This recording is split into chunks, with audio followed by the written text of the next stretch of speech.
Hey guys, tonight we're traveling to a kingdom that doesn't exist. Or rather, it existed once. Somewhere. At some time that history cannot quite locate, in some place that maps cannot quite identify, during some era that scholars cannot quite determine. It was real. This much we know. It left traces, objects, mysteries,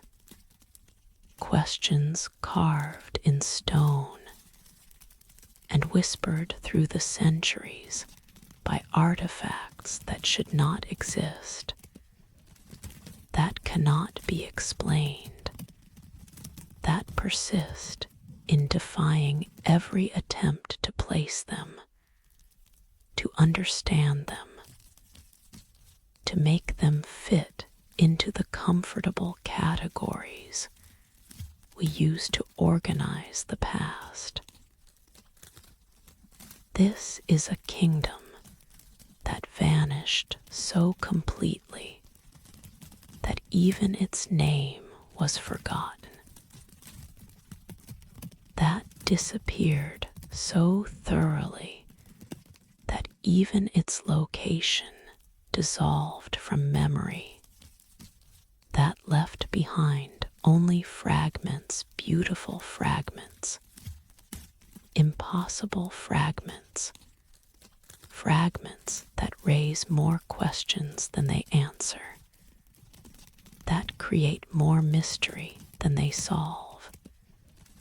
that testify to a civilization that was sophisticated enough to create wonders, but which chose somehow to erase itself so completely that only these traces remain to whisper. We were here, we mattered. We created beauty and meaning and power. And then we vanished into silence,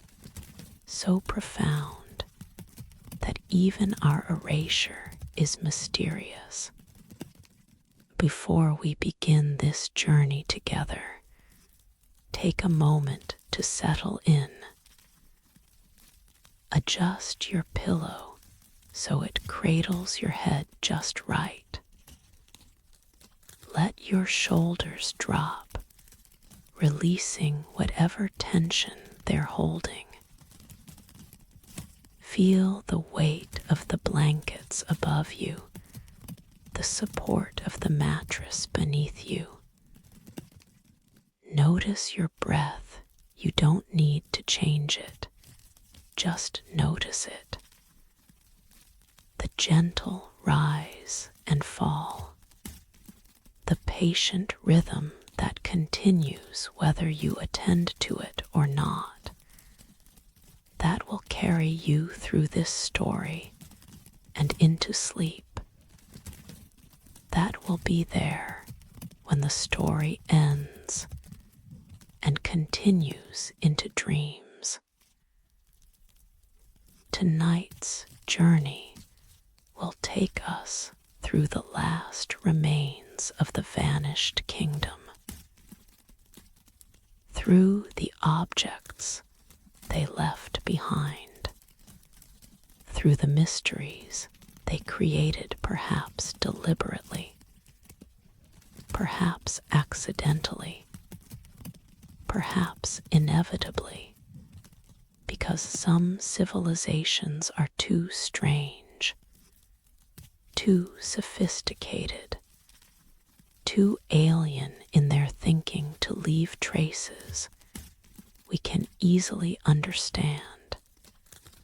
to create artifacts that fit neatly into our categories, to bequeath to the future anything except questions. We'll encounter a crown that should mark sovereignty, but which crowned no king. We'll We'll find maps carved in moonlight that show territories existing nowhere on Earth. We'll hear bells ringing beneath lakes where kingdoms drowned. We'll discover graves that hold no bodies, mirrors that show no reflections, gates that open onto impossibilities. We'll walk through the accumulated mysteries of a civilization that left everything except answers, that bequeathed to history everything except clarity, that remains present only through absence, knowable only through unknowing, real only through the impossibility of what they left behind. If you find value in these journeys into history's forgotten corners, if these explorations into mystery help you find rest, feel free to like this video or subscribe to the channel, but only if it feels right. There's no obligation here, no pressure. This space exists simply to provide what you need, whether that's wonder or distraction or the gentle pull toward sleep that stories can create when they're told slowly enough, softly enough, with enough respect for the darkness you're descending into, the rest you're seeking, the peace that tonight's mysteries might help you find. And if you're moved to share, leave a comment telling us where in the world you're listening from tonight. There's something beautiful about knowing that across continents and time zones, across the vast geography that separates us, we're gathered together in this quiet moment, all of us preparing to walk through the same vanished kingdom, to witness the same impossible artifacts, to share the same questions that have persisted for centuries, for millennia, waiting in museums and ruins and sealed chambers for people like us to discover them, to wonder about them, to let them carry us into the territories where history becomes mystery, where the past becomes poetry, where what we know dissolves into what we can only wonder about. Pause. The vanished kingdom occupies no specific place in the chronology we use to organize history, appears in no textbook sequence, fits into no familiar progression of empires rising and falling, of cultures developing and declining, of the neat linear narrative we tell ourselves about how civilizations work. Instead, it exists in the gaps, in the spaces between documented kingdoms, in the centuries that records don't quite cover, in the territories that maps mark as empty, but which might have been full of people, full of culture, full of the accumulated life that creates civilizations, that builds cities, that produces the artifacts we'll encounter tonight,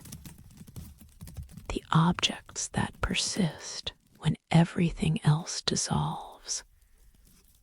the traces that remain when all other evidence vanishes into the silence that claimed this kingdom so completely that we don't even know what to call it, what name it called itself, what word its people used when they spoke of their home, their realm, their civilization. We know it existed because we have its remains, physical objects, tangible artifacts, things that are undeniably real, undeniably present, undeniably here in museums and archives, and the hidden chambers where they waited for discovery. We can touch them, photograph them, measure them, submit them to every test that modern science has developed for dating objects, for identifying materials, for extracting information from artifacts that should reveal their origins, their purposes, their place in the human story. But the tests yield contradictions. The dates don't align. The materials don't match anything in our geological catalogs.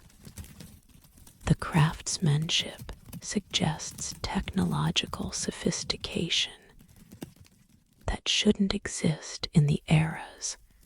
when the artifacts seem to have been created, or suggests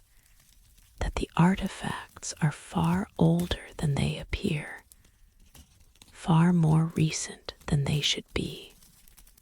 far more impossible than comfortable history allows. And the symbols, the writing, the scripts carved into crowns and thrones and monuments and walls, they resemble languages we know, show characteristics of actual writing systems, follow rules, demonstrate grammar, possess the structure that real languages have. But we cannot read them, cannot decode them, cannot crack the cipher they present, because they are not quite any language we recognize, are simultaneously familiar and foreign,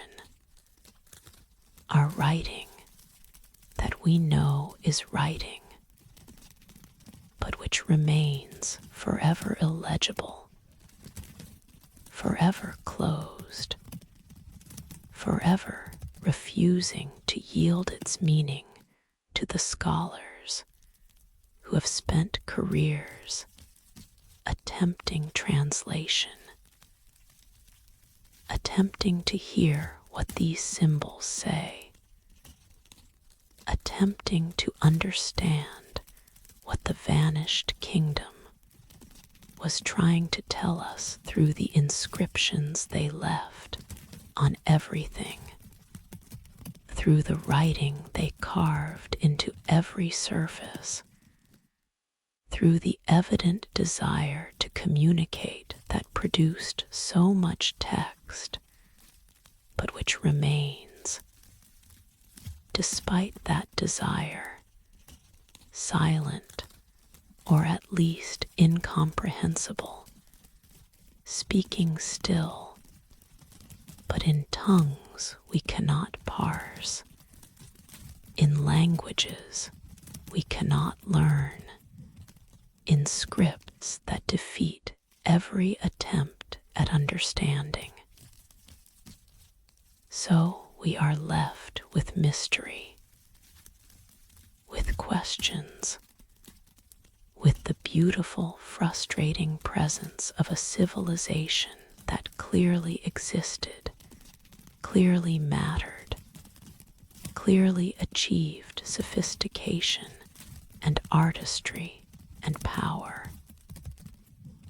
but which remains unknowable, remains mysterious, remains forever the vanished kingdom that left everything except the means to understand what it left, that bequeathed artifacts, but no context, objects, but no explanation, traces, but no narrative that would make those traces comprehensible, that would place them in history, that would allow us to say with certainty, this is who they were, this is what they believed, this is why they created what they created, and why they vanished, and where they went when they left everything behind. Tonight, we're going to walk through what they left, through the crown and the maps and the bells, and all the other impossible, beautiful, frustrating objects that testify to their presence, to their sophistication, to their reality. We're going to encounter each mystery in turn. Not to solve them, they remain unsolved, remain perhaps unsolvable,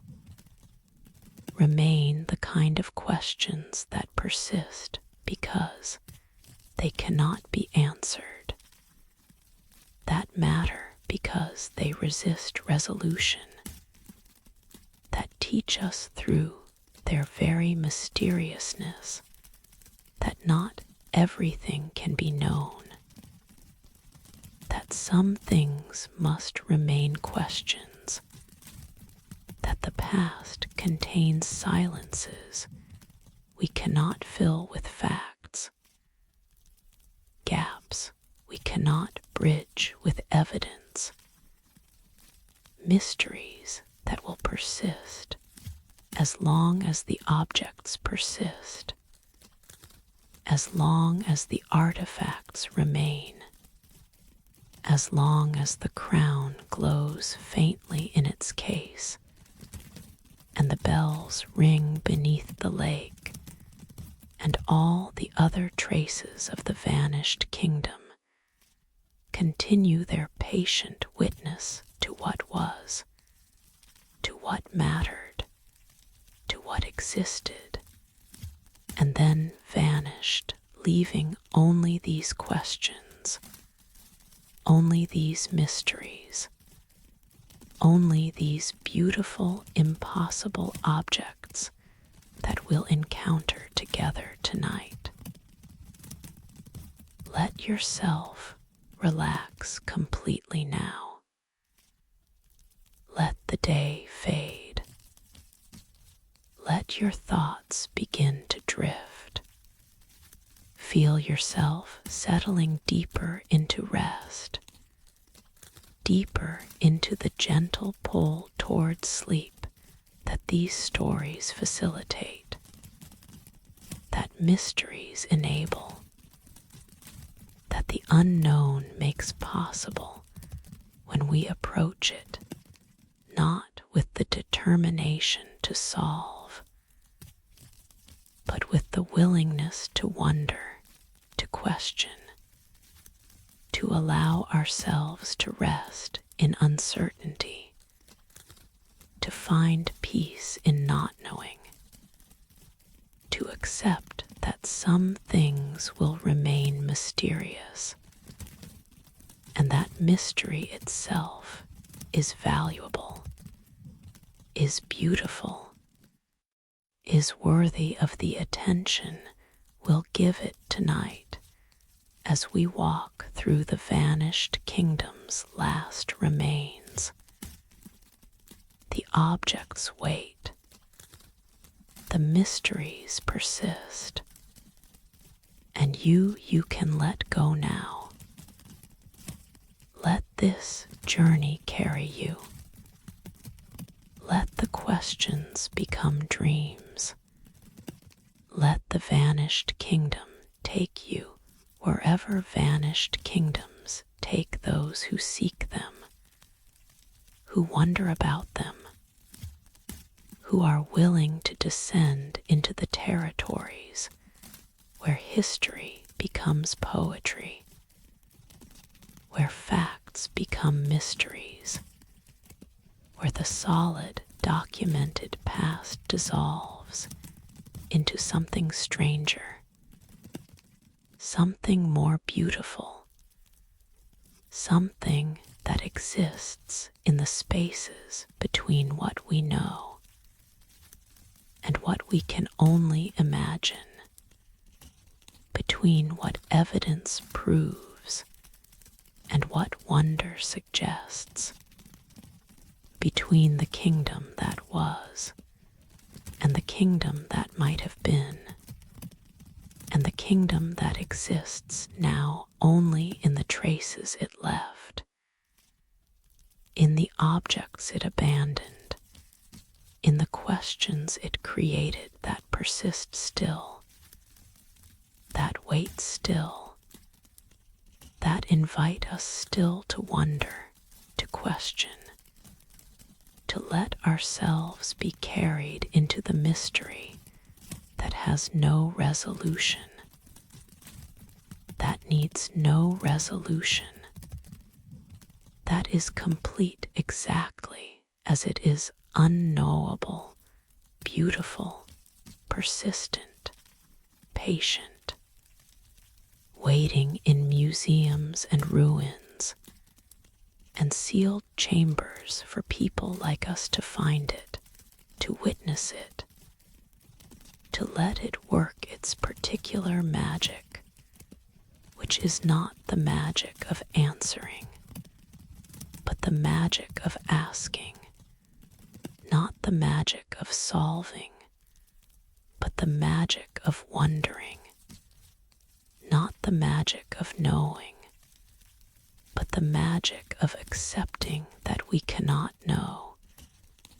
that we will never know, that the vanished kingdom will remain vanished, and its mysteries will remain mysterious. And that's not failure. That's not loss. That's exactly what these traces are for, to preserve the questions, to maintain the wonder, to keep alive the beautiful possibility that the past contains more than we can know, more than we can understand, more than we can fit into our comfortable categories and our familiar narratives and our reassuring certainties. The kingdom vanished.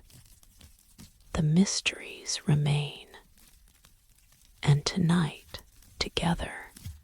we'll walk through what they left behind. Good night. Let's begin. Let the crown take you first.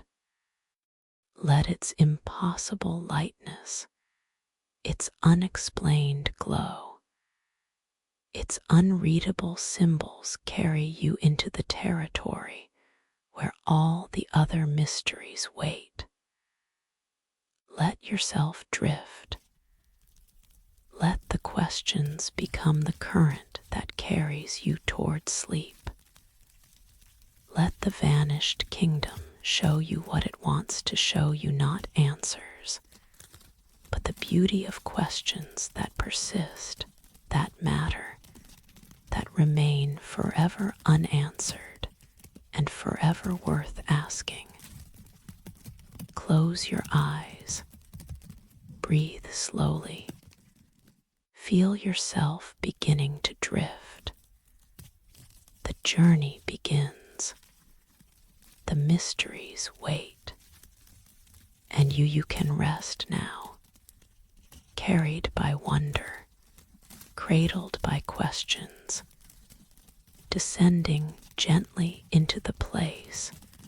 where the vanished kingdom exists most truly, most completely, most really, not in history books or museum cases, but in dreams, in imagination, in the territories between waking and sleeping, where all lost things might be found again, where all vanished kingdoms might exist still, where all mysteries might resolve themselves in the wordless knowing that sleep provides, that rest enables, that the gentle descent into unconsciousness makes possible.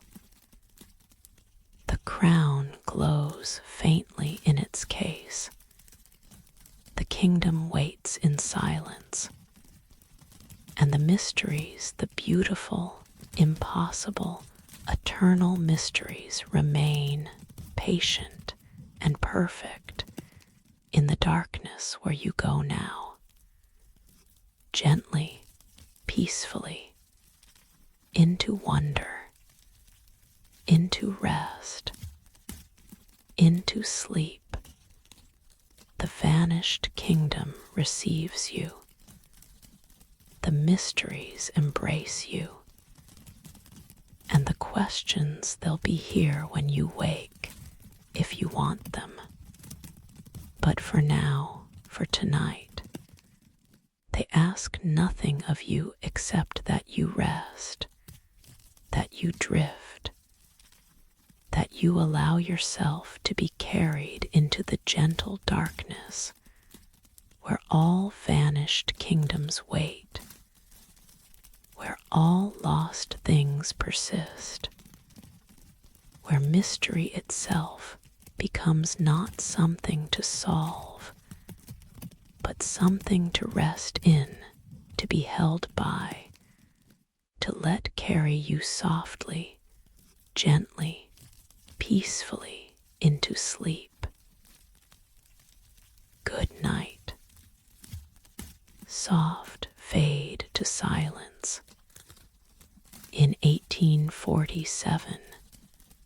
beneath the streets of Vienna, workers were expanding the cellars of the imperial treasury when they broke through a wall that should not have existed. It is said that architecture follows plans, that buildings are constructed according to blueprints, that walls are placed where architects determine they should be placed, that the structure of edifices is known, is documented, is recorded in drawings that show every room, every corridor, every chamber that the building contains. But this wall appeared on no plan,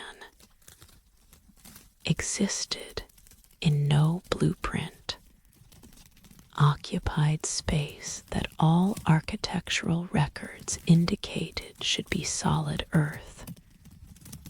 should be foundation stone, should be the bedrock upon which the treasury's weight rested, not emptiness, not chamber, not the hollow space that the workers' tools revealed when they broke through plaster and brick and found not more wall, but absence, not density, but void, not the expected resistance of packed earth, but the unexpected yielding of air, of space, of room that waited beyond the wall that should not have been there, that served no apparent purpose, that created chamber where no chamber should exist. The workers stopped, stood in the dust of broken plaster, stood looking at the darkness their tools had revealed, stood understanding that they had discovered something, though what they had discovered, what significance it held, what this hidden chamber meant, these were questions that would require others to answer, others to investigate, others to enter the darkness and discover what waited there in the space that architecture had forgotten, that plans had never acknowledged,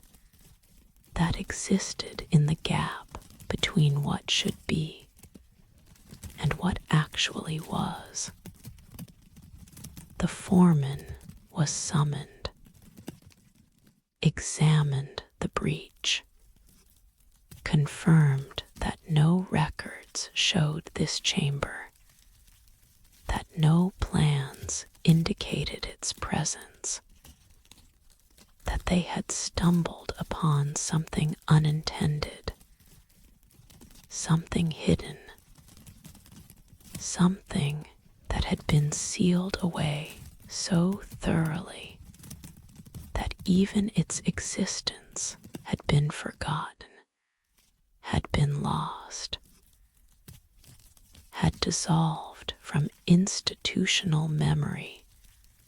leaving only the physical reality of the chamber itself, waiting in darkness for the moment when tools would break through, when light would enter, when what had been sealed would be revealed again, after centuries of patient waiting in the hidden room that no one knew existed, that no one expected to find,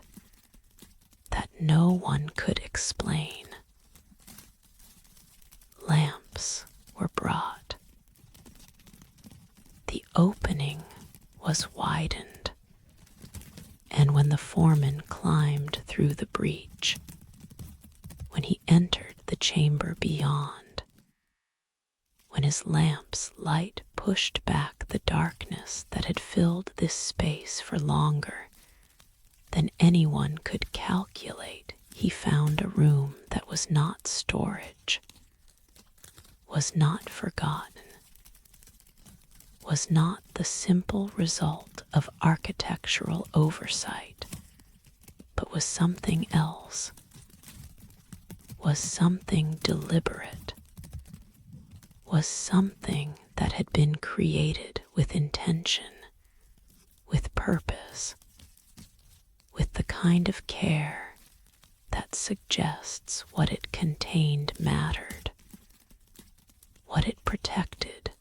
was precious, what it sealed away was too important to risk loss, too valuable to leave accessible, too sacred perhaps to allow casual discovery. The chamber was small, perhaps 12 feet square. The walls were smooth stone, not the rough foundation work you would expect in a cellar, but finished surfaces, carefully dressed, prepared with the attention that visible spaces receive rather than hidden ones, suggesting this room was not merely structural, but was ceremonial, was significant, was treated with respect that invisible architecture does not typically warrant. The floor was tiled, black and white marble arranged in geometric patterns that were complex, that showed mathematical sophistication, that created optical effects when lamplight moved across them, appearing to recede in some angles, to advance in others, to shift and transform according to how light struck them, how shadows fell across them, how the viewer's position relative to the patterns changed the patterns themselves, made them fluid, made them alive, made them something more than simple decoration, and suggested they were meaning, were message, were communication in the visual language of geometry, of proportion, of the relationships between dark and light that the tiling created with such precision, with such evident care, with such clear intention. In the center of the chamber, a throne, carved from single piece of black stone that might have been obsidian or might have been something else, some material that resembled volcanic glass, but which analysis later could not definitively identify, could not match to known stone types, could not locate in the catalogs of minerals and rocks that geologists maintained, suggesting it was either extremely rare or was something that should not exist, that did not fit into established categories, that occupied the space between known materials and impossible materials, between what Earth produces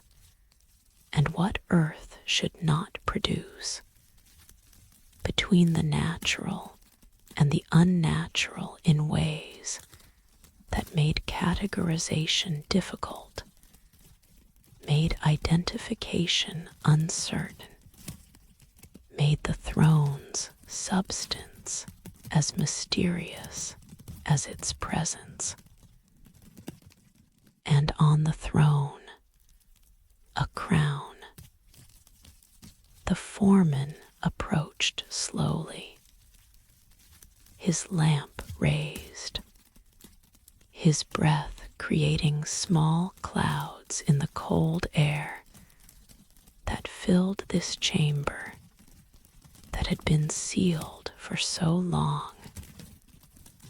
that temperature had settled to the deep earth's constant chill, to the permanent cold that that exists beneath buildings, beneath streets, beneath the sun's influence in the territories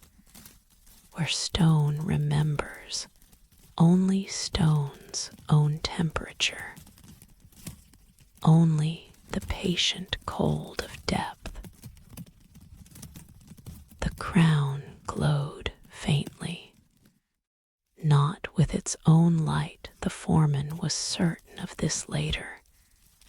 insisted that it did not luminesce,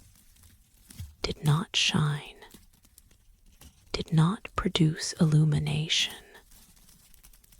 but rather reflected it in ways that seemed impossible, that made lamplight appear to gather around it, to concentrate upon it, to treat the crown as something that deserved light's attention, that warranted light's focus, that made even lamplight behave differently, respectfully, as if acknowledging that what it illuminated was significant, was precious, was worthy of the particular quality of radiance that gathered around the crown and made it visible in the darkness, made it present in the shadows, made it the only thing the foreman could see despite the chamber containing throne and tiles and walls, all of which faded into periphery, into background, into the unimportant context that surrounded the crown, which demanded attention, which commanded focus, which made looking away difficult, made examining anything else seem wrong, made the crown become the only thing that mattered in the chamber that existed to contain it, to protect it, to keep it safe in darkness that preserved it, in secrecy that guarded it, in the hidden space where it had waited for centuries to be discovered, to be seen again, to be brought back into light. And human awareness, after its long, patient residence in the chamber beneath Vienna, where no plans showed it should be,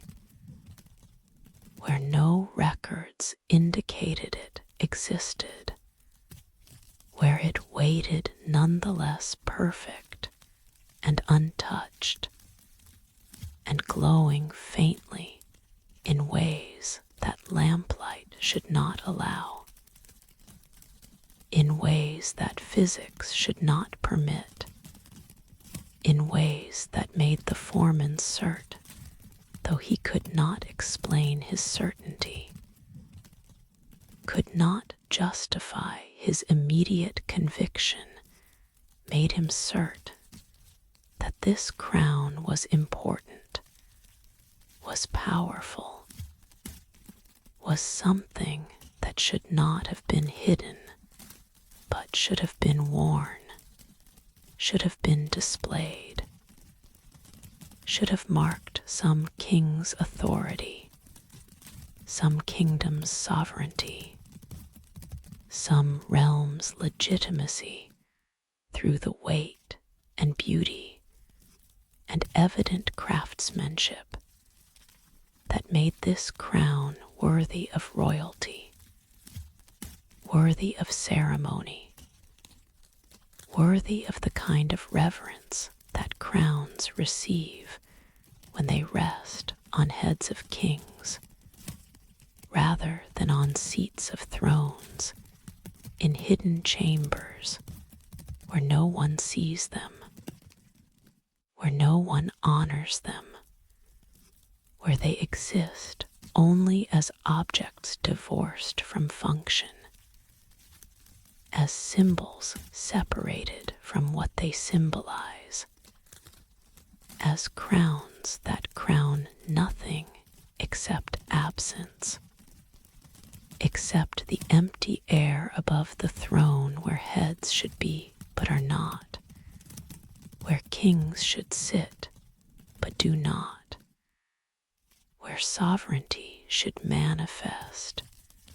but remains unrealized in the chamber where the crown waited alone. The foreman lifted it. Expected weight crowns are heavy, are substantial, are made of gold and jewels and the dense materials that make them valuable,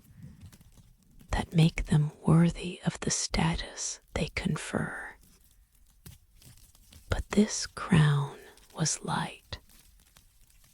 impossibly light,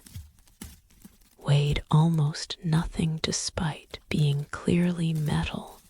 clearly solid, clearly material object that should have mass, should have density, should have weight proportional to its size and substance, but which instead felt like holding air, like grasping shadow, like lifting something that existed more as idea than as object, more as symbol than as thing, more as meaning than as matter. He examined it in the lamplight. The metal was gold, or appeared to be gold, had gold's color, had gold's luster, had the warm yellow glow that gold catches in firelight, in lamplight, in any illumination that makes gold beautiful. That makes it precious. That makes it the metal of choice for crowns and rings, and all the objects that humans make to mark value, to indicate worth, to create beauty from substance that is rare, that is difficult to obtain, that is therefore worthy of being transformed into objects that matter, that signify, that carry meaning beyond their material nature. But the gold felt wrong, felt too light, felt too smooth, felt like it was not quite metal, or was metal that had been transformed into something else, into some state between solid and ethereal, between matter and energy, between the physical and the metaphysical in ways that made handling it unsettling,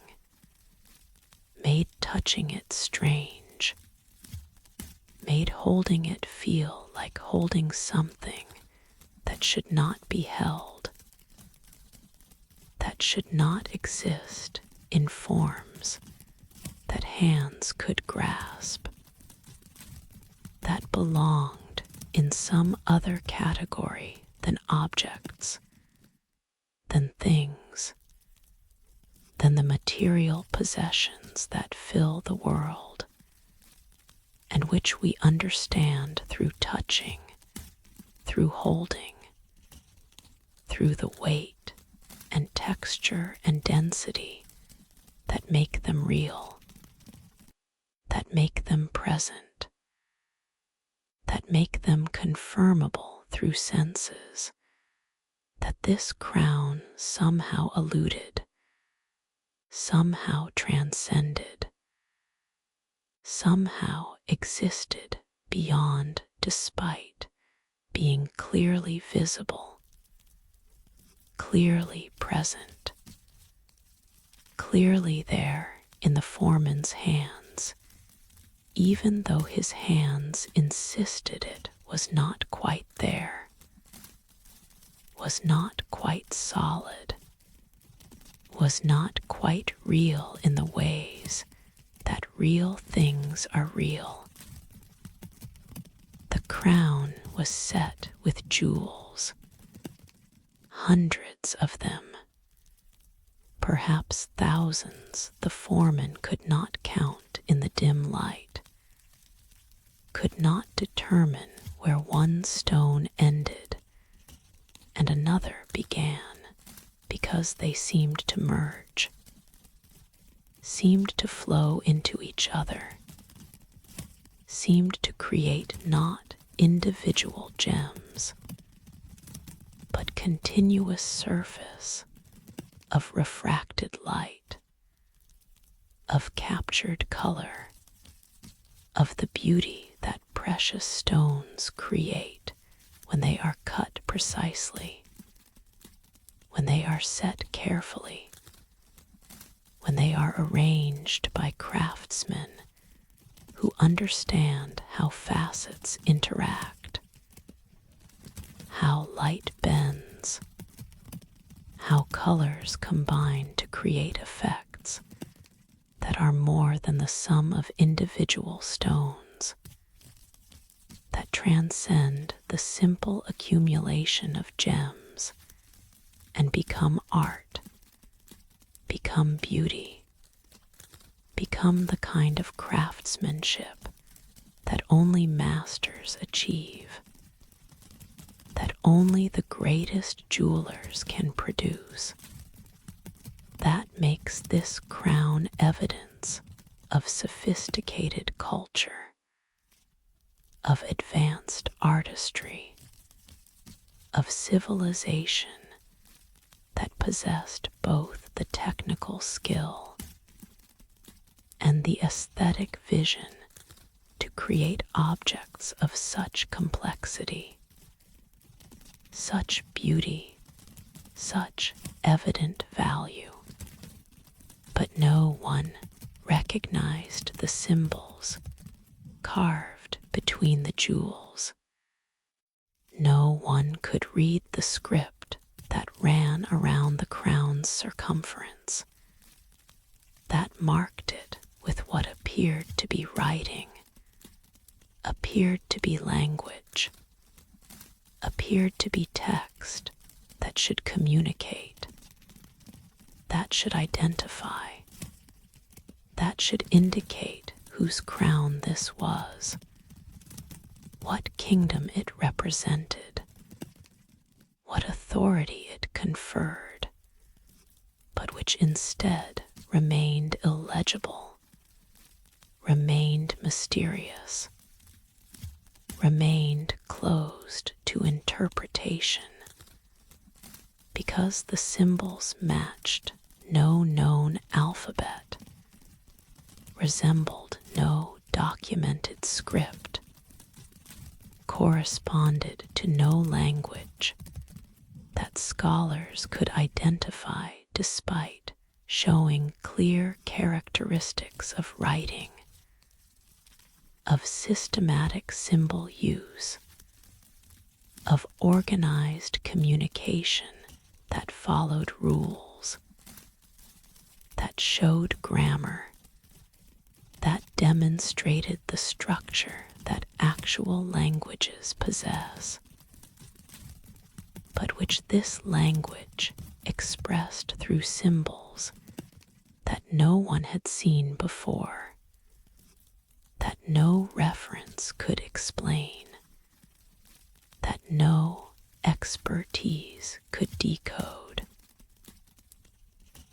The crown was brought to the surface,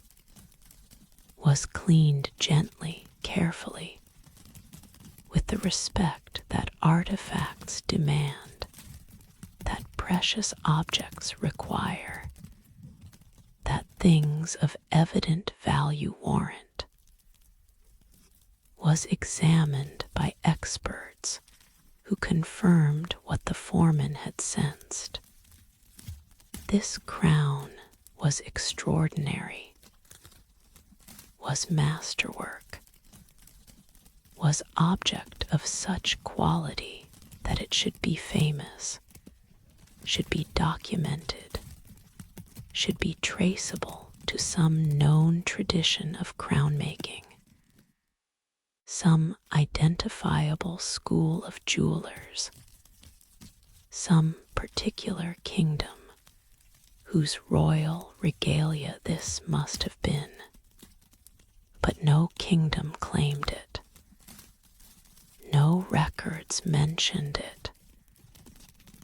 No histories described anything resembling it. The symbols remained untranslated. The metal remained unidentified, was gold-like, but not quite gold. Was something else, or was gold that had been treated in ways that changed its properties, its density, its behavior in ways that metallurgy could not explain, that chemistry could not account for, that made the crown not just mysterious in its origins, but impossible in its substance, not just unknown in its kingdom, but unknowable in its materiality. And the crown showed no wear, no scratches on the metal, no chips in the stones, no signs that it had ever been handled, ever been worn, ever been placed on human head, and used for the purpose that crowns are made for marking sovereignty, conferring authority, making visible the power that kings possess, that kingdoms embody, that rule requires to be legitimate, to be recognized,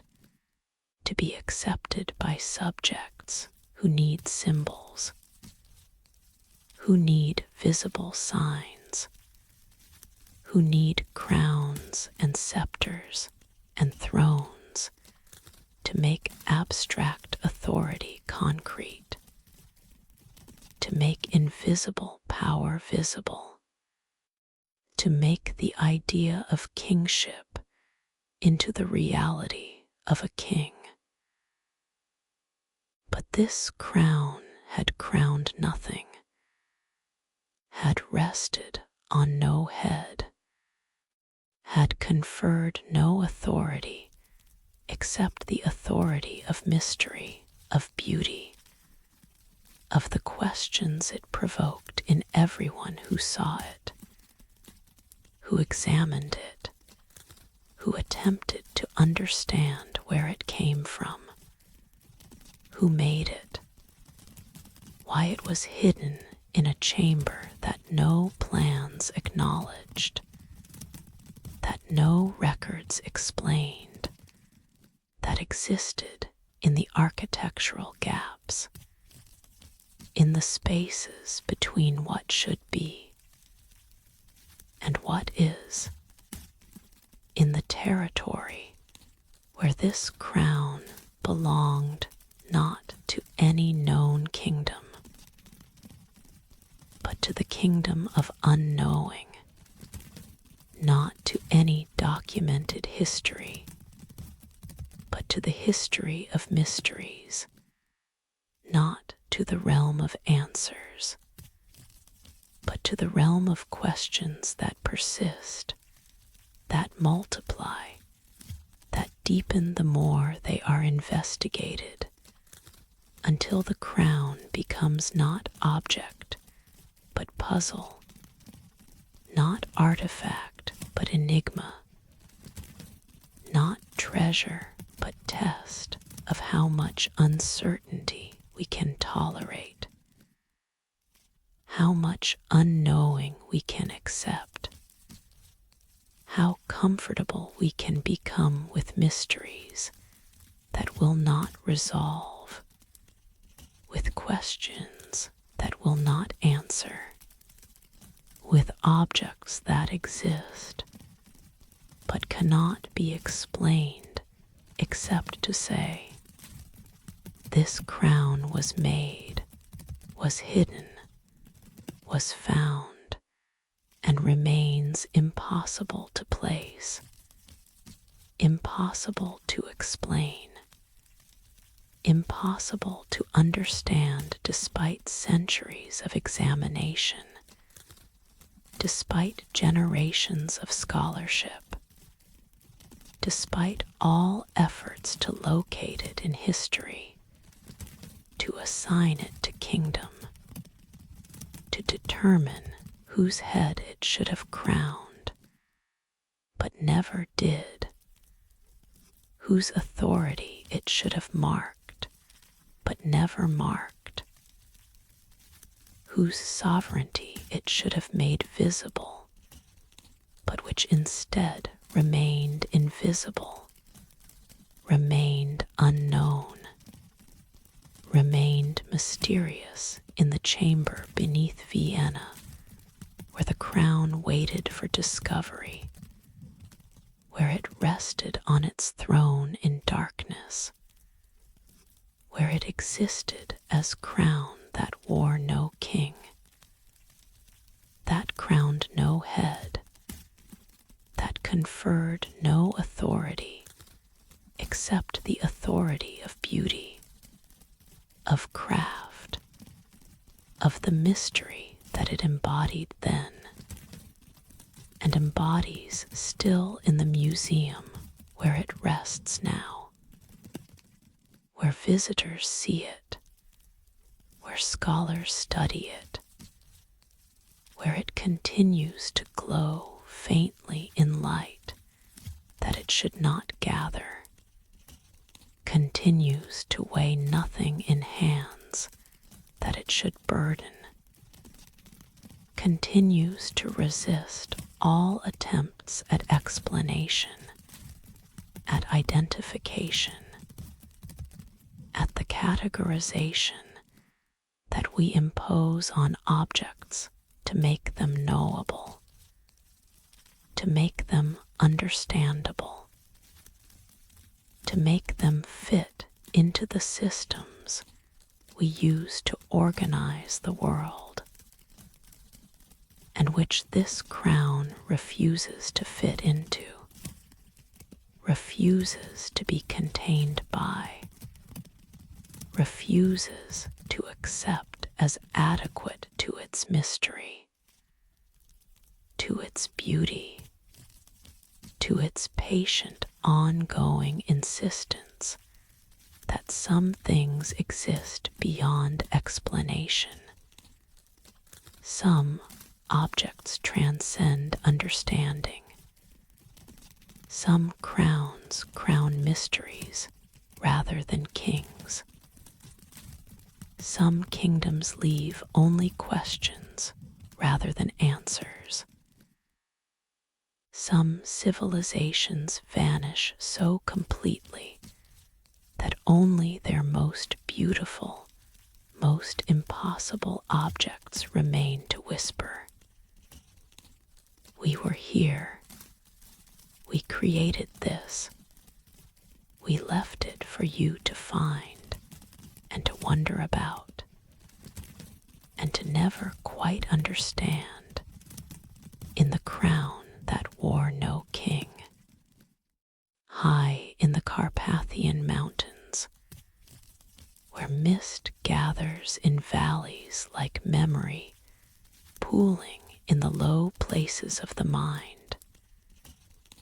shepherds have spoken for generations of a stone that appears only under the full moon. It is said that maps are permanent records, that cartographers document geography as it exists, that they commit to paper or parchment, or stone the actual arrangement of land and water, the real positions of mountains and rivers, the true locations of cities and roads, and all the features that make landscapes navigable, that make territories knowable, that allow travelers to move from here to there with confidence that the map reflects reality, that what it shows corresponds to what exists in the world it represents. But this map shows geography that exists nowhere on Earth. Rivers that flow through no valleys, mountains that rise in no ranges, cities positioned in territories that are ocean, that are desert,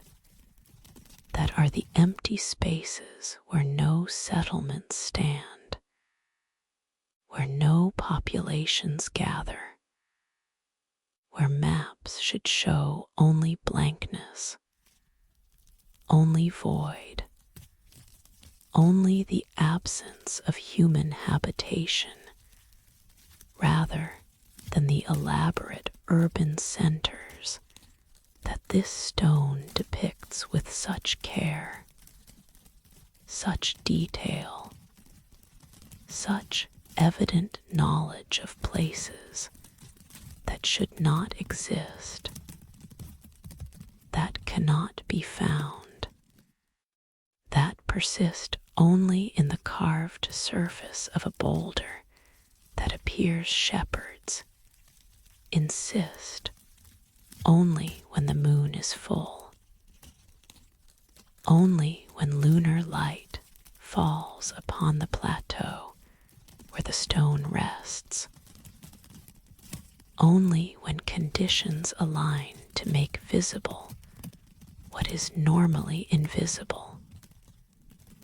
what remains hidden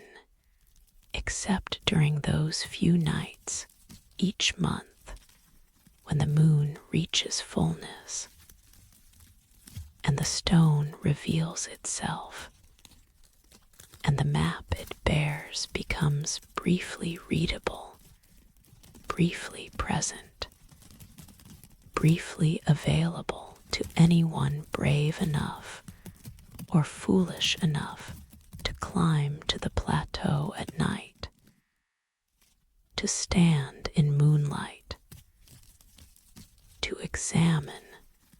what the stone shows during those hours when it chooses to show anything at all.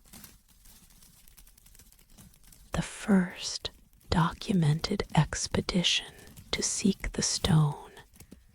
occurred in 1893. A cartographer named Elena Vasquez had heard the shepherd's stories, had dismissed them initially as folklore,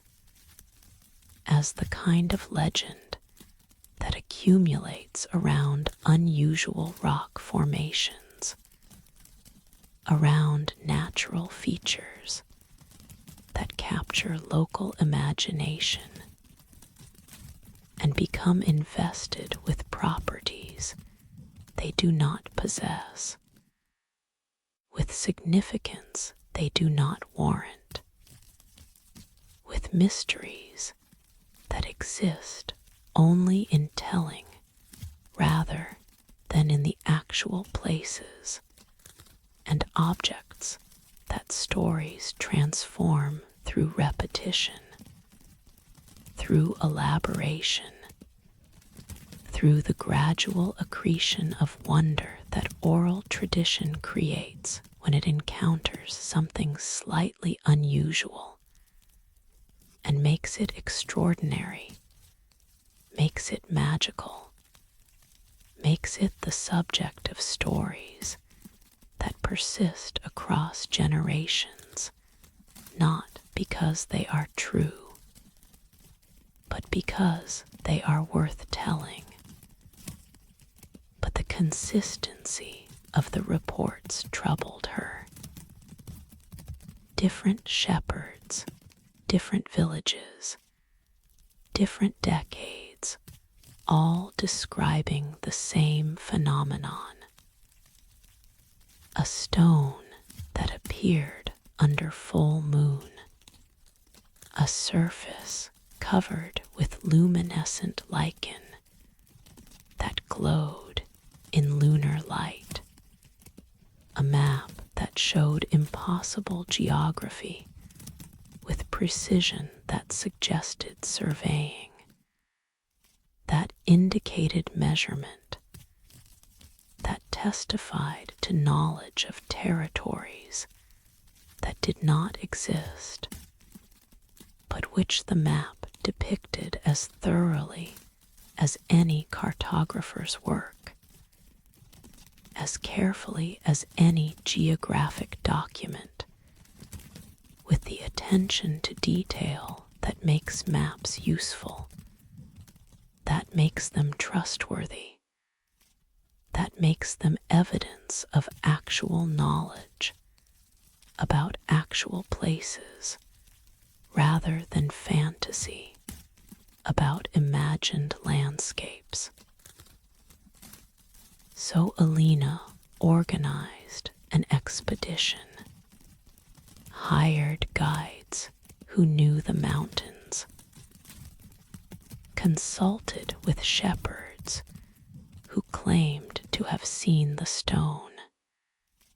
timed the journey to reach the plateau during the night of the full moon,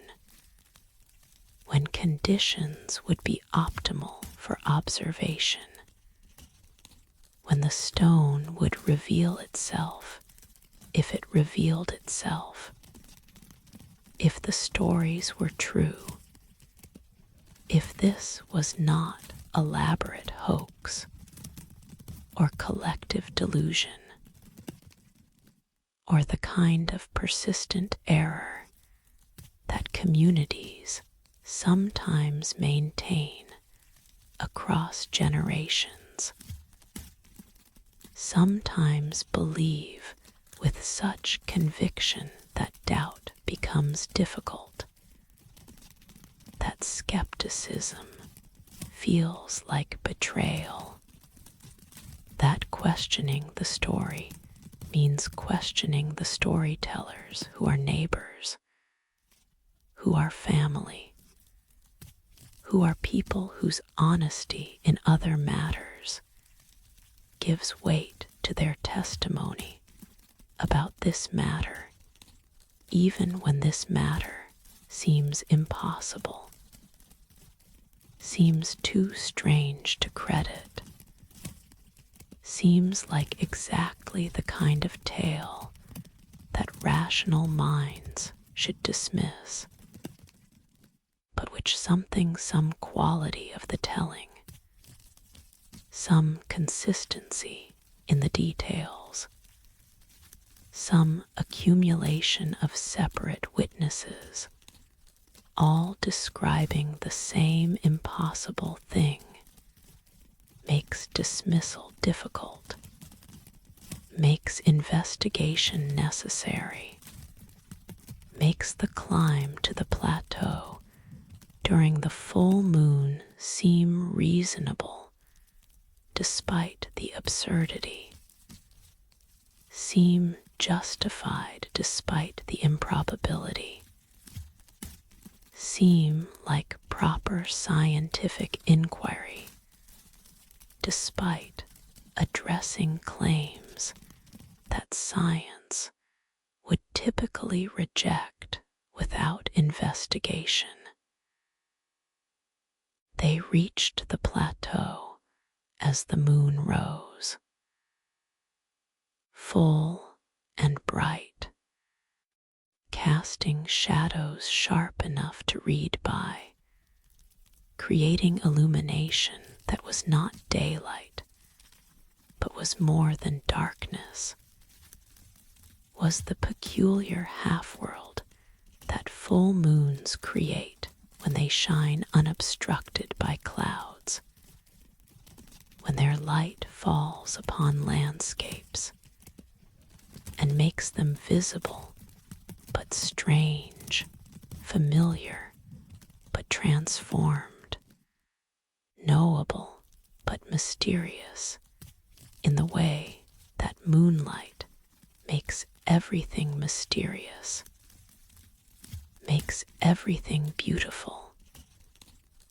makes ordinary places feel like thresholds between the world of day and some other world, some silver territory where different rules apply, where different things become possible, where stones might appear that remain invisible at other times, that exist fully only when the moon is full, and casts the particular quality of light that reveals them, that makes them present, that brings them from invisibility into visibility through mechanisms that Alina did not understand, but which she witnessed as the expedition's guides led them across the plateau toward an outcropping that had not been visible during their daytime reconnaissance, that appeared now in moonlight, that emerged from shadow into presence as they approached it, as their eyes adjusted, as the full moon's radiance fell upon surfaces that began impossibly, undeniably to glow. The stone was massive, perhaps 20 feet tall, irregular in shape, rising from the plateau like a monument, like a marker, like something deliberately placed rather than naturally occurring, though no evidence of quarrying, of transportation, of human intervention suggested it was anything except natural boulder, except geological accident, except the kind of erratic that glaciers deposit, that time reveals, that weather exposes when ice retreats and leaves behind rocks that seem to have no business being where they are, but which are nonetheless there, real, present, testifying to forces and movements that occurred long before human observation, long before anyone was present to document the processes that moved stones across landscapes and left them in positions that seem random, but which geology can explain, can account for, can make sense of through understanding of ice and time, and the slow, patient work of glaciation that rearranges surfaces, that relocates boulders, that creates the seemingly impossible placements that erratic rocks occupy. But this stone's placement seemed less random than deliberate, occupied a position that was visible from multiple approaches, could be seen from valleys on three sides, stood in location that made it landmark, made it marker, made it the kind of geographic feature that travelers would use for orientation, that would serve as meeting point, that would function as the center of some system of navigation or ceremony or meaning that required a fixed point, required a place that could be found, required a location that persisted across seasons and years and generations. As this stone had persisted, as this plateau had remained stable, as this position had stayed constant while everything else changed, while glaciers retreated and forests grew and human populations rose and fell, and the kingdoms that might have placed this stone, if it was placed, vanished, leaving only the stone itself, only the plateau, only the position that seemed meaningful, even though the meaning had been lost, had dissolved, had become one more mystery among the many mysteries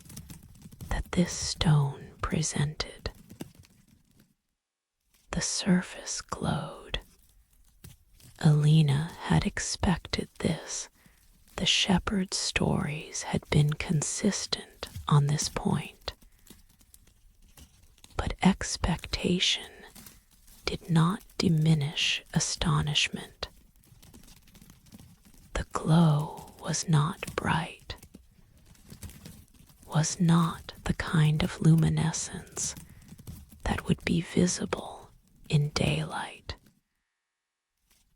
But in the darkness, under the moon,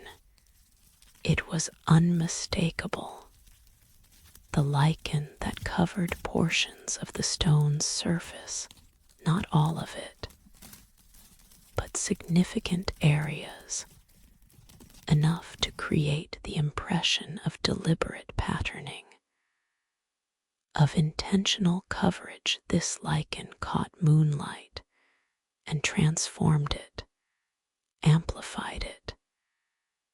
made it visible as faint green radiance that outlined shapes, that highlighted contours, that made the stone's carved surface readable, where it would otherwise be merely rough rock, merely textured stone,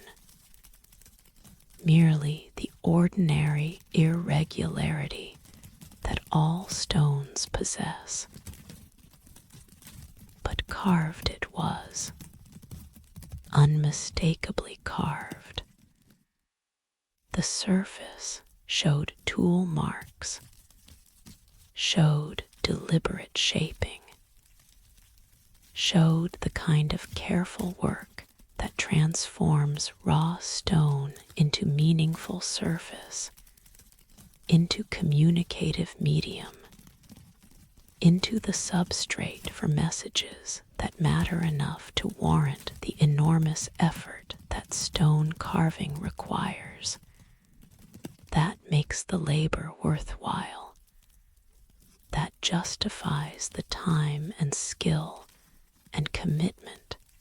that producing such work demands. And what the carving depicted was clear. A map. Unmistakably a map. Showed all the conventional elements. Mountains represented as triangular peaks. Rivers as winding lines. cities as circles or squares, roads as straight or curved connections between settlements, borders marked with different patterns,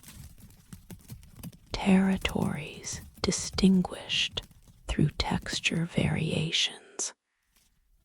all the visual language that cartography has developed across centuries, across cultures, across the human need to represent spatial relationships in 2 dimensions, to make the 3-dimensional world comprehensible through drawings that show where things are relative to each other, that make navigation possible, that transform the overwhelming complexity of actual geography into simplified representations that minds can grasp, that travelers can use, that make the world knowable through maps that correspond to territory, that reflect reality, that show what actually exists in the places they depict. Except this map showed places that did not exist, showed geography that matched no known landscape, showed rivers that flowed through no valleys and mountains, that rose in no ranges and cities, that stood in no territories that Alina recognized, that her guides could identify, that corresponded to any actual geography in the Carpathians, or beyond them, in Europe or beyond it, anywhere on earth that any of them knew, that any reference they consulted could locate, that any comparison to actual maps could match. Alina spent hours examining the stone, making sketches by the light of the full moon and the lichen's glow, attempting to document what she was seeing, to record the impossible geography, to capture the map that showed no place that existed,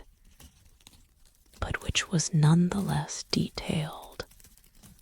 was precise, was executed with the care and skill that actual maps receive when they are made by competent cartographers, when they document real places, when they serve the purpose of allowing navigation through territories that actually exist rather than territories that are fantasy, that are imagination, that are the kind of invented geography that fiction creates, that dreams produce, that should not appear on stone carved with evident expertise,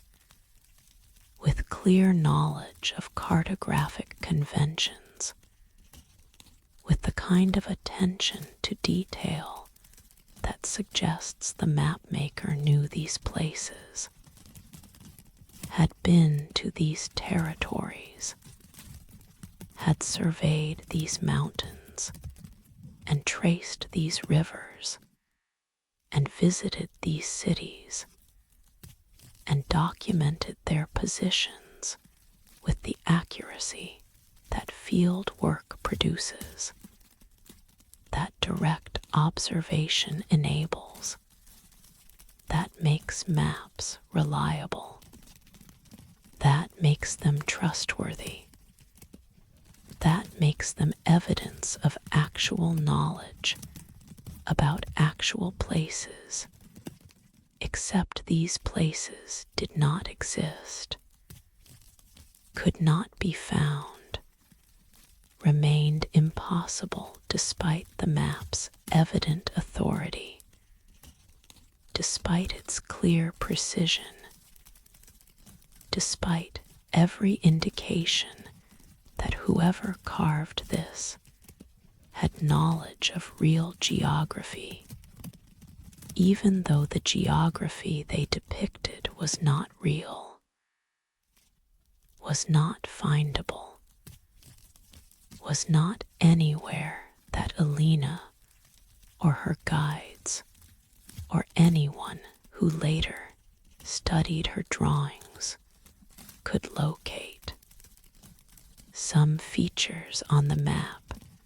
resembled actual geography. One river system looked similar to the Danube, had comparable length, comparable number of tributaries, comparable general shape. But the details were wrong. The mountains were in different positions. The cities were named with symbols that resembled, but did not match the names of actual settlements. And the river itself flowed in the wrong direction, emptied into a sea that existed in the wrong location, terminated in geography that was ocean on actual maps, but which this map showed as land, as coastline, as the border of a continent that did not exist in that position, that could not exist in that configuration, that violated everything that Alina knew about the actual arrangement of Europe's geography. Other sections of the map showed territories that resembled no existing place, even approximately. Vast mountain ranges in regions that are actually plains. Inland seas where actual maps show highlands. Cities positioned in the middle of what should be ocean. Islands in configurations that match no actual archipelago. The geography was coherent, made sense as geography, followed the rules that landscapes follow, showed mountains where geology would place them, and rivers flowing as rivers actually flow, and coastlines shaped as erosion actually shapes them. But the geography existed nowhere, was fantasy, was imagination, was the kind of invented landscape that map makers might create for fictional settings, but which should not appear on stone carved with such care, executed with such skill, preserved through such effort in the mountains, where this stone stood waiting for full moons to make it visible, waiting for lichen to glow, waiting for Alina to find it and document it and attempt to understand what it meant that someone had carved a map of nowhere onto stone and left it in the Carpathians for reasons that remained mysterious, for purposes that remained unknown, as monument to places that did not exist, or as testimony to geography that existed elsewhere, in some other configuration of the world, in some parallel arrangement of continents and oceans that this map depicted with precision that suggested knowledge, that indicated measurement, that testified to careful surveying of lands that Alina could not find, could not locate, could not visit because they existed nowhere that she could reach, nowhere that any traveler could go, nowhere except on the stone that glowed under moonlight in the mountains, where shepherds had been telling stories for generations about the map that appeared when the moon was full, the map that showed impossible places with undeniable skill, the map that remained one of the vanished kingdom's most beautiful and most frustrating mysteries. Alina returned to the plateau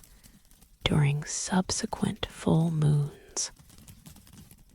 made additional sketches,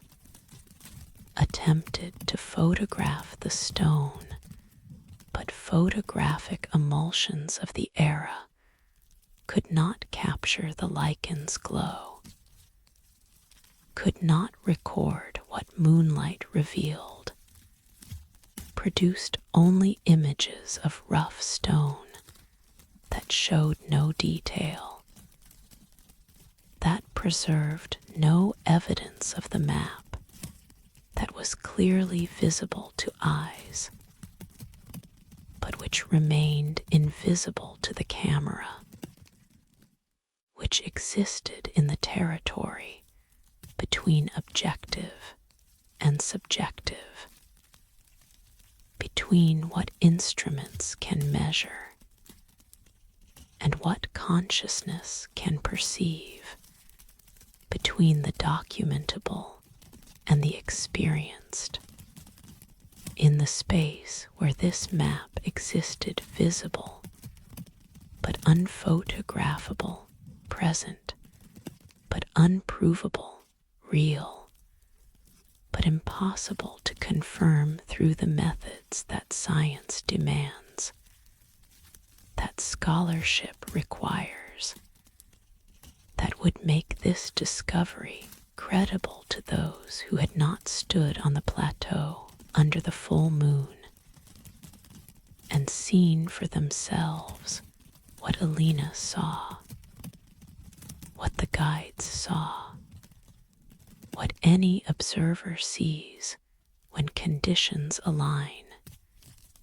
and the stone reveals its secret,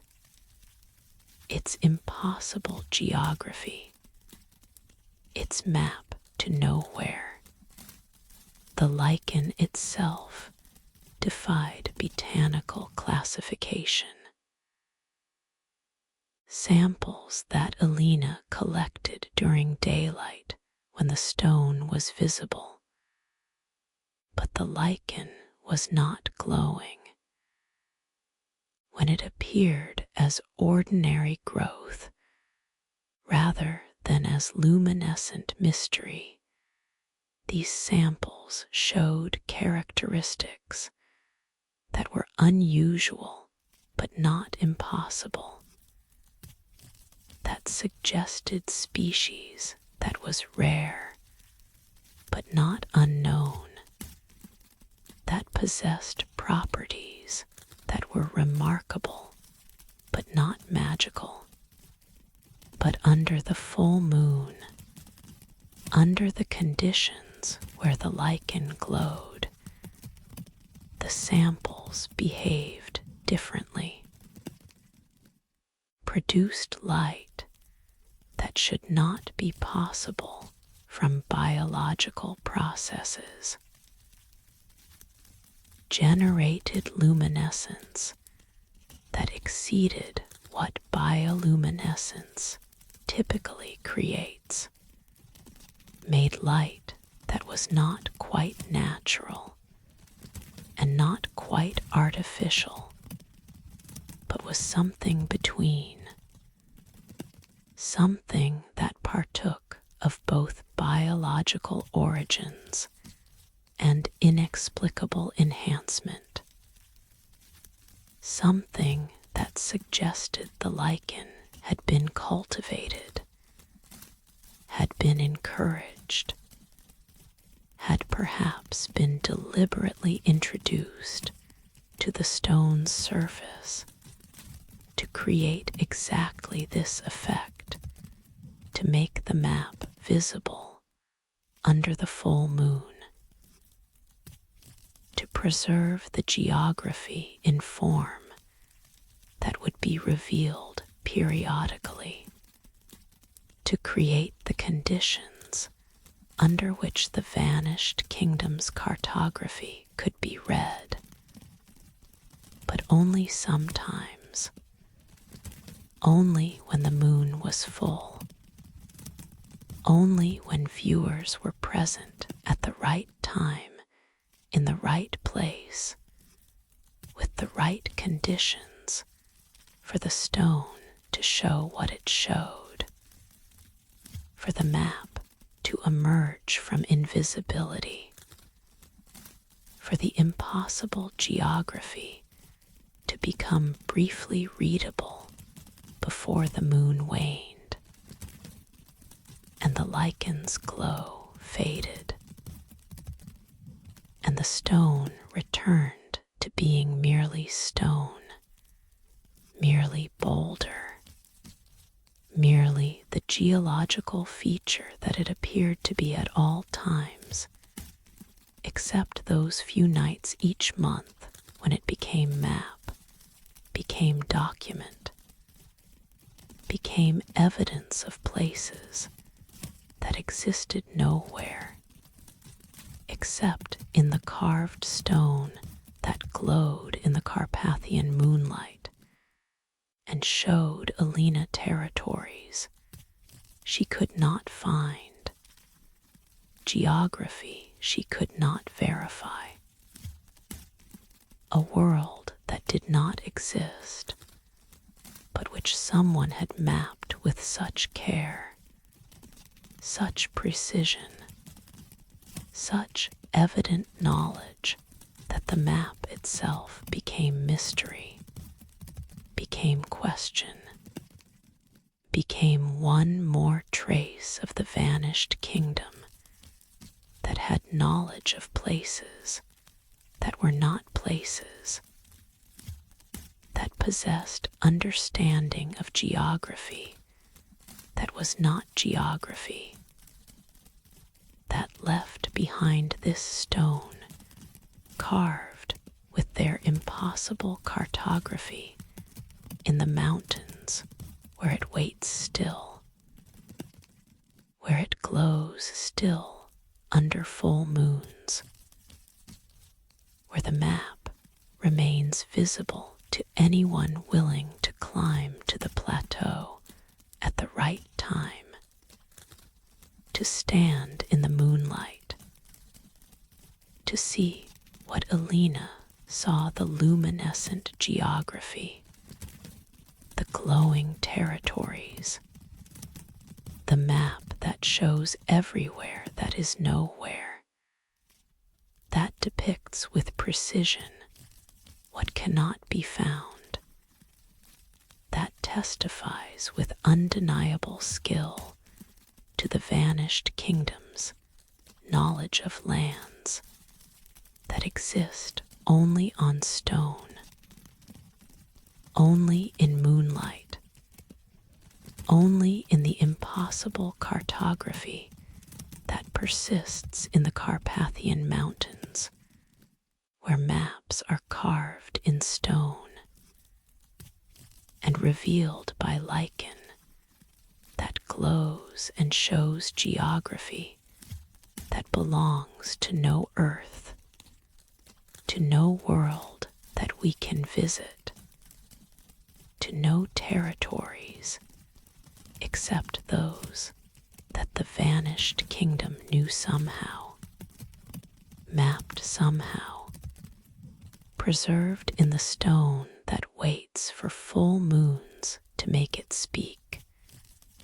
to make it show its secret, to make it reveal the geography of nowhere that someone knew well enough to map, precisely enough to carve, carefully enough to preserve on stone that would outlast their civilization, that would persist after their kingdom vanished, that would continue showing their impossible geography to anyone who climbed the mountain under the full moon and looked at the stone that glows, that maps, that shows the territories that exist nowhere except here. On this stone, in this moonlight, in the luminescent, impossible geography that remains, that persists, that continues speaking in the visual language of cartography about places that we cannot find, lands that we cannot visit, geography that belongs only to the vanished kingdom and to the map they left behind, carved in stone, revealed by moonlight, glowing still in the Carpathian Mountains, in a lake surrounded by forests where no villages stand, where no roads lead, where the shores remain unmarked by human habitation. Fishermen report hearing bells. It is said that bells serve the living, that they mark time for communities, that they call the faithful to prayer, that they announce events that matter to people who gather, who worship, who organize their days according to the sounds that bells make when they ring in towers, in steeples, in the architectural heights, where bronze hangs waiting to be struck, to be set swinging, to produce the tones that carry across distances, that penetrate buildings, that reach into homes and fields, and all the spaces where people work and live and need to know what time it is, what moment has arrived, what the bells are announcing through their patient ringing that measures hours, that marks transitions, that creates the auditory architecture of community life. But these bells ring for no one, ring in water that should silence them, ring in the depths of a lake that holds no villages on its shores, no communities that would build bell towers, no populations that would need the timekeeping and ceremony calling that bells provide to settlements, to towns, to the gathered human life that makes bells necessary, that makes their ringing meaningful, that makes the sound they produce into signal rather than merely noise, into communication rather than simple vibration, into the cultural artifact that bells become when they serve purposes beyond their physical properties, when they mean something beyond the acoustic fact of metal struck and set resonating. The lake is remote, lies in mountains that maps show as unpopulated, that census records confirm as empty, that appear on charts as the kind of wilderness that European settlement never quite reached, never quite claimed, left as the blank spaces that survive on modern maps, not because the territory is unknown, but because it remains unused, unclaimed, unincorporated into the systems of property and governance that organize most land, that make most places belong to someone, that assign most geography to nations and municipalities, and the administrative categories that modernity imposes on space. But this lake belongs to no one, sits in territory that no country claims with sufficient conviction to mark it clearly, that borders treat as marginal, that exists in the uncertain zones where one nation's influence fades before another's begins, where jurisdiction becomes ambiguous, where the lake occupies space that is nominally part of several countries, but is practically part of none, is left to itself, is allowed to remain as it has been for centuries remote, unused, known primarily to fishermen who come seasonally, who set their nets in the cold waters, who hear the bells and tell stories about them, but who do not linger, who do not settle, who do not make homes on shores that feel unwelcoming despite offering no specific threat, that seem to discourage habitation through some quality that is not danger, but is not quite invitation either, is something between that makes fishermen visit, but not stay, fish, but not build, take from the lake's abundance, but not claim the lake itself as home. The first documented expedition to investigate the bells occurred in 1902. A team of divers,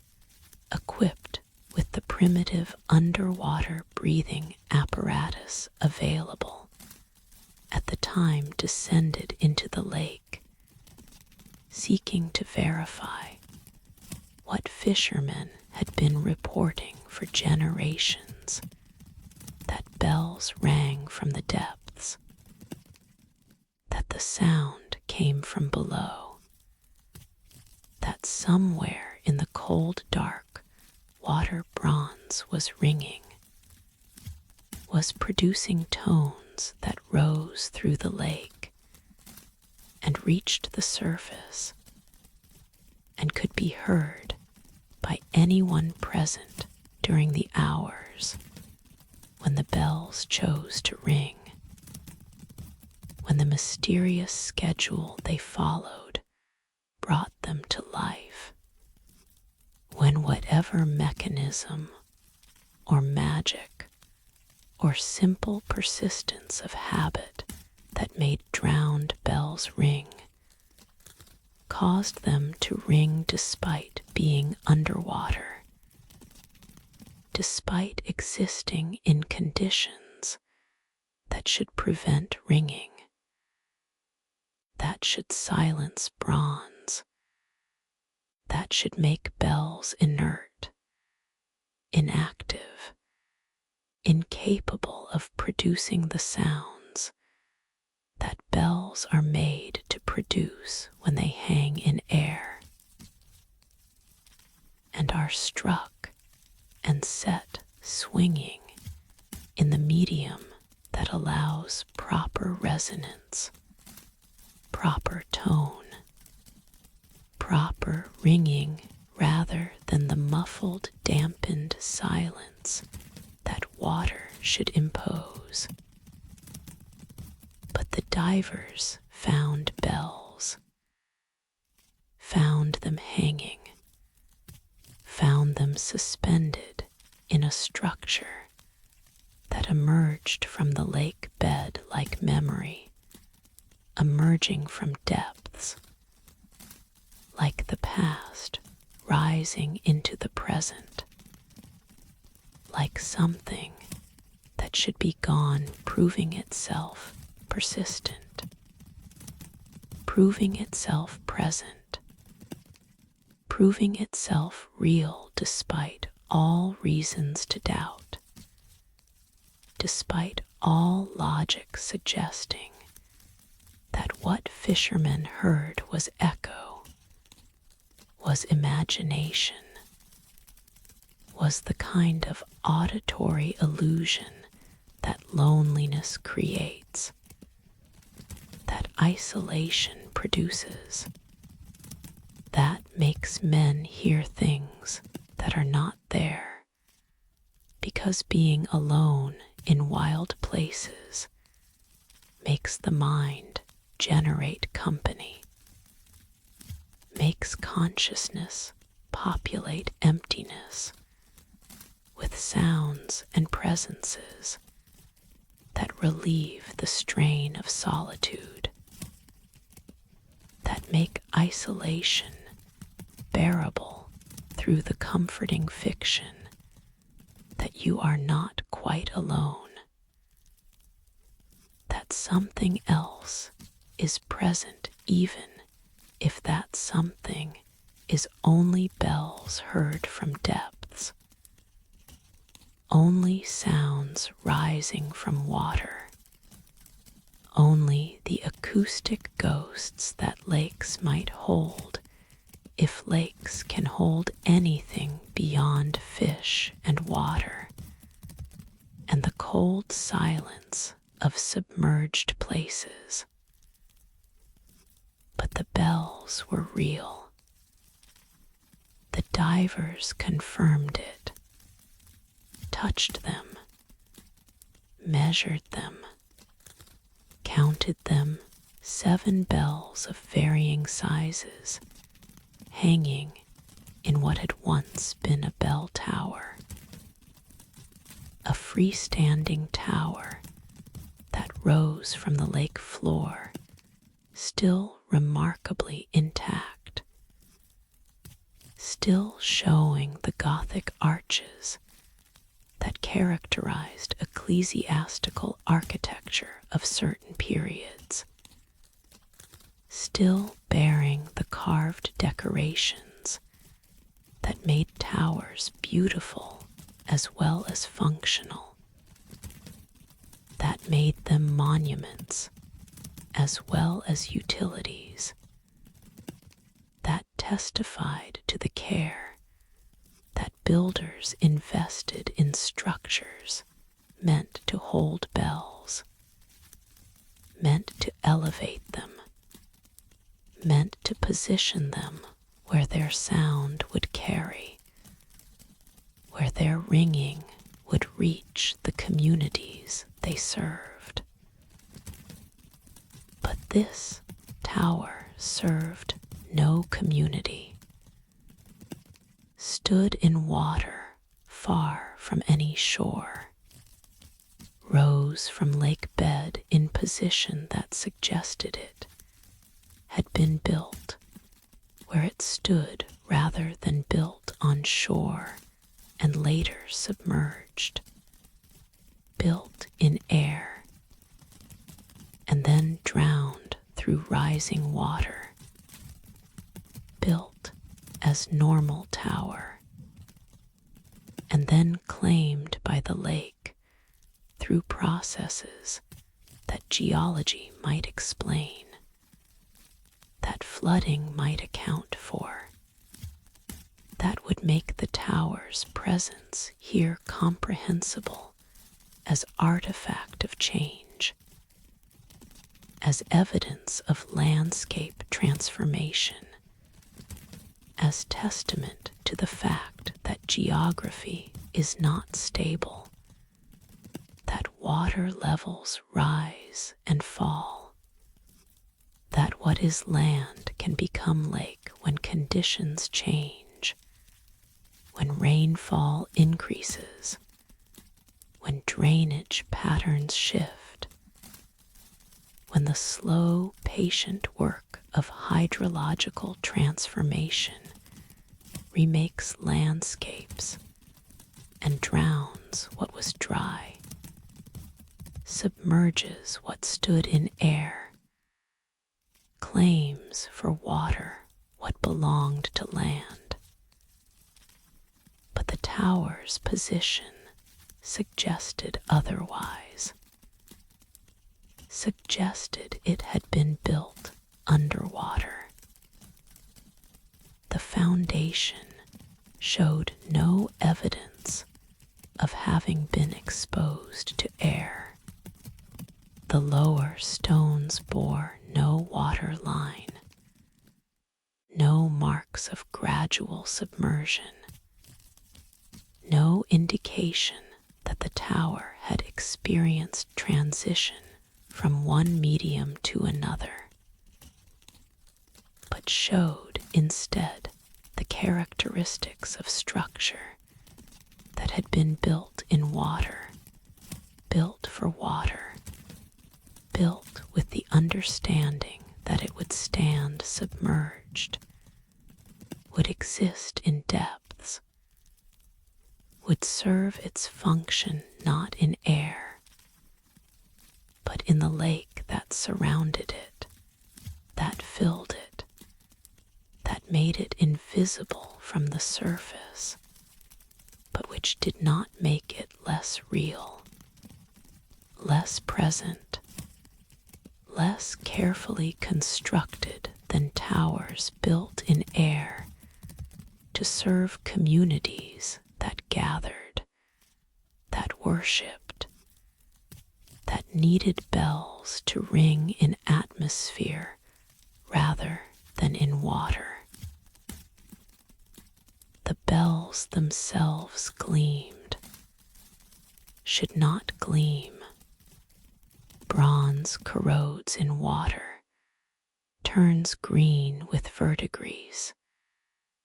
develops the patina that submersion creates when metal meets moisture and oxidation,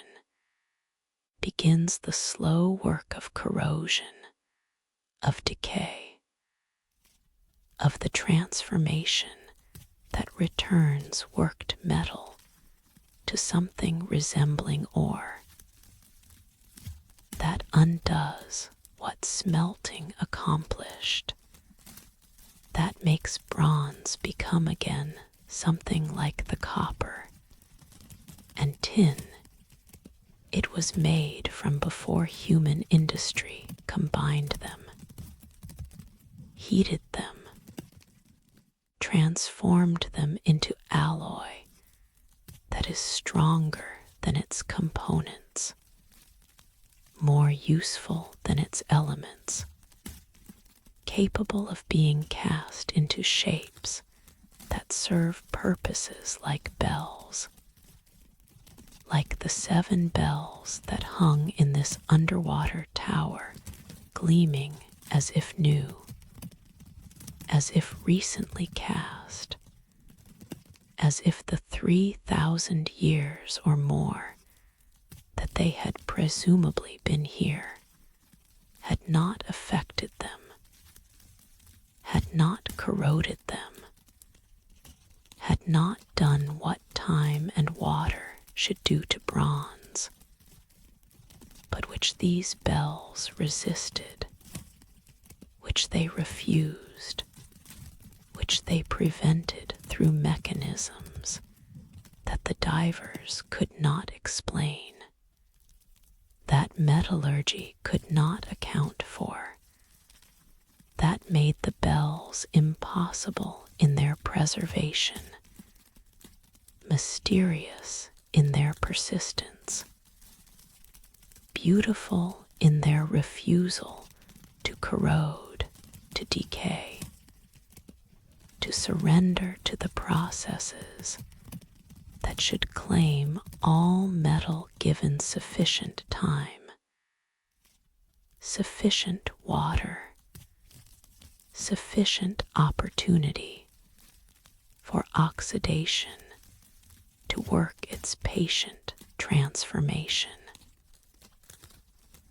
The inscriptions on the bells were clear,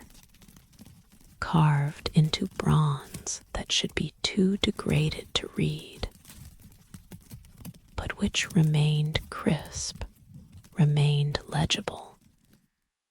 remained as precise as the day they were carved, though the day they were carved was unknown, was undatable, was lost in the chronological gaps where the vanished kingdom existed, where their artifacts appeared, where their traces survived to confuse scholars and challenge dating methods, and resist the categorization that would place them in time, in sequence, in the comfortable progression of periods and eras that we use to organize the past. The inscriptions resembled prayers, or appeared to be prayers, had the structure of prayers, invocations, supplications, the grammatical forms that petition uses when addressing powers, when asking favors, when speaking to entities that might grant requests if properly approached, properly addressed, properly honored through the correct words, spoken in the correct sequence, with the correct deference that prayer requires, that makes prayer effective, that transforms simple words into spiritual technology, into the tool that humans use to communicate with whatever lies beyond human, whatever responds to prayer, whatever hears when we speak into the silence, and hope that silence is not empty, is not void, is not the absence of everything, but is instead the presence of something that listens, that attends, that might answer if we ask correctly, if we pray properly, if we use the right words in the right way to address the powers that prayer addresses. But the language was unknown. The script was the same script that appeared on the crown, on the maps, on all the vanished kingdom's artifacts, resembling known writing systems, but matching none exactly, following rules that suggested grammar, but which grammar could not be determined, showing structure that indicated meaning, but which meaning remained closed, remained mysterious, remained forever inaccessible to scholars who could see that these were words, but could not read what the words said, could not translate what the prayers asked, could not determine what petitions these bells carried when they rang, what requests they made, what powers they addressed when their bronze tones rose through water and reached the surface,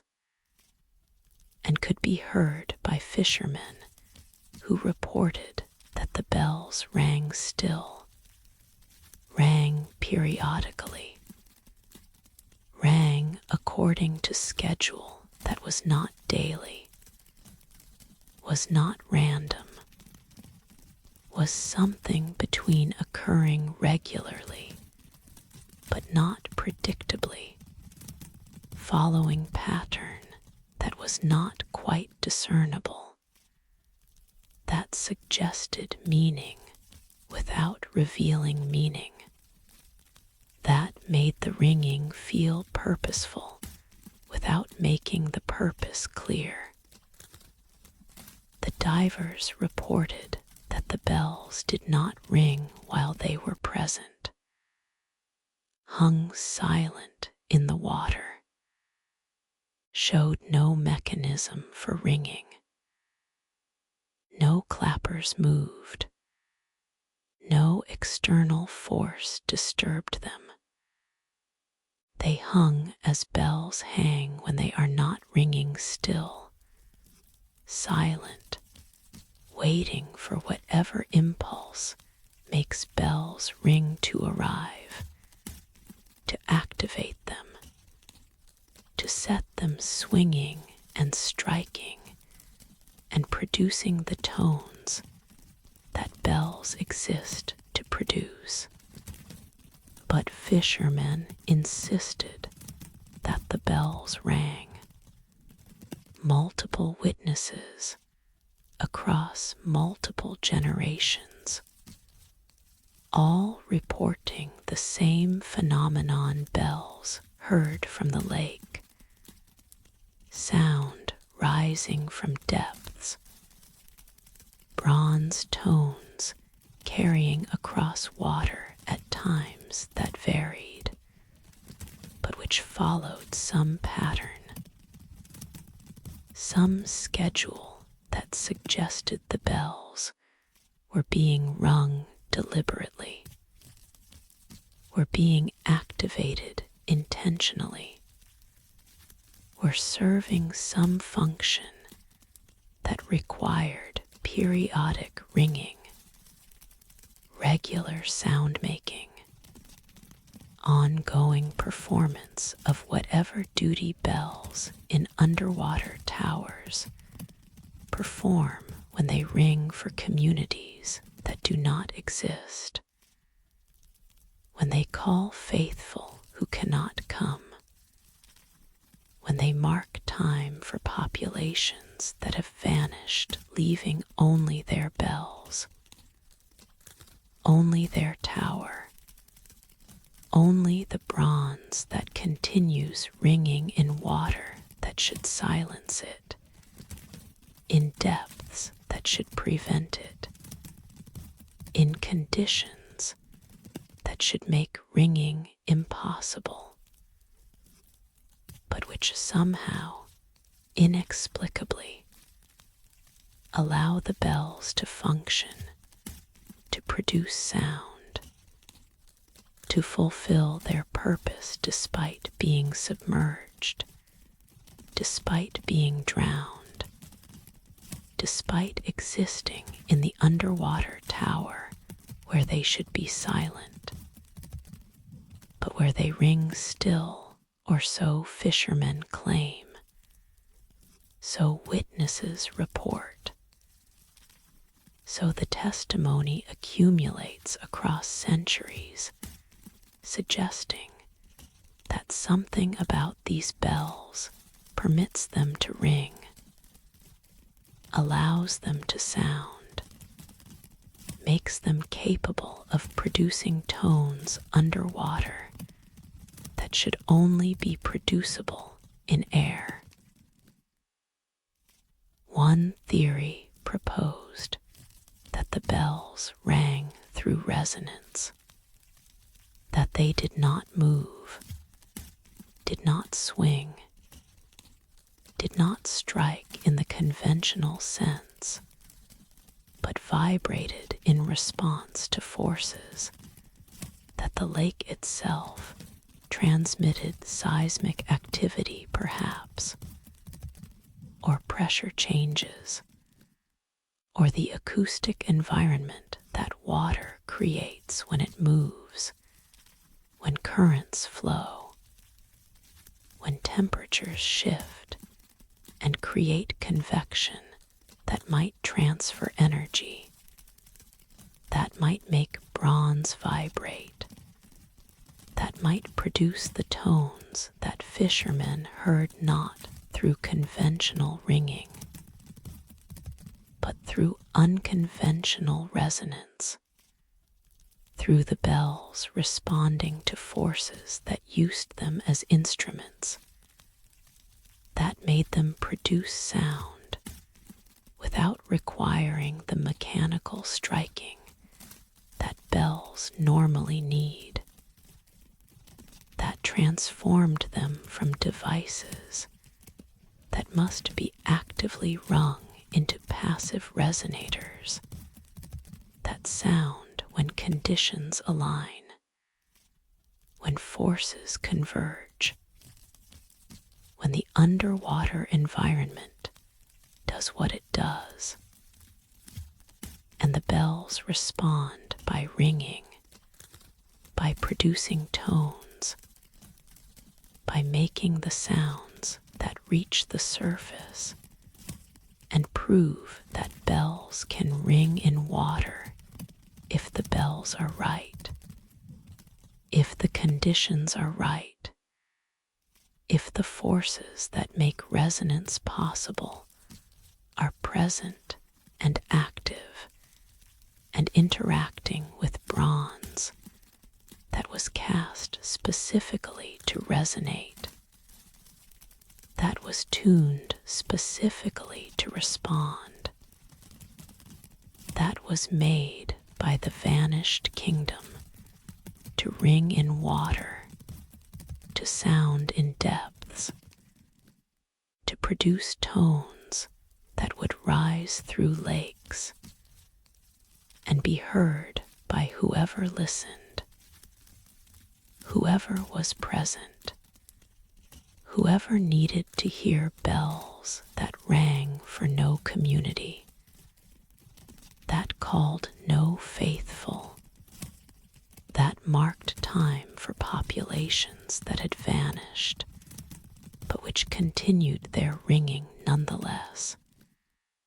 continued their function nonetheless,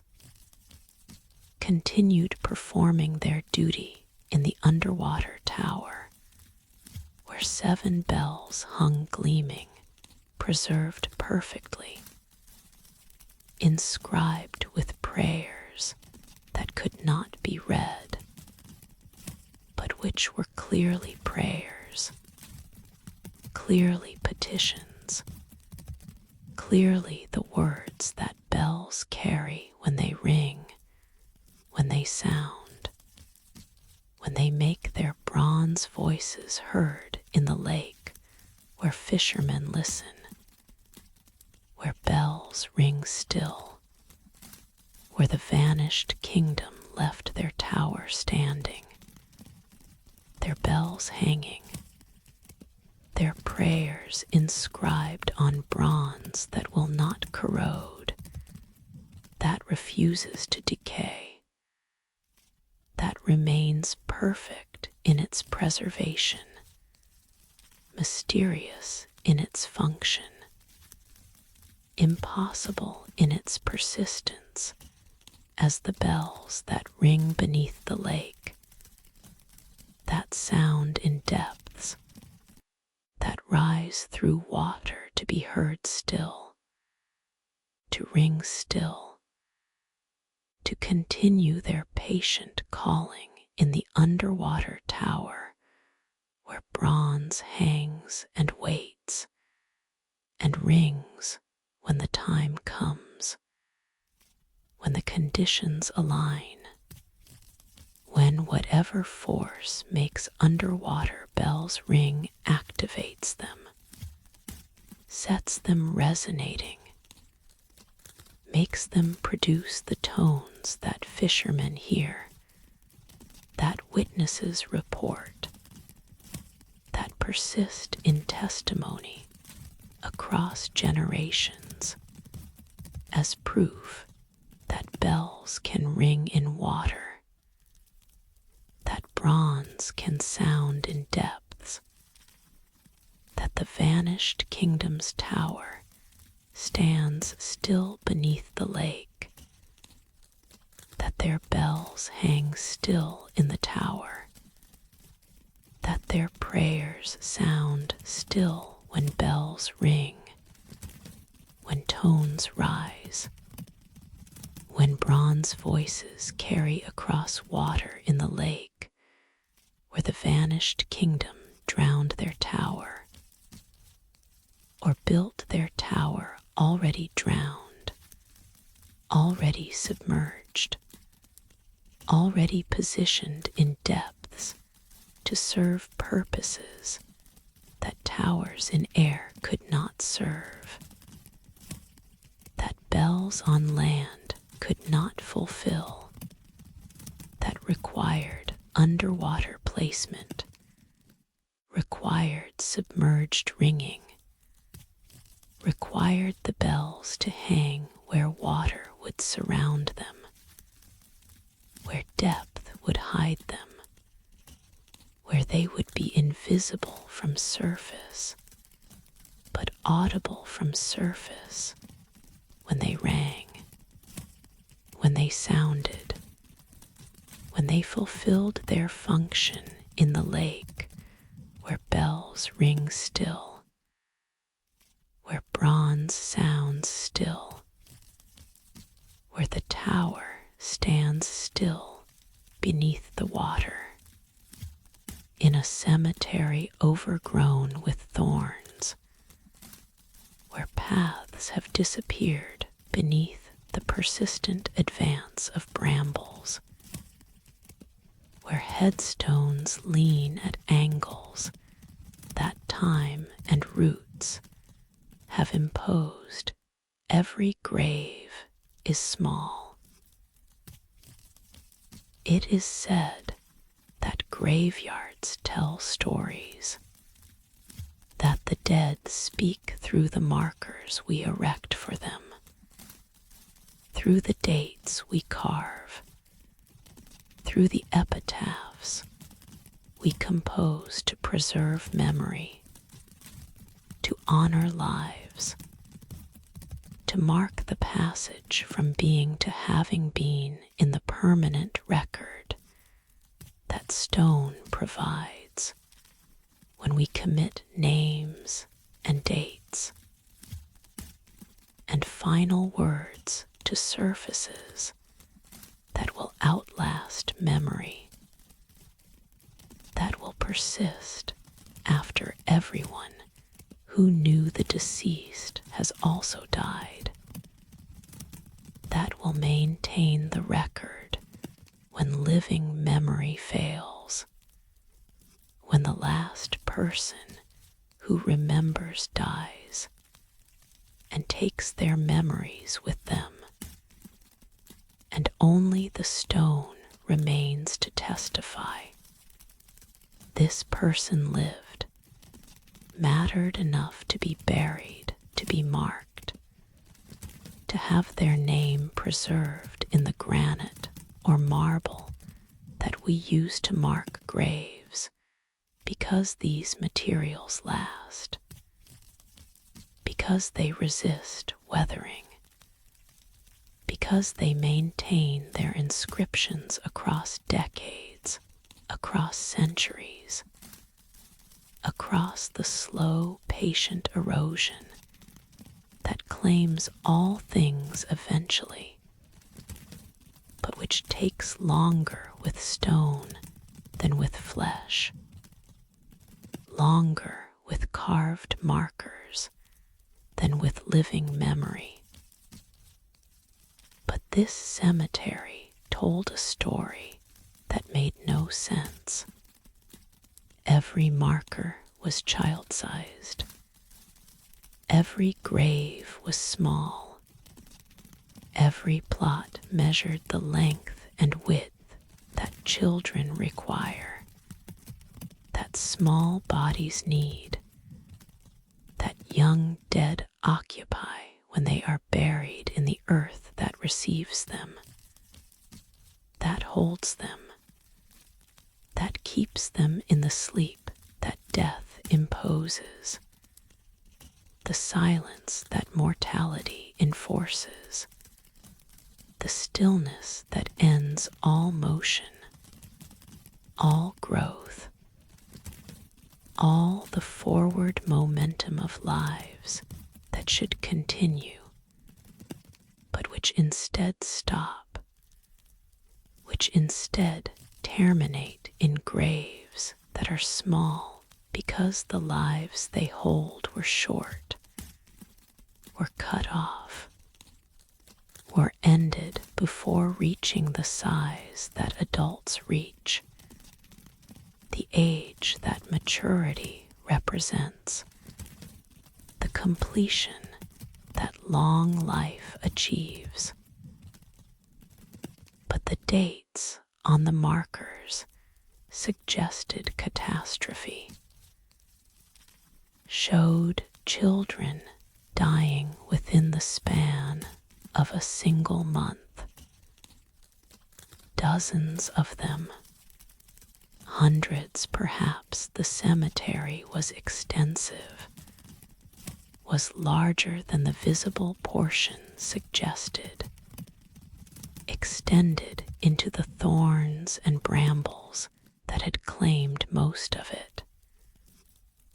that hid most markers, that made counting difficult, made accurate assessment impossible, without clearing the growth that had overtaken the site, that had reclaimed what humans had briefly claimed from the forest, that had returned the cemetery to something like wilderness, though wilderness disturbed by graves, wilderness interrupted by markers, wilderness that was not quite natural because it covered human construction, human grief, human memorial that persisted beneath the thorns, even when the thorns made the memorial invisible, made it inaccessible, made it the kind of forgotten place that forests reclaim when no one tends them, when no one maintains them, when the communities that created them vanish and leave their cemeteries to time, to weather, to the patient reclamation that vegetation performs when humans stop clearing, stop weeding, stop maintaining the boundaries between cultivated and wild. A genealogist discovered the cemetery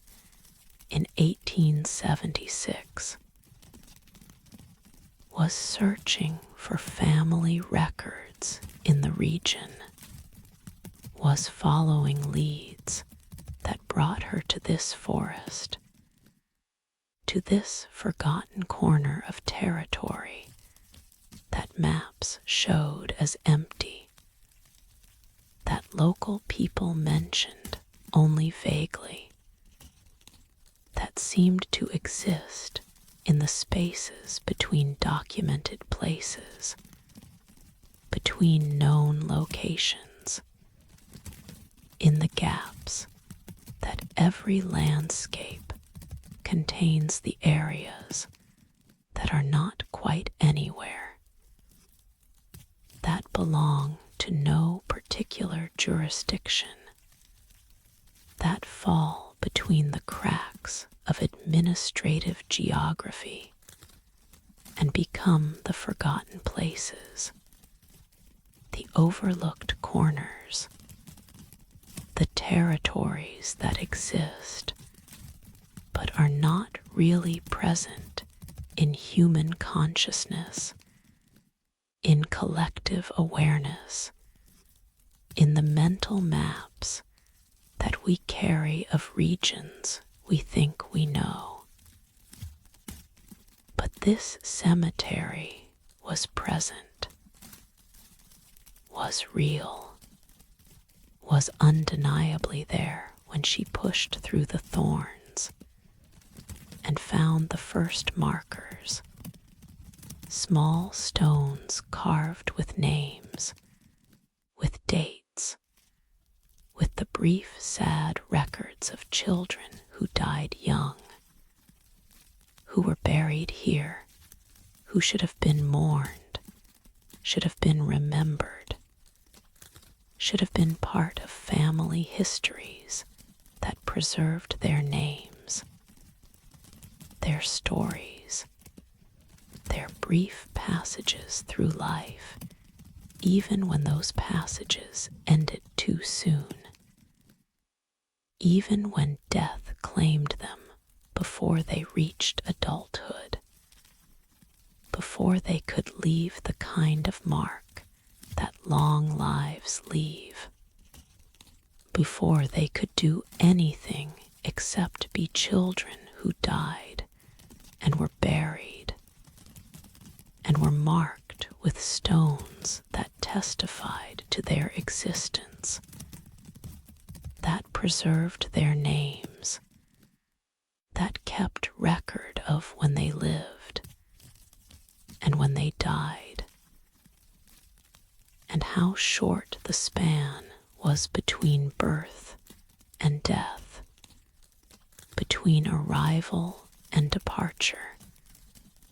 between the beginning that every life is and the ending that every death represents. The genealogist, her name was Margaret Ashford.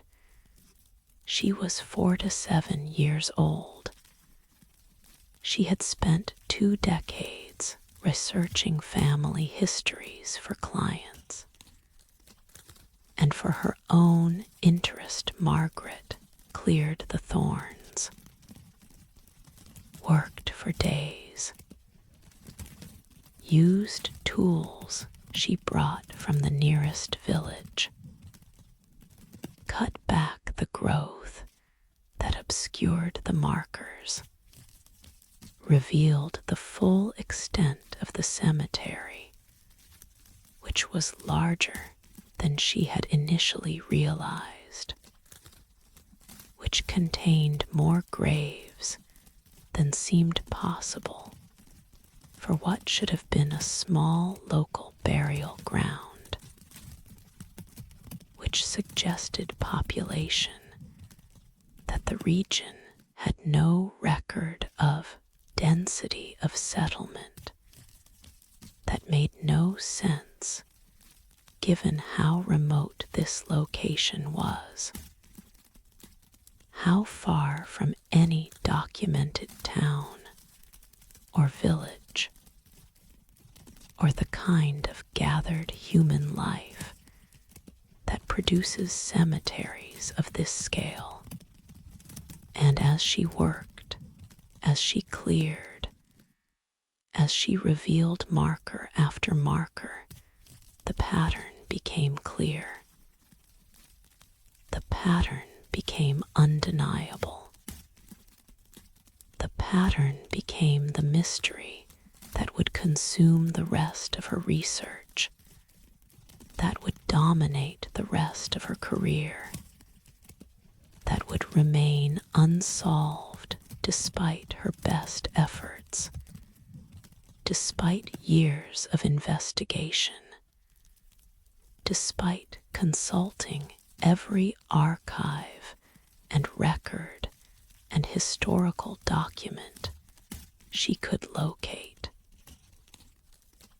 Every grave was a child's grave. Every marker bore dates suggesting death between ages 3 and 7. Every stone showed death occurring within the same month, October 1347.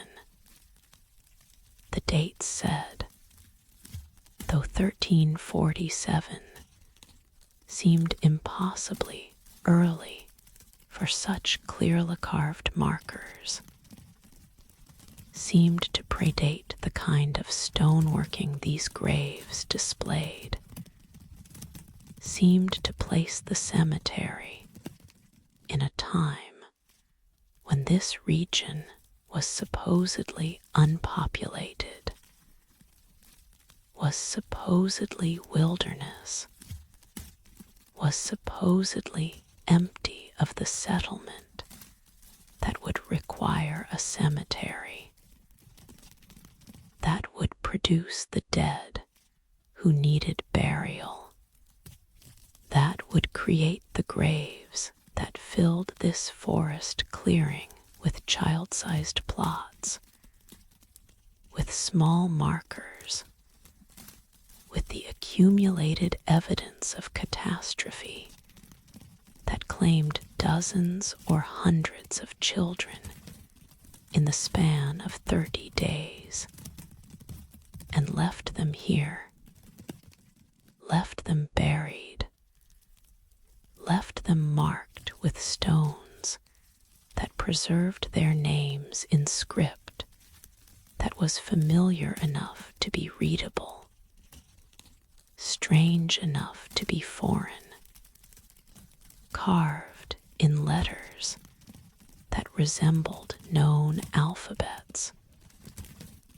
but which were not quite any documented writing system, which were the vanished kingdom's script again, appearing here as it appeared on the crown and the maps and the bells, marking these graves as theirs,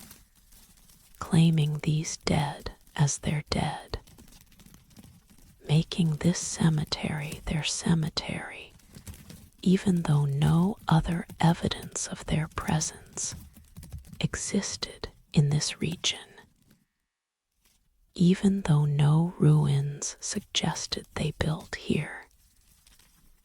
even though nothing except these graves indicated they occupied this forest, lived in this territory, created the settlement that would produce children, that would bury children, that would mark children's graves with stones carved in their language, in their script, in the writing system that no one could read,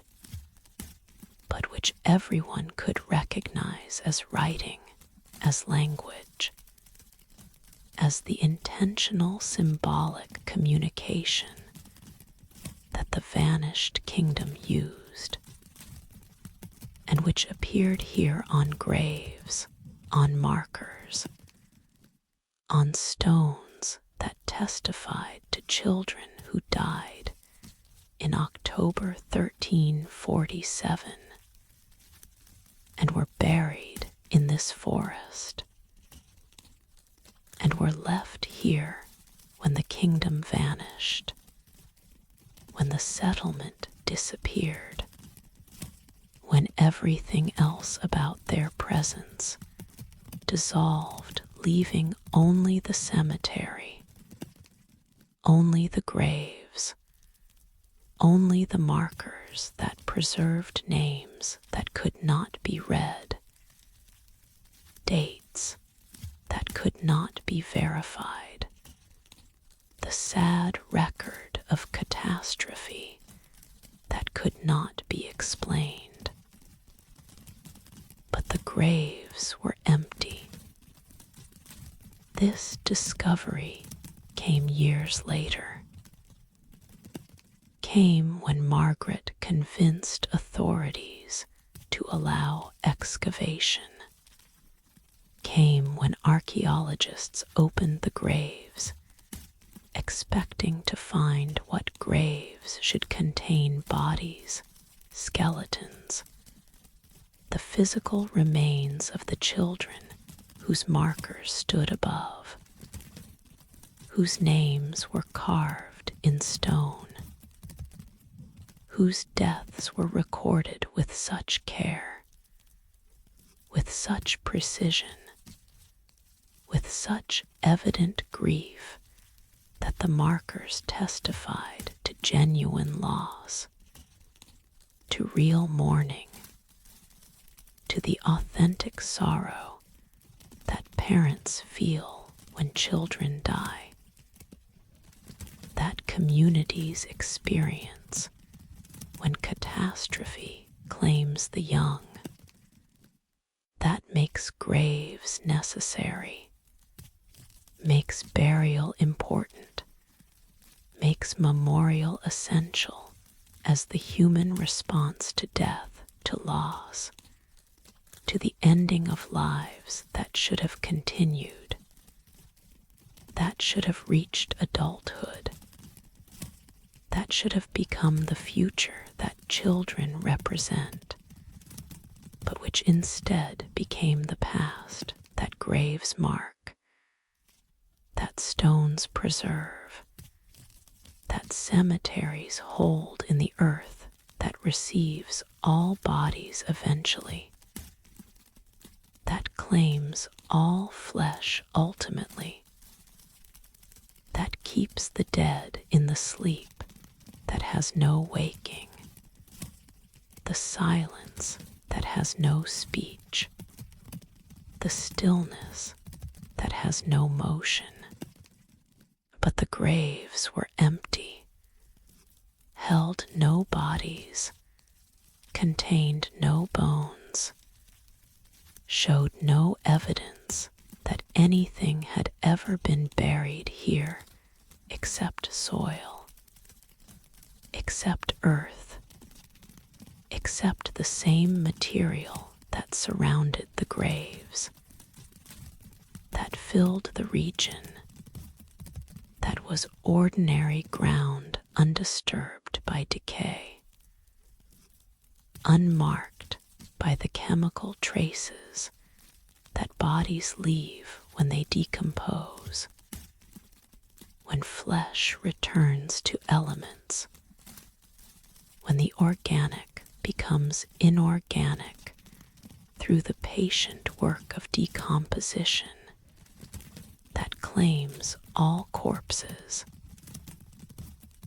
that makes all bodies eventually become the soil they are buried in, that transforms what was alive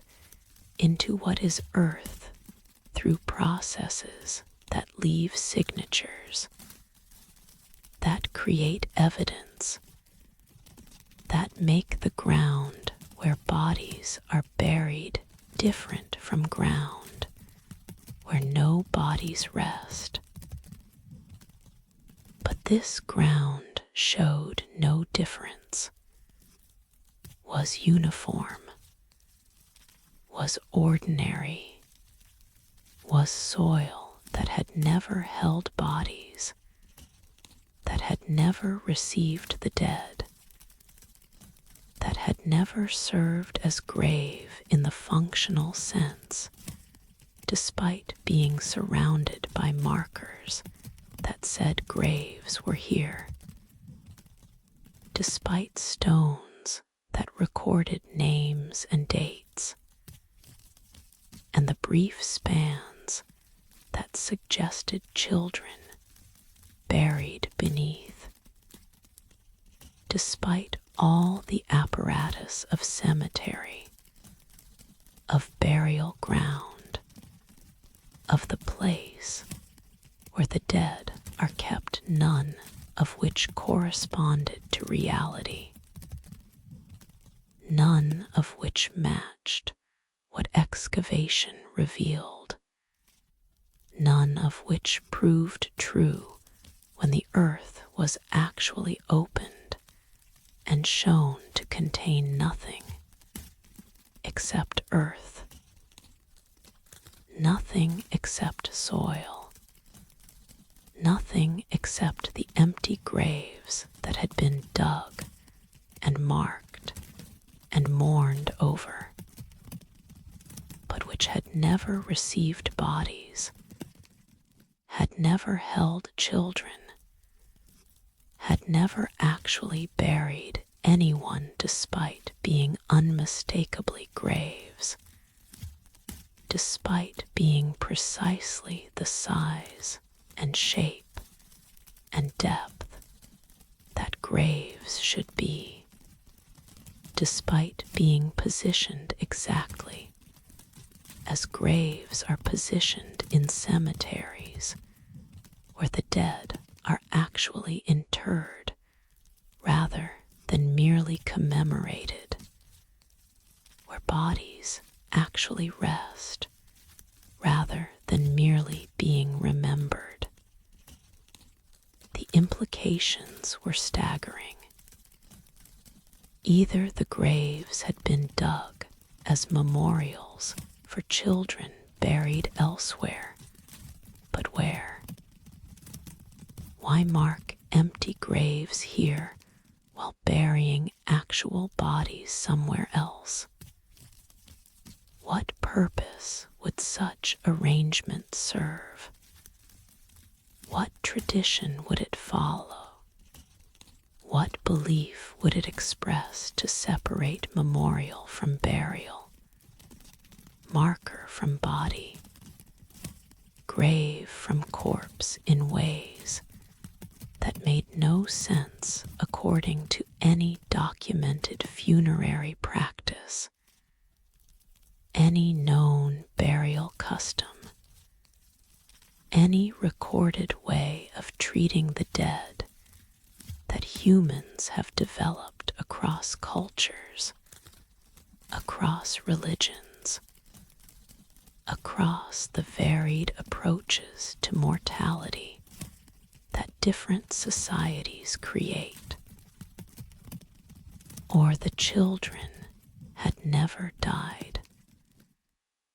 had never been buried, had never existed except as names on stones, as dates carved in markers, as the recorded losses that the cemetery preserved, but which had no corresponding bodies no actual deaths, no real children who lived briefly and died young and were mourned and buried here, were instead something else, were symbolic perhaps, were metaphorical, were the kind of memorial that commemorates losses that are not physical, deaths that are not biological, endings that are not mortality in the conventional sense, but are some other kind of ending, some other kind of loss that this civilization chose to mark with graves, chose to memorialize with stones, chose to preserve in cemetery form, even though what they were preserving was not bodies, was not physical remains, was not the corpses that graves typically hold, or something else had happened, something that removed the bodies, something that took them from graves that had originally held them, that had originally served as actual burial sites, that had originally contained the children whose names were carved on markers, but which had later been emptied, had been excavated, had been cleared of their contents through processes that left no trace, through removal that was so complete that even the chemical signatures of decay were erased. Even the subtle alterations that bodies make to soil were eliminated. Even the evidence that anything organic had ever been here was removed, leaving the graves empty, leaving the markers standing, leaving the cemetery present, but stripped of its purpose, its contents, its reason for being except as monument to loss that had been so completed, extended to the bodies themselves, that claimed not just lives, but remains, that took not just children, but even the bones they should have left behind, that made the loss so total that not even graves could hold evidence of it, could preserve traces of it, could keep any physical testament to the children who died if they died, if they existed, if they were ever anything more than names carved by a kingdom that marked losses in forms we cannot understand, that commemorated absences through graveyards that hold nothing, that preserved memory through markers that have nothing beneath them except empty earth, empty graves, the empty plots that suggest the vanished kingdom's children, vanished so completely that even burial could not hold them, even graves could not keep them, even the earth itself could not retain them when they were taken by whatever took them, when they were claimed by whatever claimed them, when they disappeared into whatever disappearance means, for a civilization that left children's graves with no children, markers with no bodies, cemetery with no dead except the symbolic dead, the commemorated dead, the remembered dead who might never have existed or who existed and were buried but were later removed, were later taken, were later made so absent that even the graves meant to hold them became empty, became void, became the mysterious testimony to loss that was absolute, that was complete, that extended to the physical remains that should persist after death, that should survive mortality. That should be what graves contain when we open them, when we excavate them, when we seek to verify the dead who should be there, but who are not there, who are gone, who left nothing except the stones that mark them, the names that identify them, the dates that record them in the cemetery where every grave is empty, where every plot holds nothing, where the vanished kingdom buried their children, or pretended to bury their children, or mourned children, who were never buried or lost children so completely that even buried bodies could not remain, could not stay, could not rest in graves that should hold them, but which hold only earth, only emptiness, only the absence that makes this cemetery the mystery that Margaret spent years investigating, that archaeologists studied without solving, that remains unexplained still the graves with no bodies, the markers with no dead, the cemetery that commemorates children who might never have existed or who existed and vanished so completely that even their bones could not remain, even their graves could not hold them,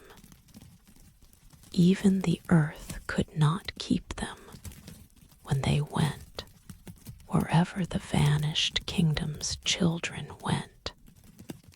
when they were taken wherever the vanished kingdom's children were taken, when they disappeared so completely that only empty graves remain to testify. Children were here, or children were mourned here, or children were memorialized here, even though they were never buried here, even though the graves hold nothing, even though the cemetery that should contain their bodies contains only stones, only markers, only the names carved in script that cannot be read, but which clearly name, clearly identify, clearly preserve the memory of children who are gone so completely that even graves cannot hold evidence of them, cannot keep proof of them, cannot retain any trace except the markers themselves, the names themselves, the dates themselves carved in stone in the forest where the cemetery waits, where thorns reclaim, where empty graves mark losses that were so complete they extended to the bodies, to the remains, to the physical traces that should persist, but which are gone, are absent, are nowhere in the graves that should contain them, in the cemetery that should hold them, in the earth that should keep them, but which keeps only the mystery of children's graves that hold no children, of markers that name the absent, of the cemetery where every grave is empty, where every stone stands over nothing, where the vanished kingdom left their most haunting memorial, the graves of children who might never have died or who died and were buried and were later taken, later removed, later made so absent that even the earth forgot them. Even the graves could not hold them. Even the cemetery that should preserve them preserves only their absence, only their names, only the stones that mark where they should rest, but do not rest, where they should be buried, but are not buried, where the vanished kingdom placed markers for children who are not there, who are nowhere, who left only their names carved in stone in the cemetery, where graves are empty, where children are absent, where the mystery persists of the dead who left no bodies, of the buried who were not buried, of the children who are gone so completely that even their graves cannot prove they existed, cannot demonstrate they lived, cannot preserve them in the earth that should receive all dead, but which received no dead here, which holds no dead here, which keeps only emptiness in the children's graves that hold no children, deep within ruins that appear on no historical map, that exist in territories marked blank on modern charts. Explorers in 1889 discovered a throne room whose orientation violated every tradition of sacred architecture. It is said that thrones face east, that seats of power are positioned to receive the rising sun, to align with the sacred direction, to orient themselves toward the place where light emerges from darkness, where day overcomes night, where the sun, symbol of divine authority, of cosmic order, of the power that illuminates and makes visible where the sun rises and casts its first rays upon the throne, upon the king, upon the seat of sovereignty that should face toward light, toward dawn, toward toward the direction that almost all cultures have marked as sacred, as auspicious, as the proper orientation for power, for rule, for the exercise of authority that claims divine sanction, celestial approval, alignment with the fundamental order that sunrise represents. But this throne faced north, turned its back to sunrise, positioned itself toward the direction that traditions mark as cold, as dark, as the place where sun never goes, where warmth never reaches, where the pole star hangs unchanging, while all other stars wheel around it, where magnetic north pulls compasses, where the Earth's axis points toward the celestial regions that remain constant, while everything else rotates, while seasons change, while the sun traces its daily arc from east to west, leaving north untouched, unlit, the direction of permanence rather than change, of stillness rather than motion, of the fixed point rather than the moving light. The archaeologist who discovered the throne room, his name was Victor Anderson. He was Swedish.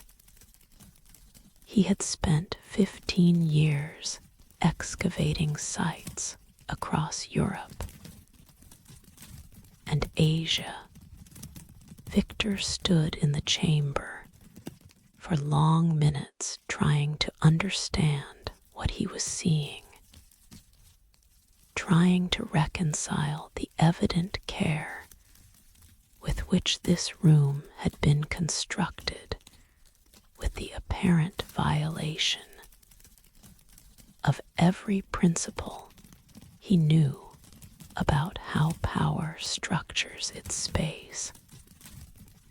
how sovereignty orients itself, how thrones are positioned to make architectural statements about authority, about legitimacy,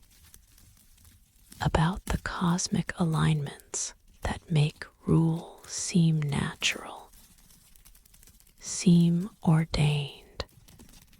seem like the inevitable expression of divine, will rather than merely human ambition. The chamber itself was magnificent. Walls of polished stone, not rough-cut blocks, but finished surfaces that reflected lamplight, that created the sense of being inside something precious, something jewel-like, something that was not merely functional space, but was aesthetic achievement, was architecture as art, as the transformation of utilitarian necessity into beauty that testified to the sophistication of whoever built this, to their technical mastery, to their understanding that power expresses itself not just through force, but through the creation of spaces that overwhelm, that impress, that make authority visible through scale and craft. And the careful application of resources to the production of environments that speak without words, that communicate through their very existence the message. Whoever built this possessed power, possessed resources, possessed the capacity to command labor and materials and expertise sufficient to create not just shelter, but splendor. Not just rooms, but architectural statements about who they were, what they valued, what they wanted visitors to understand about their civilization, their sovereignty, their place in the cosmic order. The ceiling was vaulted, rose to heights that made voices echo, that created acoustic properties suggesting the room was designed for ceremony, for public gatherings, for the kind of events that require space capable of holding crowds, capable of allowing many people to witness simultaneously whatever occurred here, coronations perhaps, or judgments, or the rituals through which power legitimates itself, makes itself visible, makes itself real to subjects who need to see authority enacted, need to witness sovereignty performed, need the tangible evidence that throne rooms provide when they host the ceremonies that make abstract concepts like kingship into concrete realities, like a person sitting on a throne, wearing a crown, exercising the power that institutions claim, but which only becomes real when someone actually occupies the seat, actually wears the regalia, actually performs the role that sovereignty requires. But the throne faced north. This fact dominated everything, made all the chamber's magnificence strange, made all its evident sophistication mysterious, made Victor question whether he understood anything about this civilization, whether the assumptions he brought from studying other cultures had any validity here, whether the rules that governed sacred architecture elsewhere applied at all to a kingdom that would build a throne room facing north, that would position their seat of power toward the cold, dark direction, toward the place where sun never shines, toward the orientation that tradition marks as inauspicious, as improper, as fundamentally wrong for the exercise of authority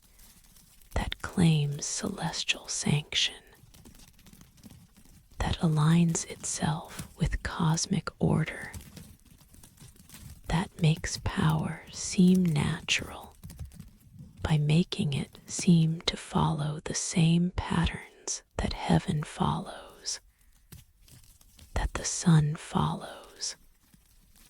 that the fundamental architecture of the universe follows.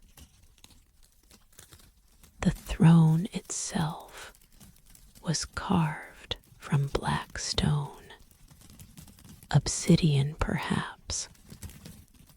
or the same mysterious material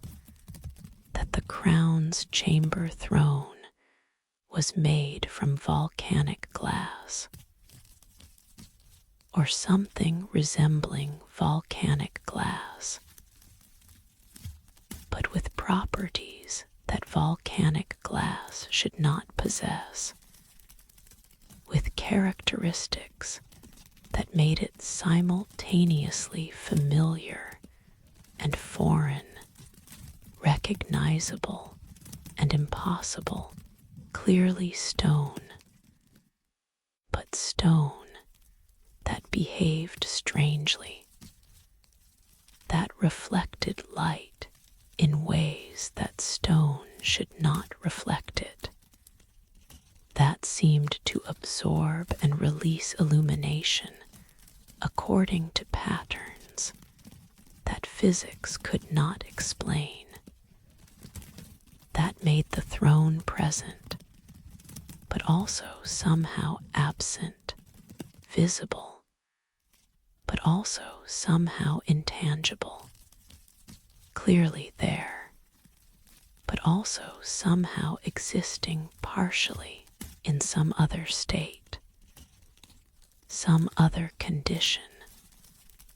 some realm between solid and incorporeal that made approaching it feel like approaching threshold, like coming to border between states of being, between the material and the immaterial,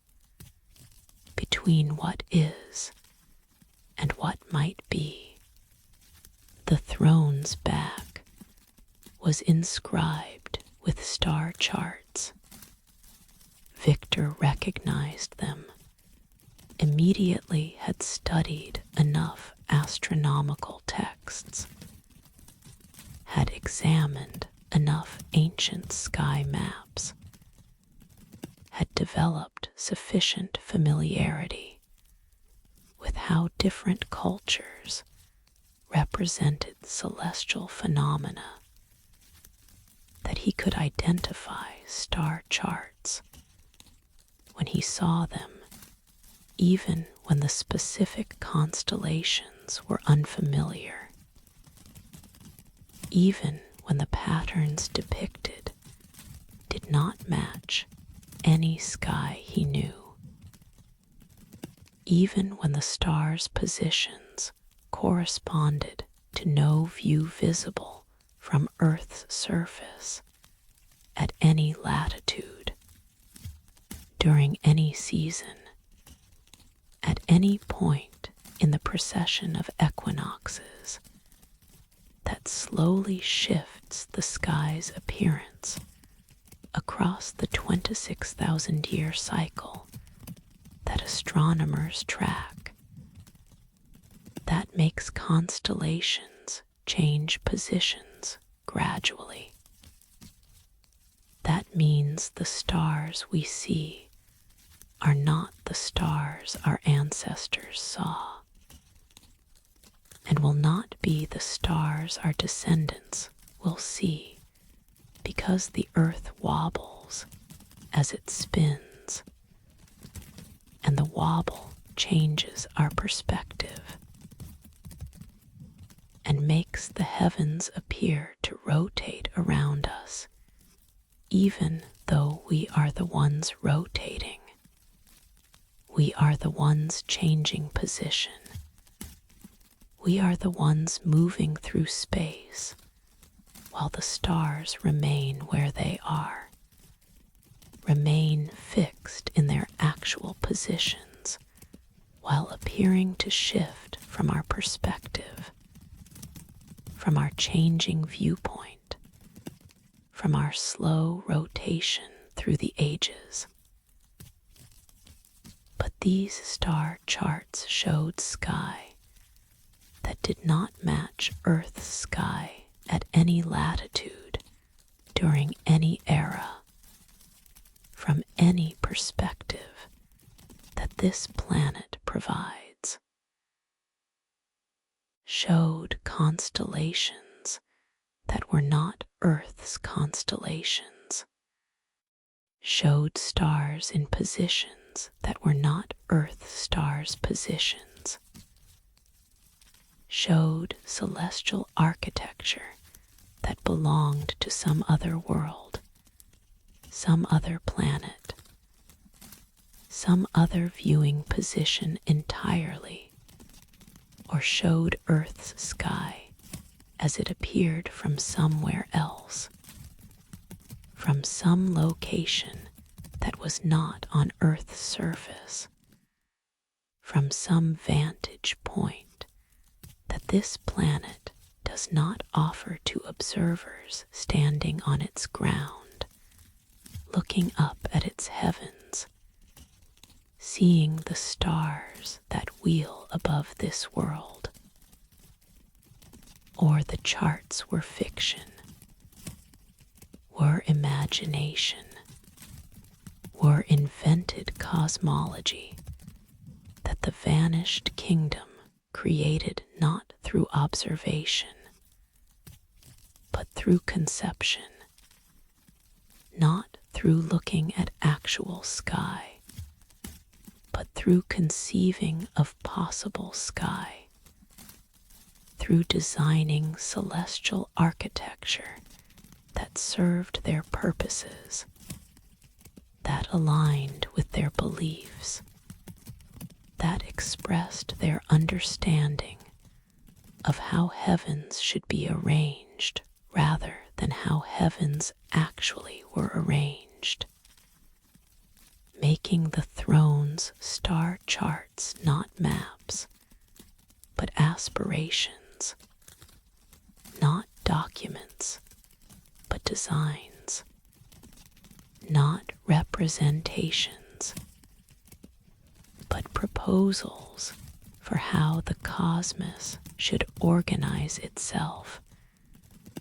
how the stars should position themselves, how the universe should structure its visible order. The throne faced north toward something, toward some destination, some location, some feature of the landscape,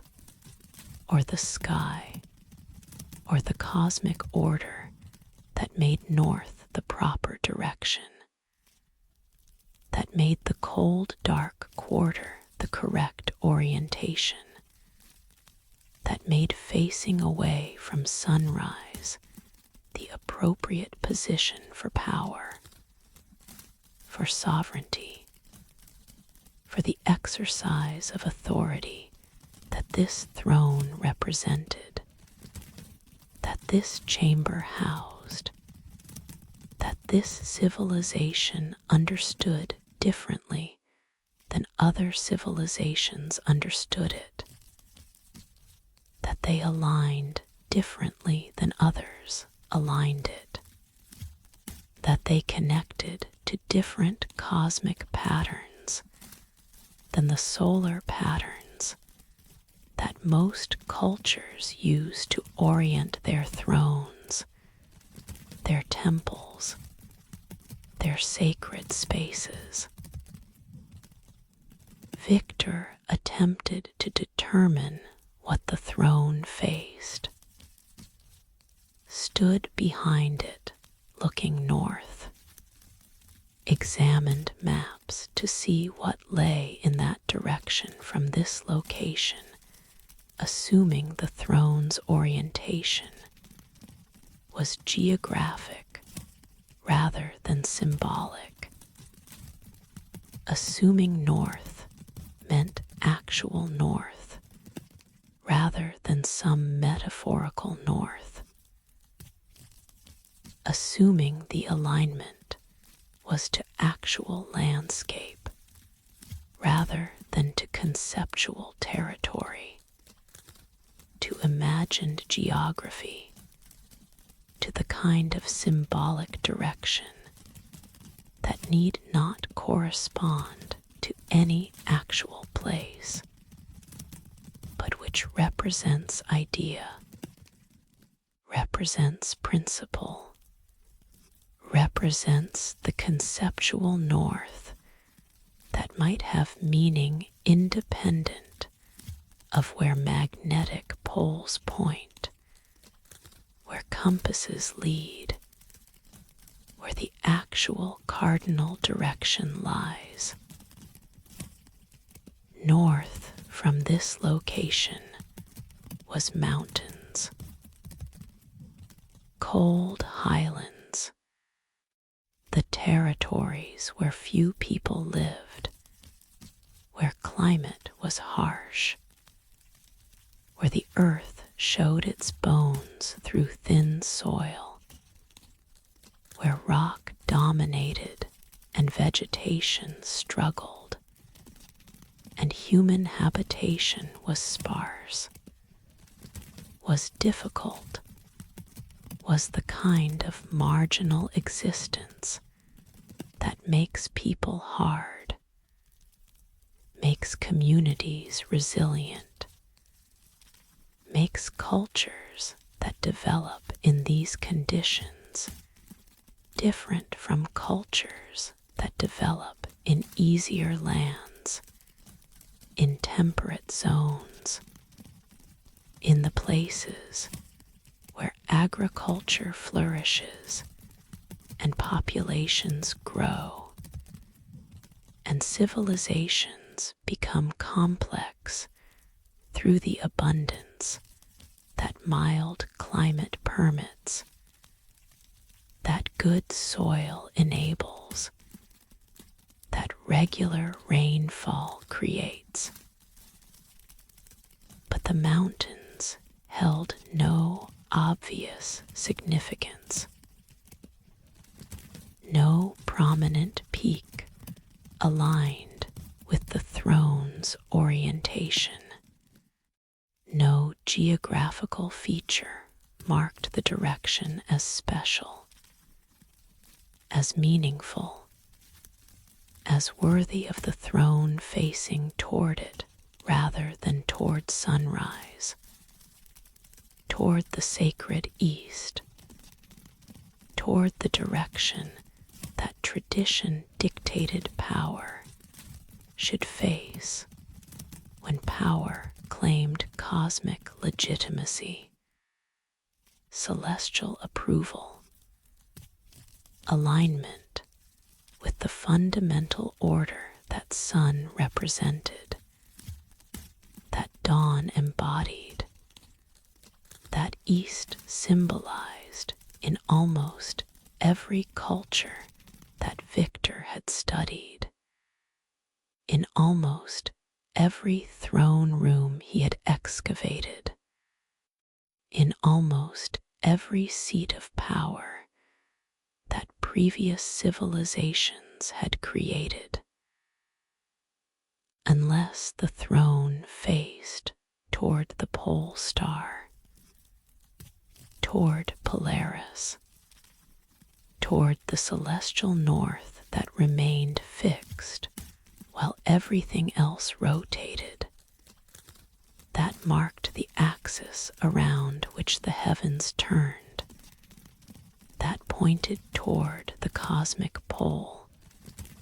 the celestial pivot, the point in the sky that did not move, that did not change, that persisted constant, while all other stars wheeled around it, while seasons shifted, while the sun traced its annual path through the zodiac and made time visible through its motion, made change apparent through its movement, made impermanence obvious through its constant alteration of position, while the pole star, while Polaris remained fixed, remained constant,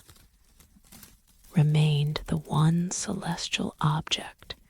that did not participate in the universal motion, that that stood still while everything else moved, that marked the center, the axis, the point of permanence in the sky that changed, the fixed reality in the heaven that rotated. Perhaps this civilization valued permanence over change,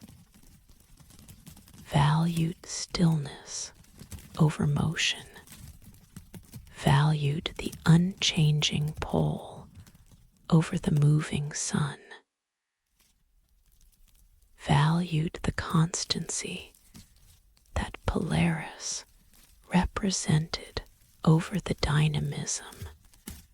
that solar cycles embodied, valued being centered, being axial, being the still point around which everything else revolved, rather than being part of the revolution, part of the motion, part of the change that characterized everything except the pole, everything except the axis, everything except the throne that faced north toward the celestial pivot, and perhaps claimed to be that pivot's earthly equivalent, that axis's terrestrial correspondent, that center's material manifestation, the throne, as pole star, made physical, made architectural, made into seat of power that derived its authority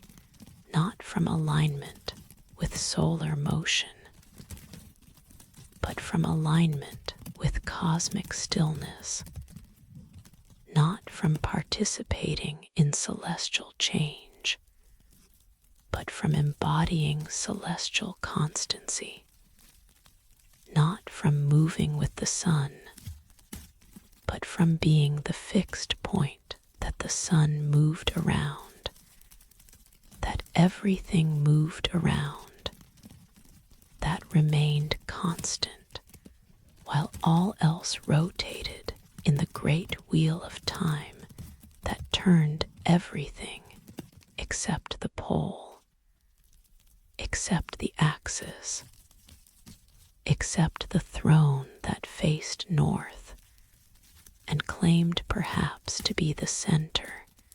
to be the still point, to be the pivot around which the kingdom turned, around which power organized itself, around which authority found its legitimacy, not through changing with the times, but through remaining constant across the times, through being the fixed point that persisted while everything else kingdoms, rulers, populations, cultures, while everything else rose and fell and changed and transformed, while the throne remained, while the direction remained, while the north persisted as the orientation of power that understood itself as axis, as pole, as the still point in the turning world. Victor spent weeks in the throne room, mapping its dimensions, documenting its features, attempting to understand the cosmology it embodied,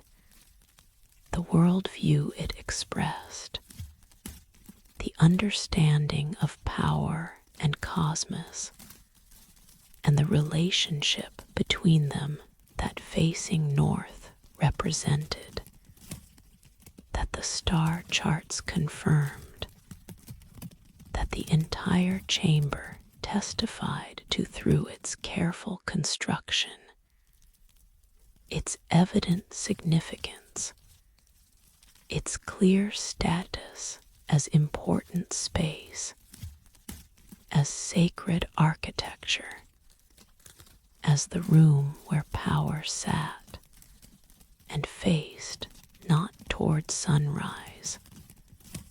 but toward the celestial pole, toward the cosmic axis, toward the direction that represented not change, but constancy, not motion, but stillness, not the dynamic solar principle, but the static stellar principle, not time flowing, but time centered, not history unfolding, but eternity persisting in the throne room that faced wrong direction, according to every tradition Victor knew, but which perhaps faced exactly the right direction according to traditions he did not know, according to the cosmology he had not studied, according to the vanished kingdom's understanding of how thrones should orient themselves when thrones claim to be the earthly pole, the terrestrial axis, the material manifestation of the cosmic center around which everything rotates, everything turns, everything moves, while the throne remains still, remains constant, remains forever facing north toward the pole star, toward the celestial pivot, toward the fixed point in the turning sky that this civilization apparently valued more than the rising sun, that they aligned with more thoroughly than they aligned with dawn, that they made the orientation of their power, because power for them was not about moving with time, but about being the center that time moved around, about being the axis that remained constant while everything else changed, about being the pole that persisted while everything else rotated in the throne room that faced north, that oriented itself toward stillness rather than motion, toward constancy rather than change, toward the direction that was wrong according to almost every other culture, but which was apparently right for the vanished kingdom, for their understanding of sovereignty, for their cosmology that valued the pole over the sun, the axis over the dawn, the still point over the moving light in the chamber where the throne sits still, where the orientation persists, where the wrong direction remains exactly right for a civilization that understood power differently, that aligned authority differently, that made their throne face north toward the pole star, toward the cosmic axis, toward the celestial center in the throne room that faces the wrong direction, that violates tradition, that breaks the rules that other cultures follow, but which apparently followed different rules, different principles, different understanding of how power should orient itself when power claims not to move with time, but to be the center that time moves around, the axis that time rotates around, the pole that time cannot move, cannot change, cannot shift from its position facing north in the throne room where the vanished kingdom sat, where their authority centered itself, where their power found its fixed point in the direction that was wrong for everyone else, but apparently right for them, apparently correct for their cosmology, apparently proper for the throne that faced north, that oriented itself toward the pole, that aligned itself with the celestial axis in the chamber that Victor found, that he documented, that he left still facing north, still oriented toward the wrong direction that was somehow right, still pointing toward the pole star, still claiming its position as earthly axis, as terrestrial center, as the fixed point in the turning kingdom, in the throne room that faces the wrong direction, that breaks tradition, that violates expectation, that remains forever oriented north toward the pole, toward the axis, toward the still point in the turning world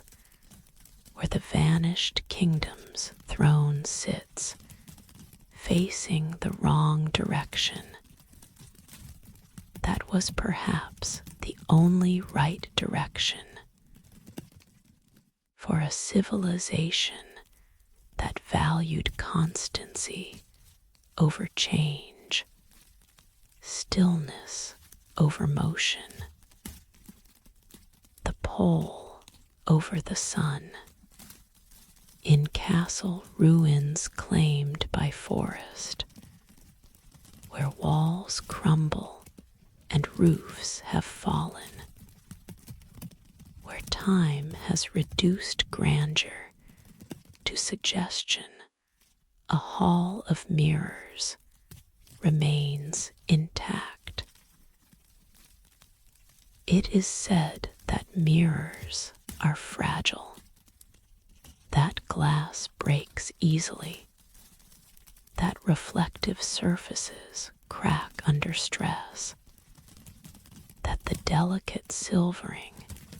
that makes mirrors reflective deteriorates with exposure to moisture, to air, to time's patient corrosion that claims all things eventually, but which claims mirrors quickly, makes them lose their reflectivity, makes them become merely glass, merely transparent surfaces that light passes through rather than surfaces that light bounces from. That makes images visible. That creates the doubling that mirrors produce when they function properly, when they preserve their silvering, when they maintain the metal coating that transforms transparent glass into reflective surface, into the tool that shows us ourselves, that makes self visible, that creates the strange experience of seeing our own faces, our own bodies, our own forms from outside as others see them, rather than from inside as we experience them. But these mirrors survived, remained intact despite the castle collapsing around them, despite weather that destroyed stone, despite centuries that reduced walls to rubble and turned roofs to memory, and made the fortress into ruin. Through all this, the mirrors persisted, hung in their frames, maintained their positions on walls that leaned, but did not fall, that cracked, but did not crumble, that remained standing just enough to hold the mirrors, to keep them vertical, to preserve them in the hall that was otherwise destroyed, otherwise claimed by time,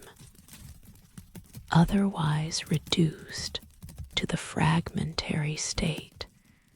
that makes ruins ruins rather than buildings, that makes the past visible through its partial preservation, through the way it persists incompletely,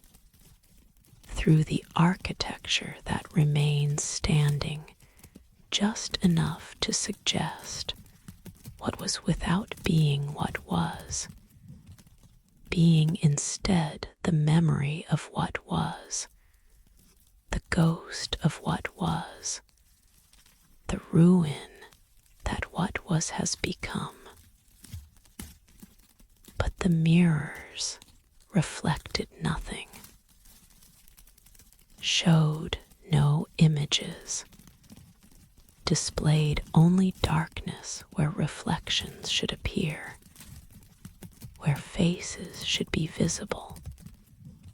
where the hall itself should be doubled in the way that mirrors double spaces,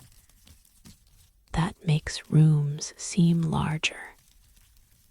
that creates the illusion of depth through showing what faces the mirror, what stands before it, what should appear in its surface when the surface is reflective,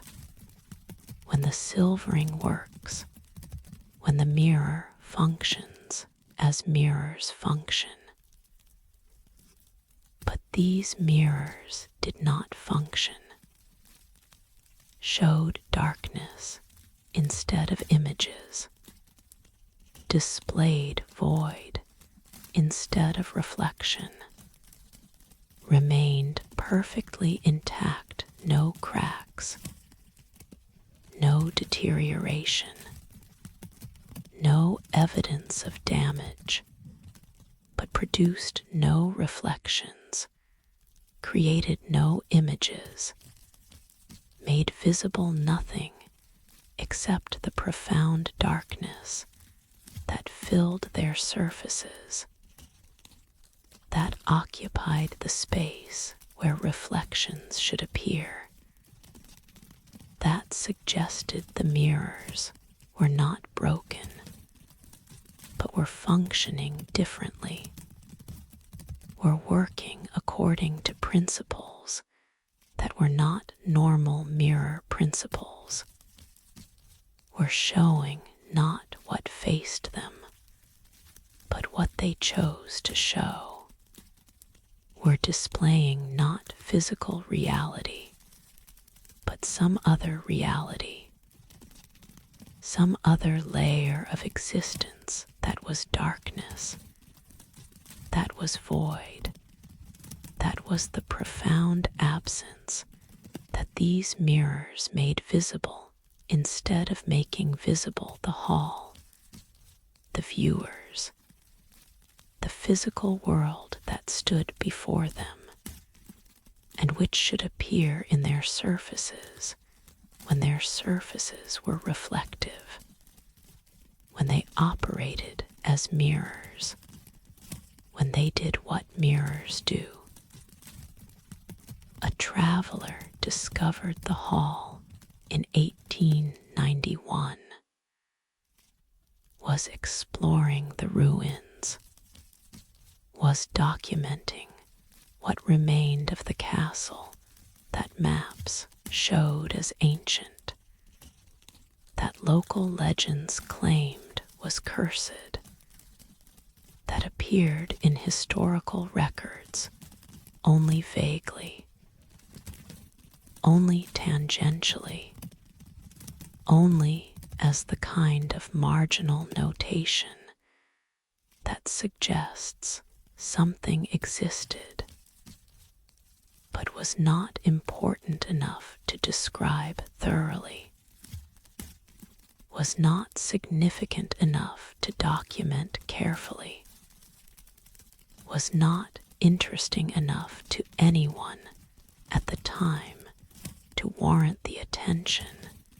that would have preserved its history, that would have recorded who built it, when they built it, why they abandoned it, and allowed it to become ruins, allowed it to collapse, allowed it to transform from fortress into forest, from architecture into archaeology, from presence into memory that was itself becoming forgotten, becoming lost, becoming one more ruin in forests full of ruins, one more collapsed castle among the many that Europe contains, that time has claimed, that persist as fragments while their histories dissolve into the uncertainty that makes ruins mysterious, that makes them romantic,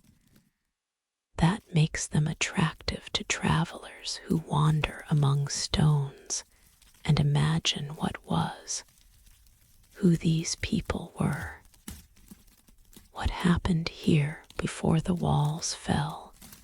and the forest reclaimed, and everything became the beautiful melancholy ruin that time creates when it works on architecture, when it reduces buildings to suggestions,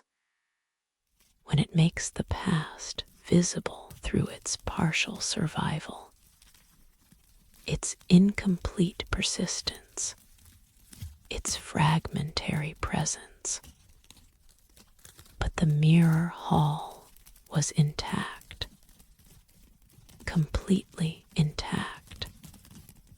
The traveler, his name was James Whitmore.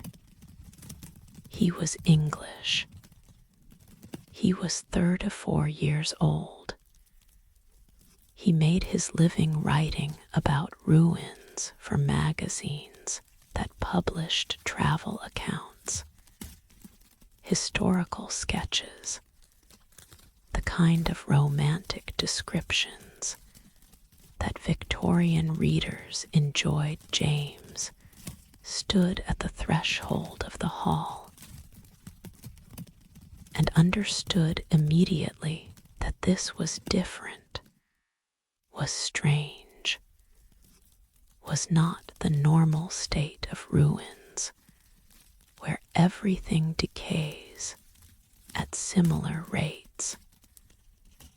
where time claims all parts equally, where collapse is comprehensive rather than selective, where if walls fall then ceilings fall, And if roofs disappear, then floors rot, and everything deteriorates together, maintains parity in its destruction, becomes ruin uniformly rather than becoming ruin everywhere except one place, one hall, one room that remains perfect while everything around it crumbles. He entered carefully, expected the floor to be unstable, to be rotted, to give way under his weight the way that floors in ruins often give way, often betray the appearance of solidity, often prove to be thinner than they look, weaker than they seem, held together more by habit than by structure, by the memory of what they were rather than by the reality of what they've become. But the floor held, was solid, was as sturdy as the day it was laid, as firm as new construction, as reliable as architecture that has not spent centuries being claimed by weather, by moisture, by the patient decomposition that time inflicts on all materials. That makes wood rot and stone crumble, and all things eventually return to elements,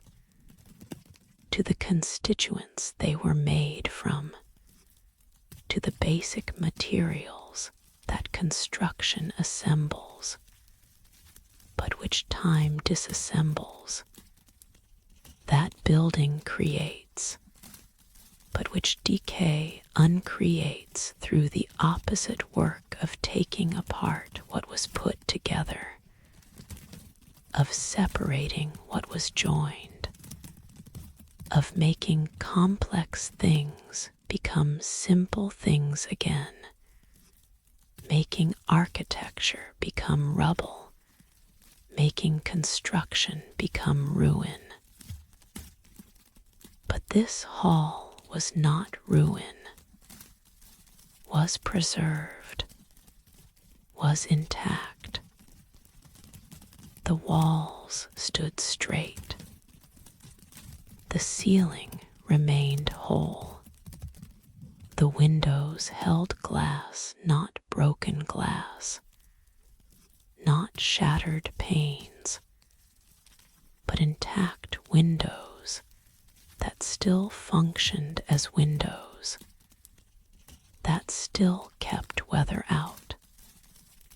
that still divided interior from exterior in the way that architecture divides space, that makes inside different from outside, that creates the protected environments that buildings exist to create, that shelters them, that makes them habitable rather than merely spaces beneath sky, merely locations exposed to elements, merely the default state of being outdoors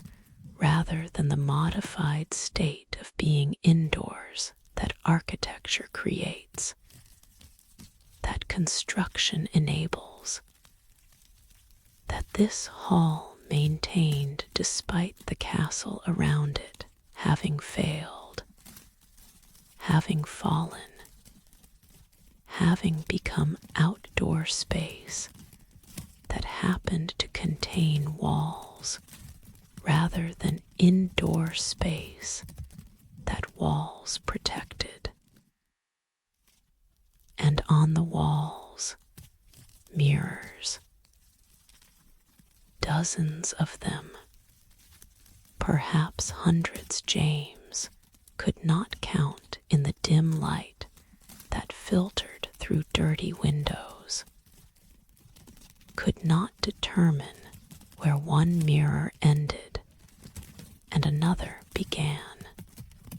because they were positioned close together, were arranged to create continuous reflective surface, were hung in the pattern that mirror halls use when they want to create the effect of infinity, of endless space, of rooms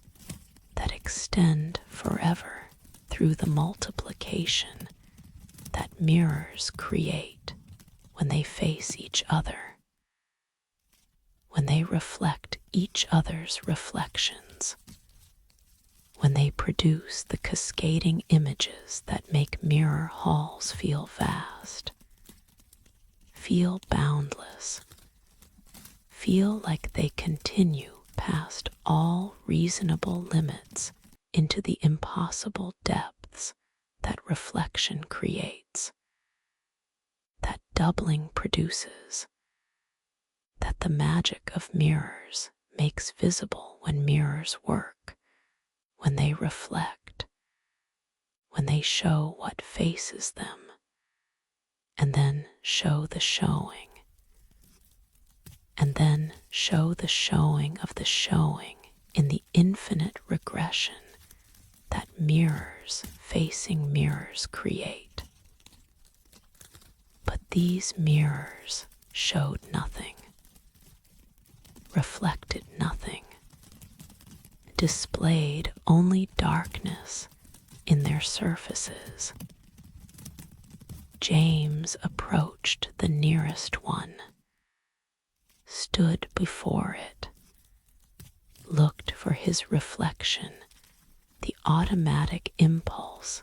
that mirrors trigger, the unconscious expectation that we will see ourselves when we face reflective surfaces, that our image will appear, that the mirror will do what mirrors do, which is show us our own faces, our own forms, our own presence made visible through the optical trick that reflection performs, that makes us simultaneously subject and object, simultaneously the one who looks and the one who is looked at, simultaneously consciousness and image, simultaneously interior experience and exterior appearance, in the strange doubling that mirrors create. That makes them fascinating. That makes them uncanny. That makes them the objects of superstition and magic. And all the accumulated unease that humans feel about devices that show us ourselves, but show us ourselves wrongly, reversed, left become right, and right become left. Our faces familiar, but subtly strange, ourselves, but not quite ourselves, recognizable, but transformed in ways that make mirrors both useful and disturbing, both practical and mysterious, both tools and symbols. But this mirror showed him nothing, showed only darkness. He moved closer, brought his face near the surface, expected to see his features emerge from the dark, expected the mirror to behave normally at shorter distance, expected that proximity would overcome whatever was preventing reflection, whatever was making the surface dark, whatever was causing the mirrors to malfunction or to function differently, or to be something other than normal mirrors despite appearing to be normal mirrors, despite being clearly glass, clearly framed, clearly positioned as mirrors are positioned when they are meant to reflect, when they are intended to show images, when they serve the purpose that mirrors exist to serve. But darkness remained. Absolute darkness. Profound darkness. The kind of darkness that is not merely absence of light, but is presence of something else, is positive rather than negative, is substance rather than void, is the darkness that feels like it extends infinitely, like it contains depths, like you could fall into it if you got too close, if you leaned too far into the mirror's surface, if you allowed yourself to be drawn into the darkness that the mirror showed instead of showing you,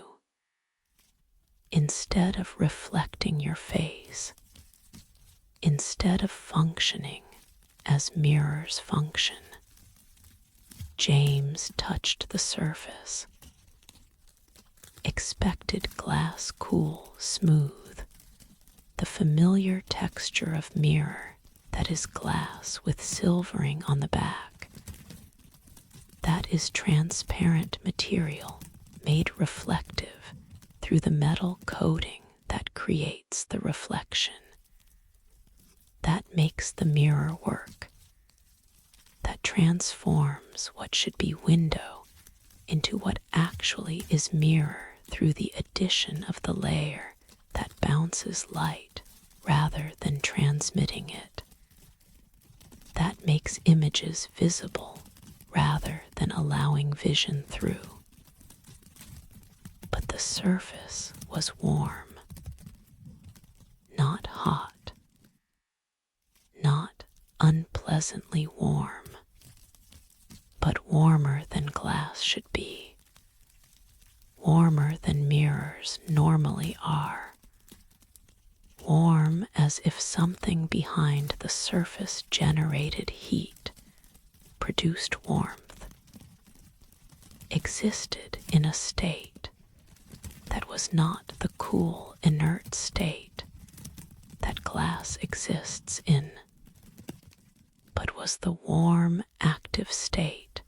that living things exist in. That suggests metabolism. That indicates energy being produced, being released, being the warmth that life creates, that consciousness generates, that makes living things warmer than their surroundings, warmer than they should be if they were merely matter, merely substance, merely the passive material that mirrors are made from.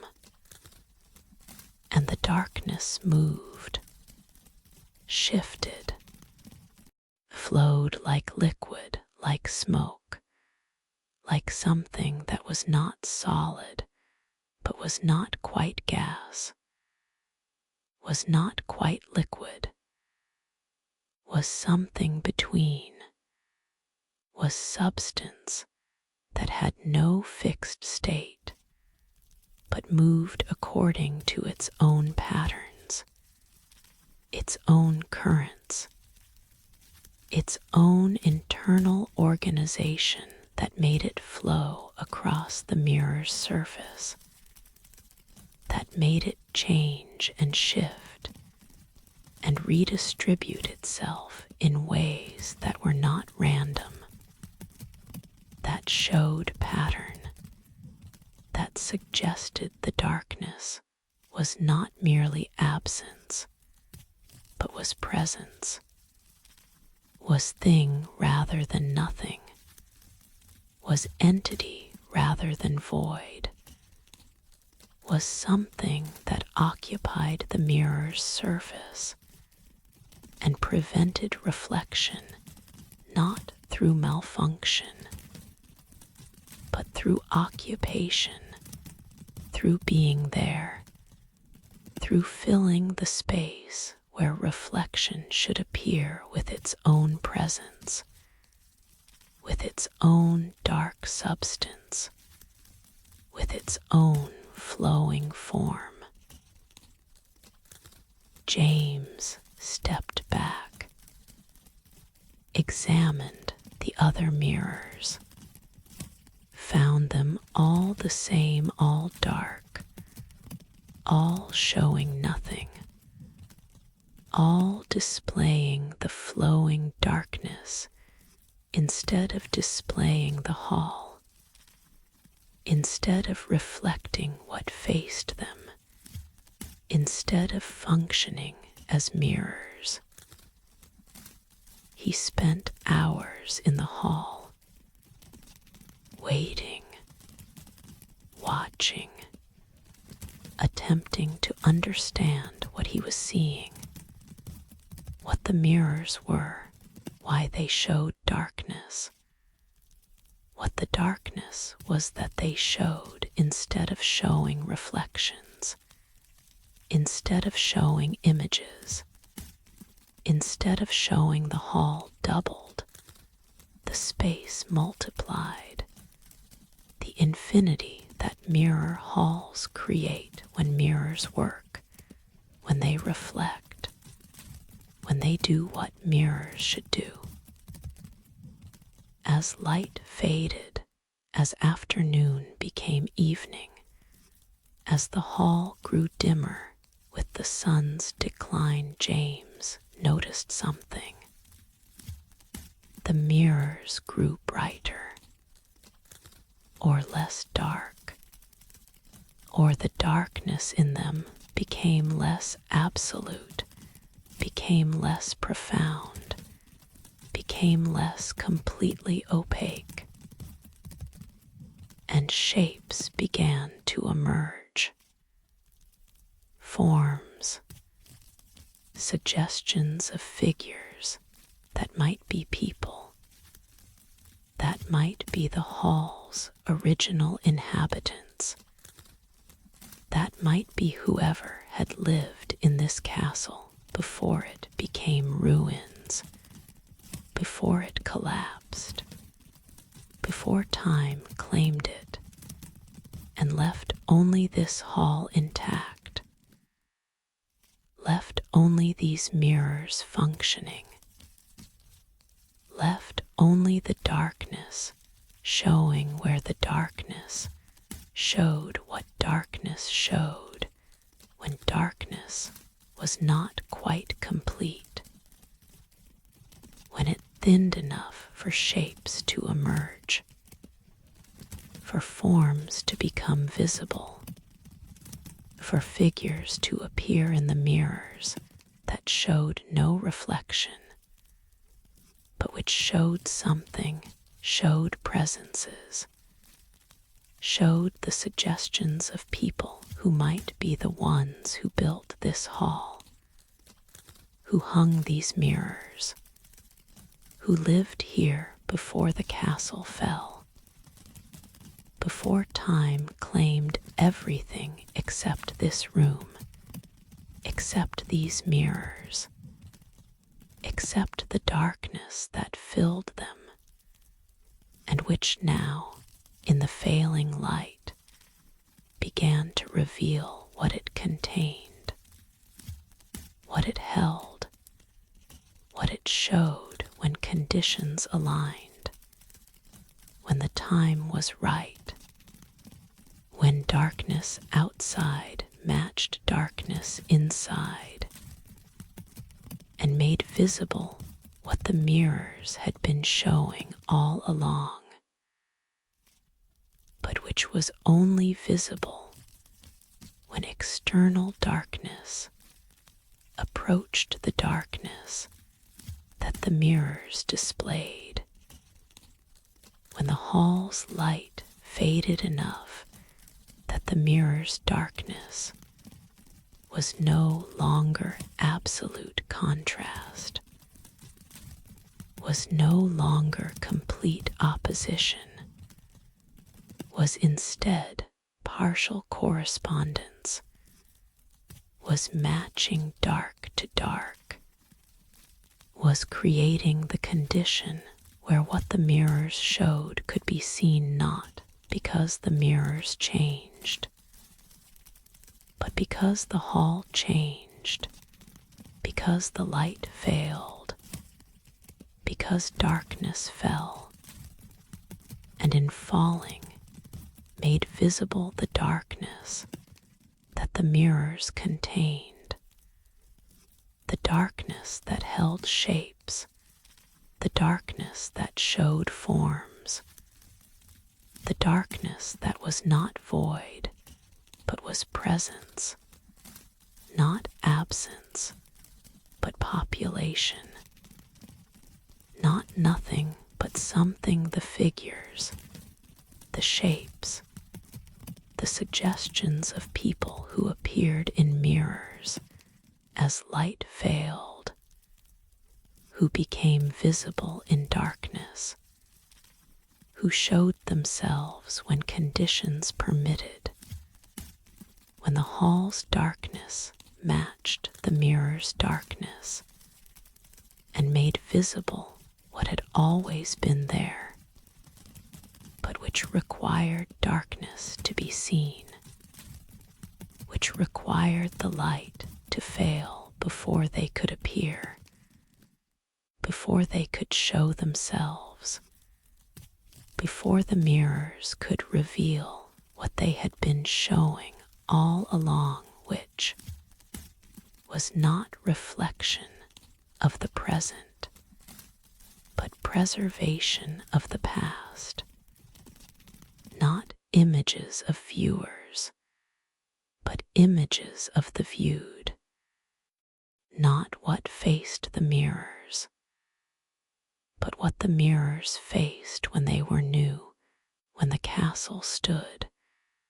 when people lived here and looked into these mirrors and became part of what the mirrors held, what they preserved, what they continued to show centuries later when the castle was ruins, and the hall stood empty except for the mirrors that showed darkness,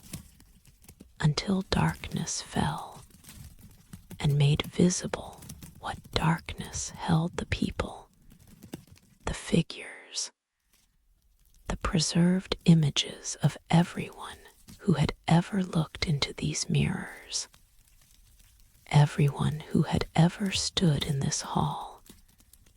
everyone who had ever been reflected here when the mirrors worked differently, when they captured rather than reflected, when they held rather than showed,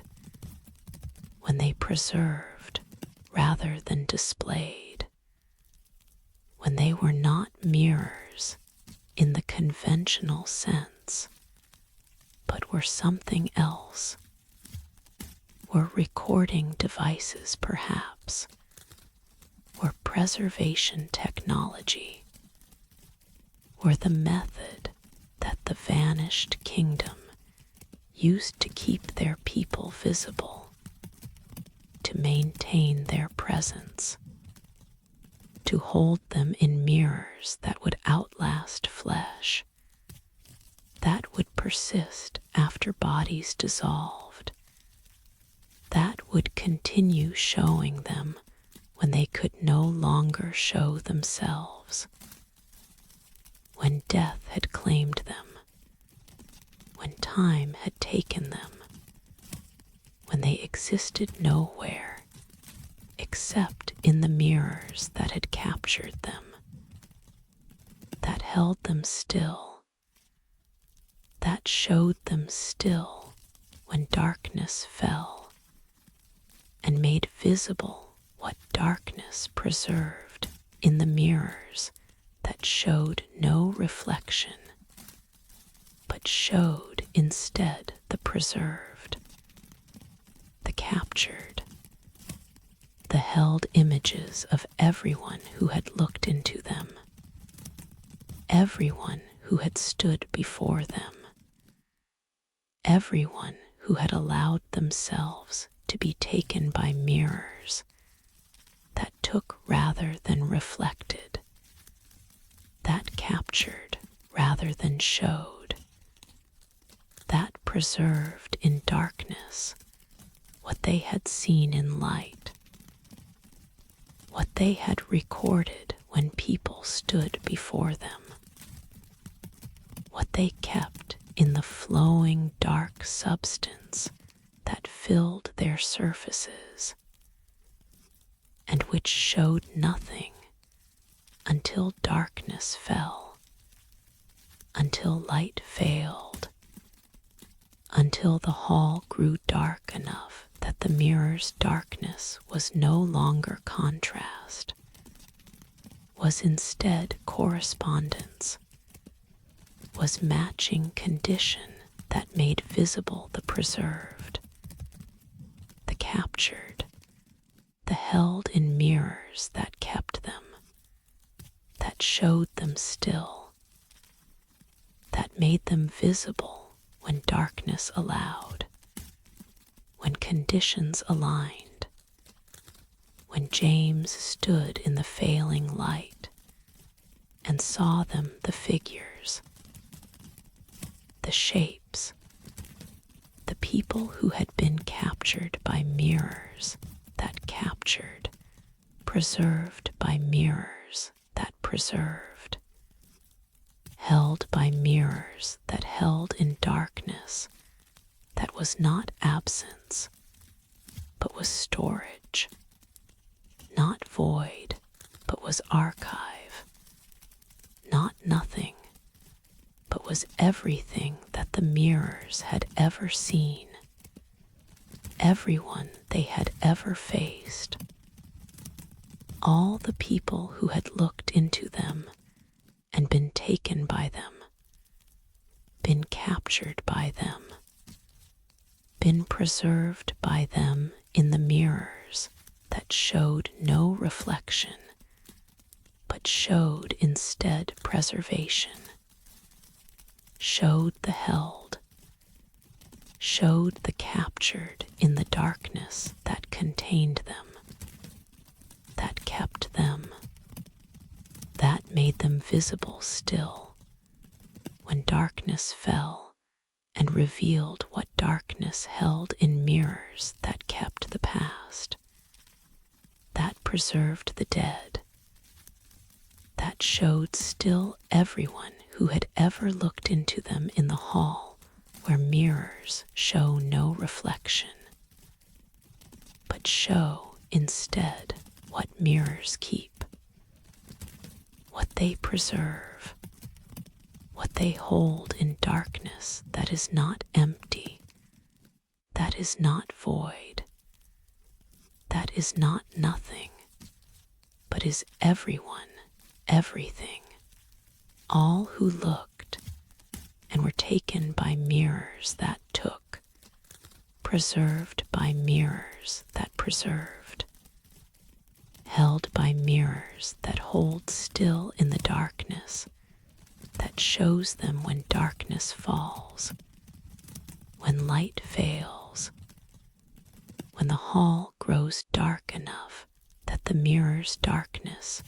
reveals what it holds, what it shows,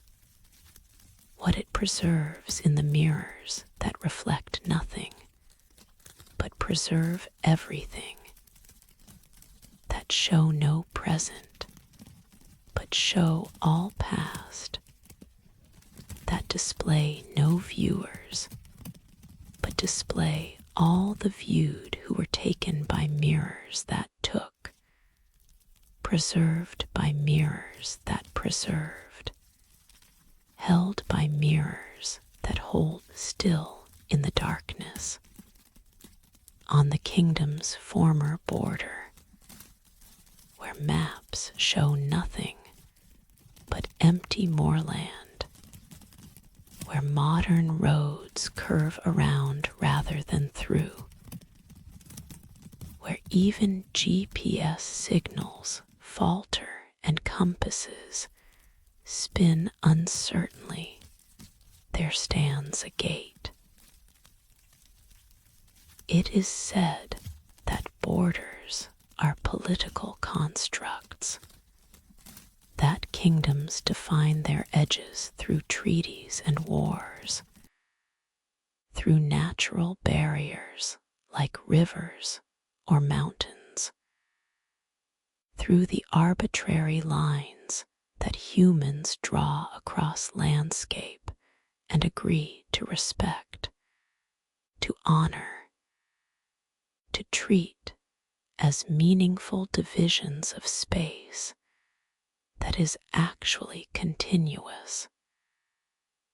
that flows without interruption from one side to the other,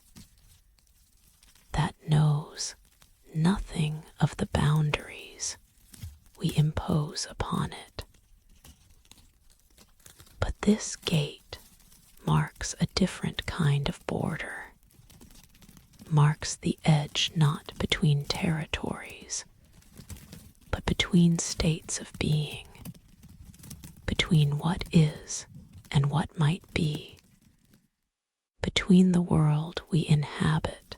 and the world that exists adjacent to ours, parallel to ours, separated by membranes so thin that in certain places, at certain times, passage becomes possible, crossing becomes achievable. The boundary can be traversed by those brave enough or foolish enough, or simply present enough at the right moment to step through the threshold that the gate marks, that it guards,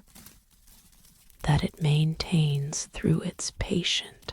standing in the moorland where it has stood for centuries, for millennia perhaps, serving its function of marking passage, of indicating threshold, of showing where one world ends and another begins. The gate itself is simple. 2 stone pillars, perhaps 12 feet tall, squared precisely, carved from granite that shows no weathering despite obvious age, that should be eroded by wind and rain, but remains sharp-edged, fresh-looking, as if it were erected yesterday, or as if time affects it differently, touches it lightly, acknowledges that this structure exists partially outside time's jurisdiction, partially beyond duration's claim. Across the pillars rests a lintel, single piece of stone, heavy enough that modern engineering would struggle to position it. That should have required dozens of workers and sophisticated lifting equipment, yet somehow was placed centuries ago by people who supposedly lacked such technology, who supposedly built only with simple tools and human labor, yet achieved what we would find difficult with machines, with hydraulics, with all the advantages that modern construction possesses. The lintel is carved. Symbols run across its surface writing in a script that linguists recognize as precursor to several modern languages, as ancestral form that influenced Latin and Greek and Cyrillic, but which is none of these exactly, which is older, is more fundamental,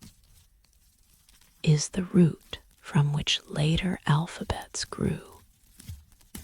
but which itself grew from something even older, something lost, something that this gate preserves as perhaps the last example of writing that was used before writing took the forms we recognize, before it became the systems we can read.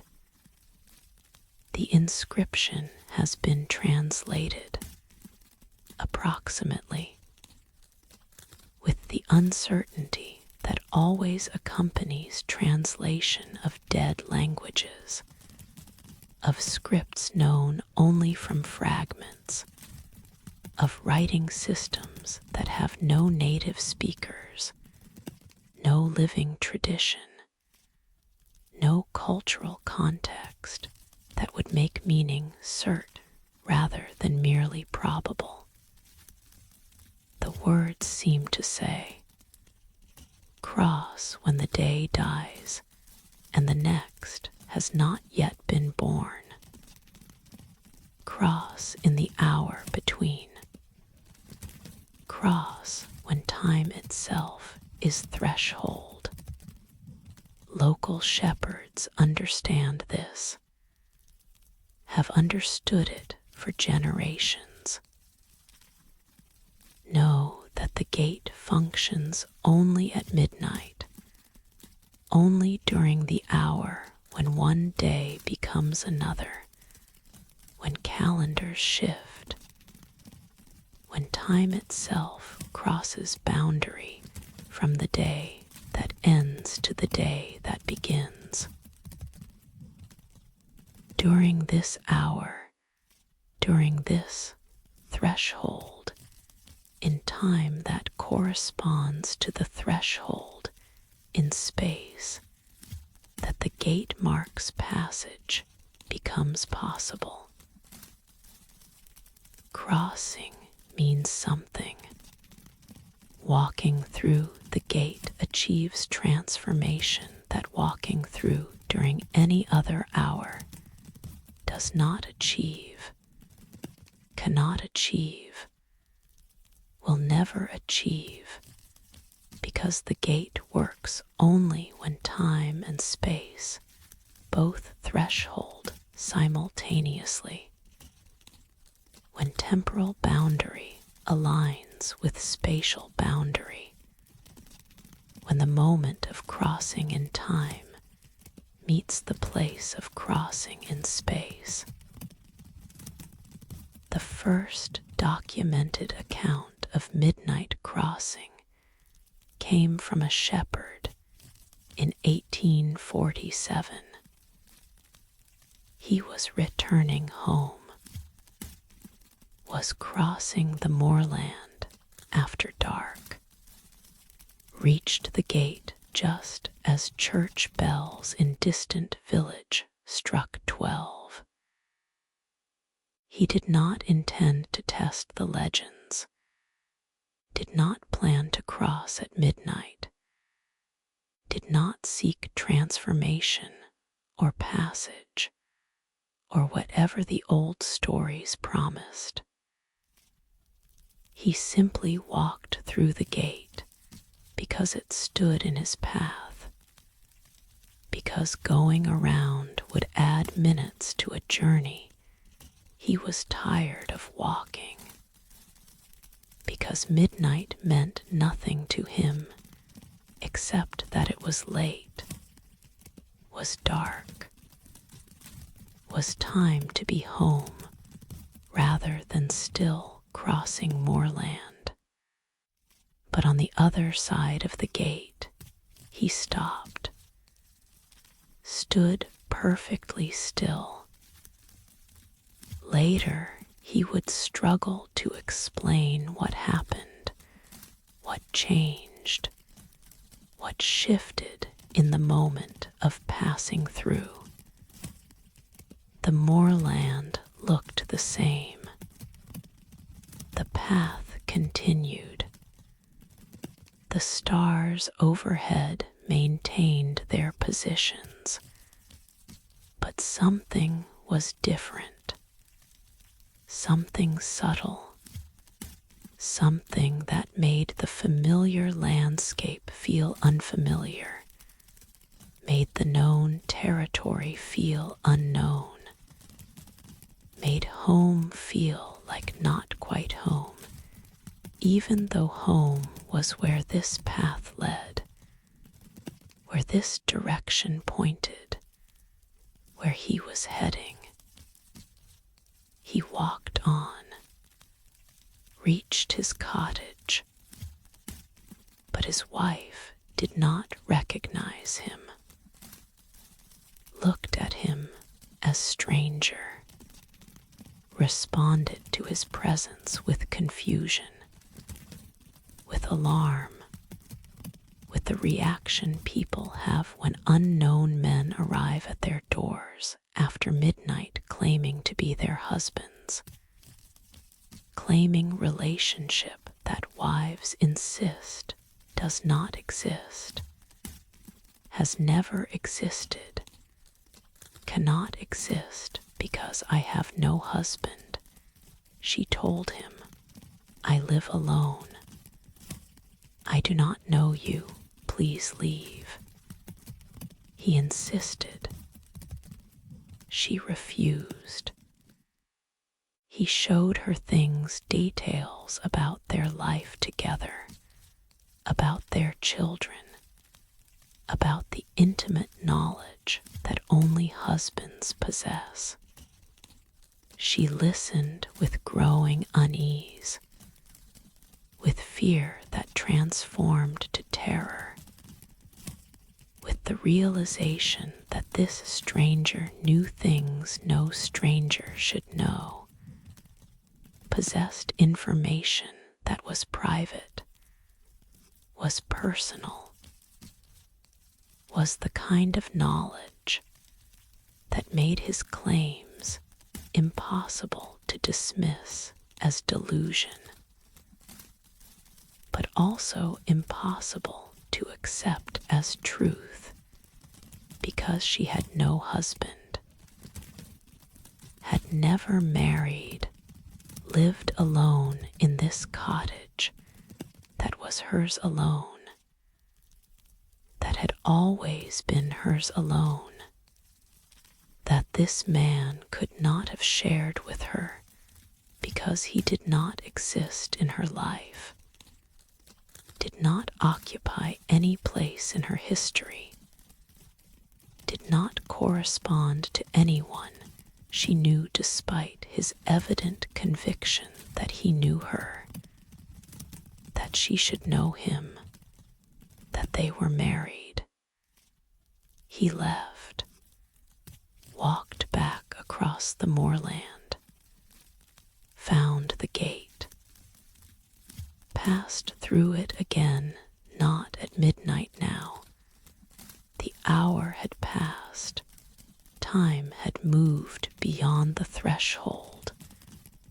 day had been born and was no longer being born. And when he emerged from the gate, when he crossed back through the stone pillars, when he completed the return passage, his cottage held his wife who knew him,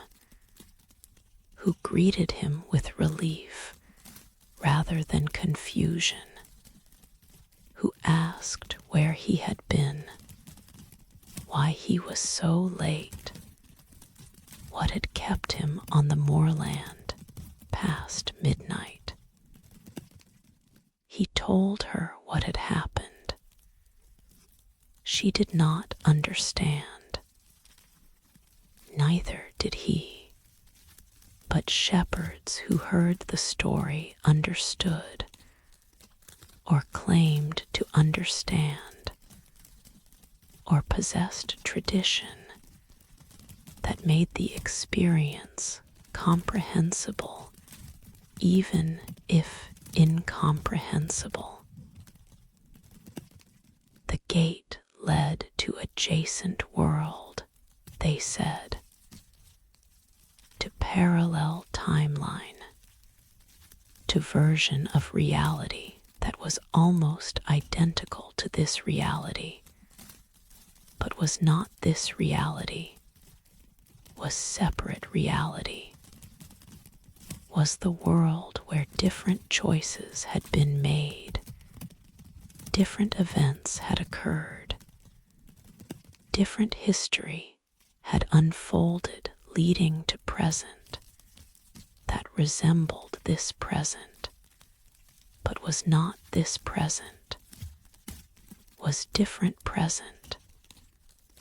was the timeline where his wife had never married, where he did not exist as her husband, where the life he knew had not occurred because that timeline made different choices,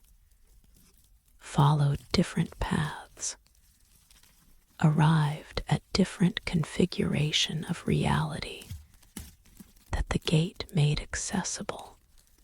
when midnight aligned time threshold with space threshold and passage, meant crossing not just through space, but through the boundaries between timelines, between parallel worlds, between the versions of reality that exist simultaneously, that occupy the same geography but different histories, that are reachable through gates that function when time itself is threshold, when days are being born, when the hour between makes passage possible from this to that, from here to there, from one timeline to another. Other shepherds tested this, crossed at midnight, reported similar experiences, emerging into worlds that were familiar but wrong, recognizable but strange, same but different in subtle ways that accumulated to make it clear. This was not home, was not the world they left,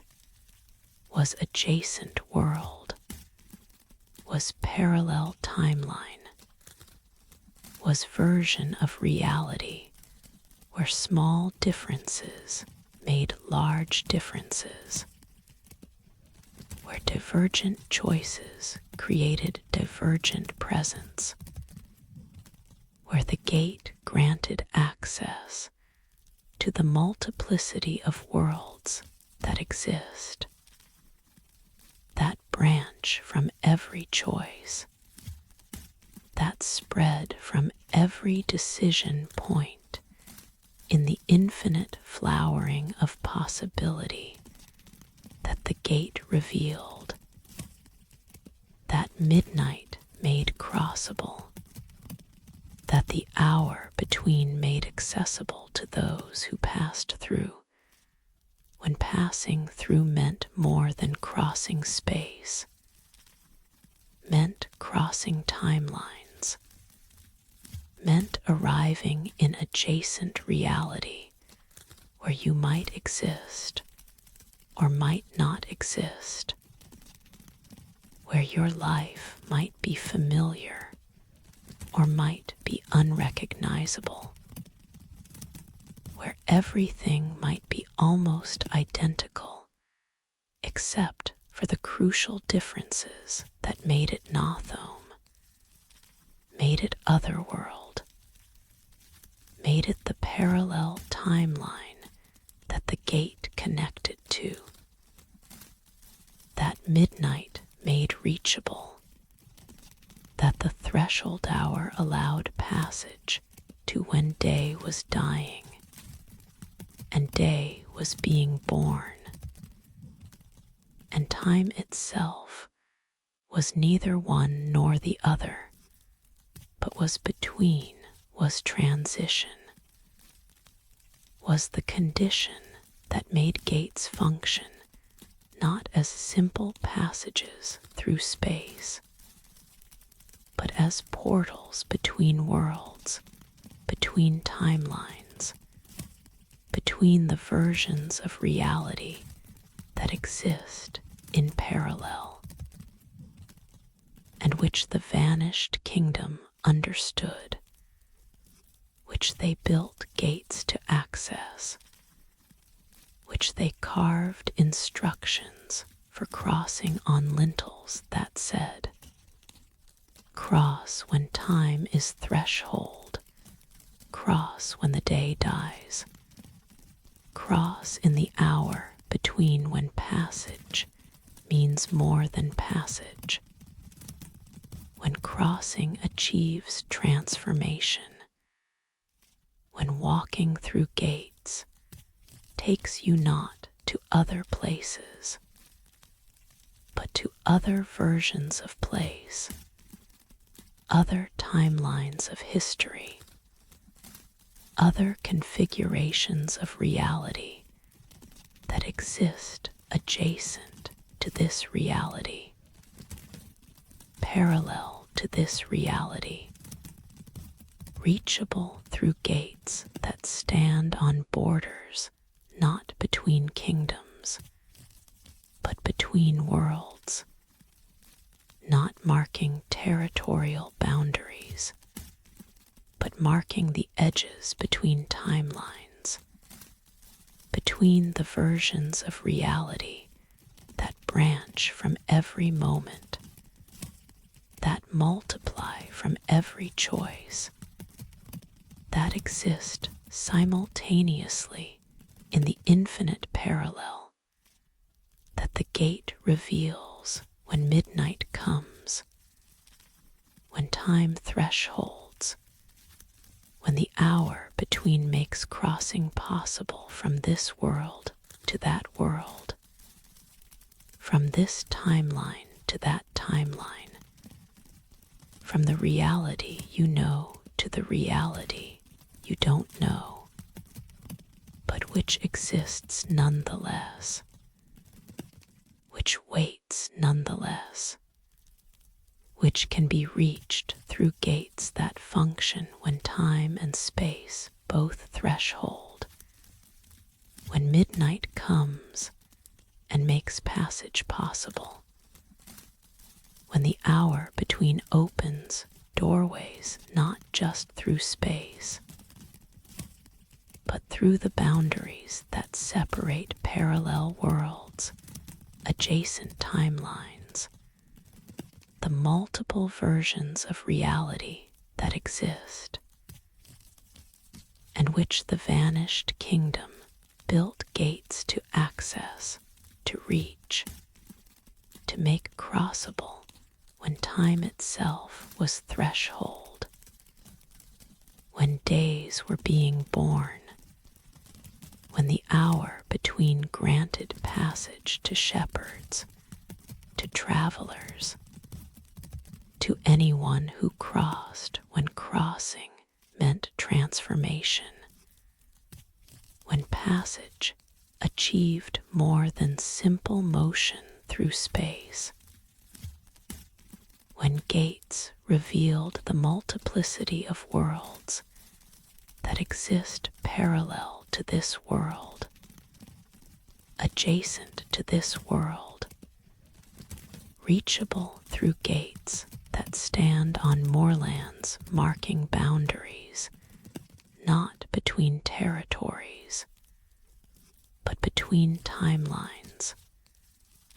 not dividing space,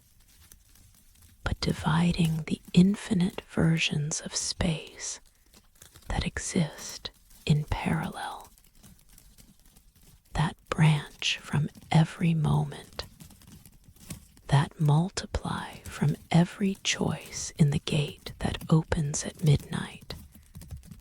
that functions when time thresholds, that grants passage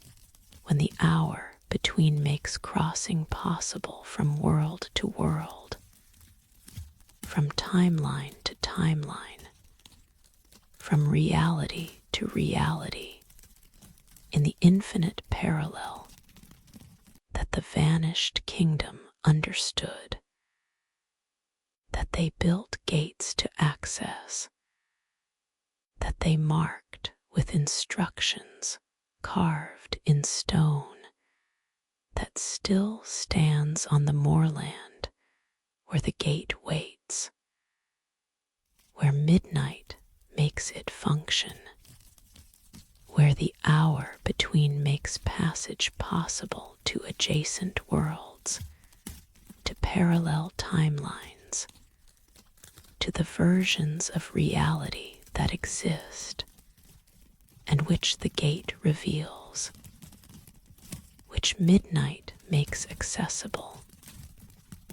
which the threshold hour grants passage to when you cross, when you walk through, when you allow the gate to take you from this to that, from here to there, from your world to the world that is almost your world, but is not your world, is adjacent world, is parallel timeline, is the version of reality that exists on the other side of the gate that opens at midnight, that functions when time thresholds, that makes crossing possible in the hour between when passage means transformation, when gates reveal multiplicity, when the vanished kingdom's architecture does what it was designed to do, not mark borders between territories, but mark borders between worlds, between timelines, between the infinite versions of reality that exist in parallel, and which gates make accessible, which midnight makes reachable, which the hour between makes crossable when you pass through the gate that stands on the moorland, that waits for midnight, that functions when time is threshold and grants passage to the worlds beyond this world, the timelines beyond this timeline, the realities that exist parallel to this reality in the gate that opens at midnight, that reveals multiplicity, that makes crossing possible to adjacent worlds when the hour comes, when time thresholds, when the gate fulfills its function of marking passage, not through space, but through the boundaries between parallel realities, between adjacent timelines, between the worlds that exist and which the vanished kingdom made accessible through gates that open at midnight, that function when time is threshold, that grant passage in the hour between when crossing means more than crossing, when gates reveal more than gates, when passage achieves transformation in the moorland where the gate stands, where midnight makes it function, where the hour between opens doorways to worlds beyond this world, to timelines beyond this timeline, to the parallel realities that the vanished kingdom understood and built gates to access, to reach, to make crossable when midnight comes and time itself becomes threshold, and the gate opens and passage becomes possible to everywhere that is adjacent to here, to all the timelines parallel to this timeline, to the infinite versions of reality that exist, and which the gate reveals when it opens at midnight, throughout the kingdom's ruins, scattered across what were once plazas and temples, and the gathered spaces where people came together. Certain stones produce sound when touched. It is said that architecture is frozen music, that buildings have rhythm, that proportions create harmony, that the relationships between height and width and depth follow mathematical ratios that are fundamentally musical, that make structures pleasing to the eye because they follow the same patterns that make sounds pleasing to the ear, the golden ratio, appearing in both beautiful facades and beautiful melodies, geometry and music being expressions of the same underlying mathematics, the same fundamental patterns that govern how forms can be arranged to create beauty, to create meaning, to create the sense that what you're experiencing is right, is proper, is aligned with some deep truth about proportion and relationship, and the way elements should fit together. But these stones take the metaphor literally, are not frozen music, but actual music,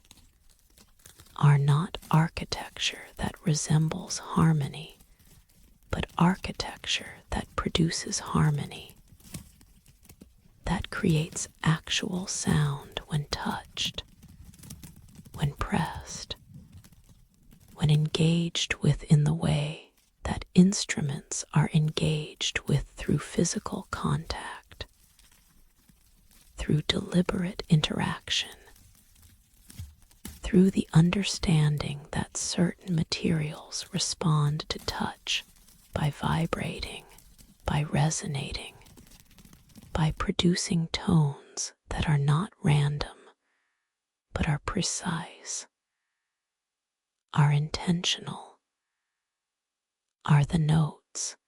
that the stone was shaped to produce through careful carving, through precise dimensioning, through the understanding of how form determines sound, how shape creates tone, how you can make stone sing if you carve it correctly, if you tune it properly, if you treat it not as building material, but as musical instrument, as component in an orchestra that is also a city, that is also a kingdom, that is also the physical manifestation of a civilization's understanding that life should be musical, that space should be harmonic, that the places where people live and gather and worship should produce beauty not just for eyes, but for ears, should create not just visual harmony, but auditory harmony, should be simultaneously architecture and symphony. The first explorer to notice the phenomenon thought he was imagining it, thought the sound he heard when he brushed against a fallen column was wind, was echo, was some acoustic trick that moorland played, that ruins created through their particular arrangement of stone and space, and the way that air moved through them. He dismissed it, moved on, continued his documentation of the site that he had discovered in 1897, that he was cataloging for the Archaeological Society that had funded his expedition, that wanted careful records of what remained of this vanished kingdom that occupied no definite place in historical chronology, that seemed to exist in gaps between documented civilizations, in the spaces that history left blank. But he kept hearing sounds at different locations, from different stones, always when he touched them, not when wind blew, not when rain fell, but when his hand made contact, when he placed his palm against the carved surfaces, when he engaged physically with the architecture in the way that ruins normally discourage, that preservation normally forbids, that archaeology typically avoids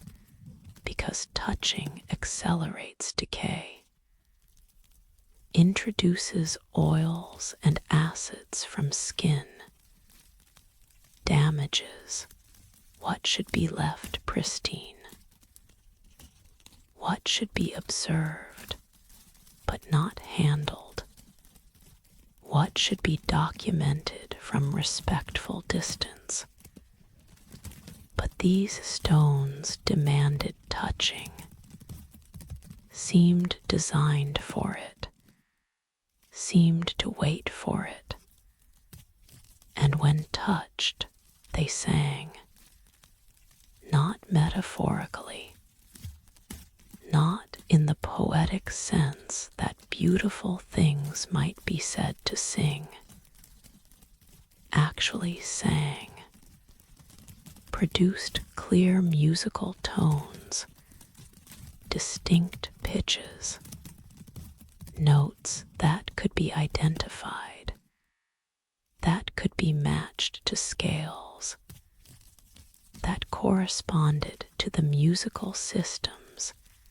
that humans have used across cultures, across centuries, to organize sound into patterns that are meaningful, that are beautiful, that transform random vibration into deliberate composition, into the art that sound becomes when it follows rules, when it observes relationships, when it creates the mathematical beauty that music is. The explorer, his name was Edmund Carr. He was 4 to 3 years old.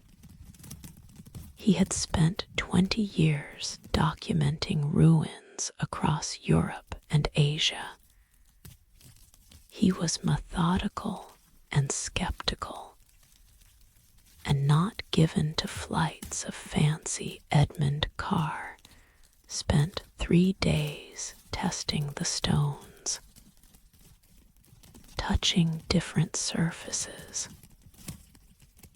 noting which produced sound and which remained silent, attempting to determine what made certain stones musical while others were merely stone, were inert, were the normal building material that made up most of the ruins, but which did not sing, did not vibrate, did not respond to touch with anything except the expected solidity, the anticipated silence. The musical stones were carved. All of them showed deliberate shaping, precise dimensioning. Surfaces worked to specific profiles, to exact thicknesses, to the kind of careful measurement that instrument making requires, that producing consistent tone demands, that transforms raw material into tuned material, into substance that has been prepared to vibrate at particular frequency, to produce particular note, to be not just stone, but musical stone, singing stone, stone that remembers the sound it was carved to remember and reproduces that sound whenever someone touches it,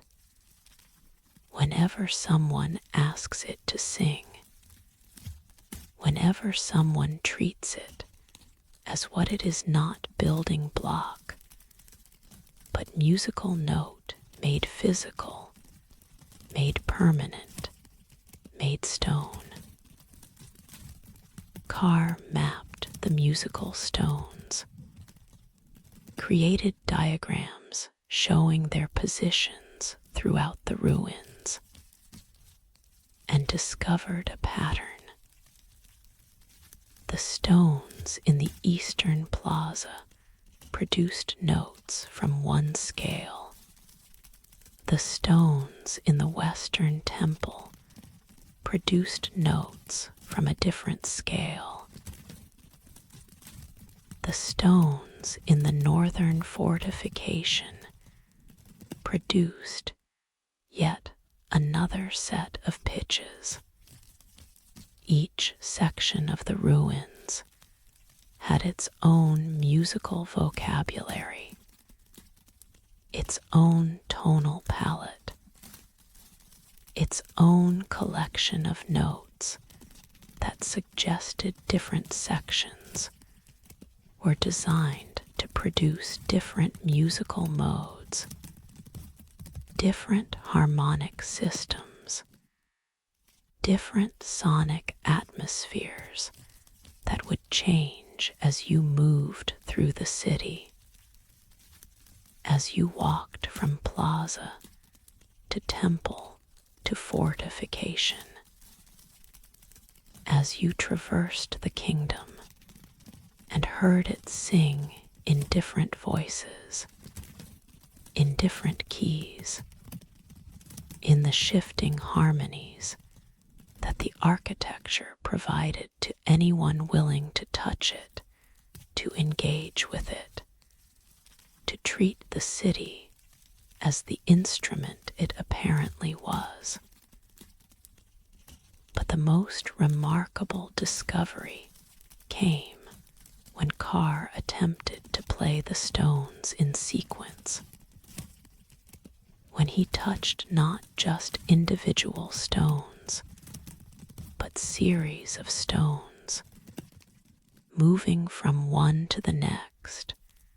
creating melodies rather than isolated notes,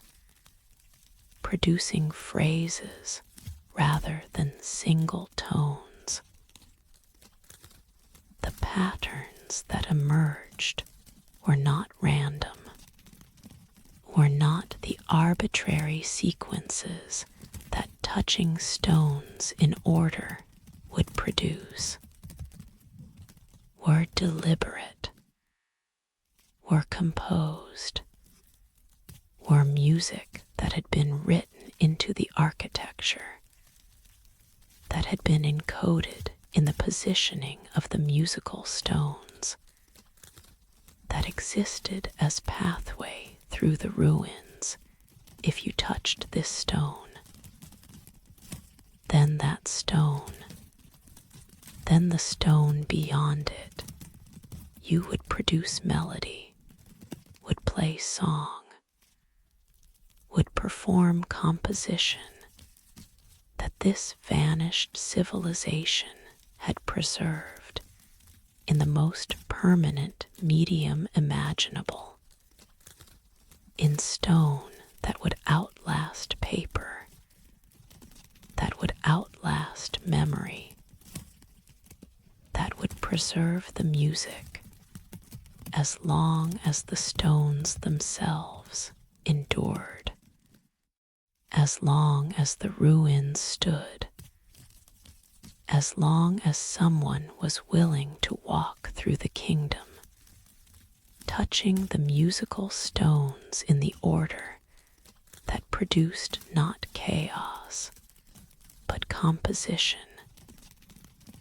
not random noise, but deliberate beauty, not accident, but the songs that this civilization wanted preserved, wanted remembered, wanted to continue being playable centuries after the last musician died, after the last instrument decayed, after everything else about their musical tradition dissolved except for what they carved into stone, except for what they made permanent through architecture, except for what they encoded in the city itself, so that the city could sing their songs, could preserve their melodies, could keep their music alive through the simple, patient method of being touchable, being playable, being stone that remembers sound. Carr attempted to transcribe what he discovered, created musical notation, showing the melodies he could produce by touching touching stones in various sequences, sent his transcriptions to musicologists who analyzed them and found patterns that were sophisticated, that showed understanding of harmony and counterpoint, and the mathematical relationships that make music meaningful, that make certain note combinations pleasing, while others create dissonance, that make melody more than just sequence of tones, but becomes narrative, becomes emotion, becomes the communication that music achieves when it follows rules that are simultaneously logical and mysterious, that are mathematical and magical, that work for reasons we understand intellectually and reasons we feel but cannot explain. But Carr's transcriptions were incomplete, could only capture the melodies that one person walking through the ruins could produce, could not record the full music that the kingdom had encoded, because that music required multiple performers, required many people touching many stones simultaneously, required orchestration rather than solo performance, required the coordination of dozens or hundreds working together to touch their assigned stones at the precise moments, to create harmonies rather than just melodies, to produce the full complexity of what the kingdom had composed and preserved in their musical architecture. One section of the ruins made this clear. A vast plaza surrounded by columns, each column carved to produce a specific note, each one positioned at specific distance from the others, creating spatial arrangement that was also musical arrangement, that was simultaneously architecture and score, that showed through its layout exactly where each performer should stand, exactly which stone each should touch, exactly how they should coordinate to produce the symphony that this plaza was designed to perform. Carr calculated that performing the plaza's complete composition would require at least 60 people, 60 performers touching 60 stones in sequences that would interweave, that would create harmonies, that would build into music that was too complex for any individual to play, that required community, that required cooperation, that required the kind of collective effort that civilization makes possible, that makes civilization beautiful, that transforms individual capabilities into collective achievement. He never heard it performed, never gathered the 60 people required, never organized the coordination that would be necessary to play the plaza, to make the kingdom sing its full song, to hear what the vanished civilization had preserved for anyone willing to assemble sufficient performers, sufficient dedication,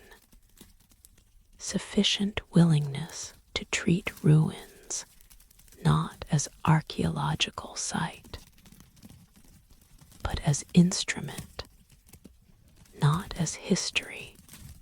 but as music, not as past,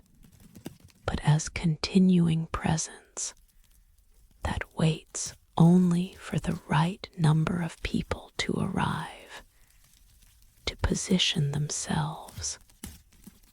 to touch the stones in the sequences that the plaza's design indicates,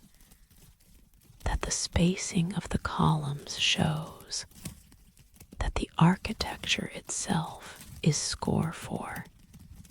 is notation for, is the preserved instruction for how to make the kingdom sing. Other researchers have visited the ruins, have documented the musical stones more thoroughly than Carr did, have created complete catalogs of every singing surface, every musical element, every note that the kingdom carved into its architecture, have attempted to understand the full scope of what was preserved here, what music waits in stone for performers to arrive, for touchings to occur, for the coordination to be achieved that would make the ruins sing as they were designed to sing, as they were built to sing, as they wait still to sing in the complete, full realization of the music they hold. Some have attempted partial performances, have gathered small groups to play sections of the larger composition, to touch stones in coordination, to create at least fragments of what the full performance would produce. These attempts suggest magnificence, suggest that the complete music would be profound, would be moving, would justify the enormous effort that carving singing stones required, that positioning them precisely demanded, that creating a kingdom that was also a symphony necessitated. The recordings of these partial performances are beautiful, are haunting, are music that sounds ancient and modern simultaneously, that uses scales and harmonies that are familiar, but arranged in ways that feel foreign, that feel other, that suggest this civilization's music followed different aesthetic principles than ours follows, created beauty through different relationships, organized sound according to different priorities, but which produce beauty nonetheless, produce emotion nonetheless, produce the response that all music produces when it is well made, when it follows its own internal logic with sufficient commitment,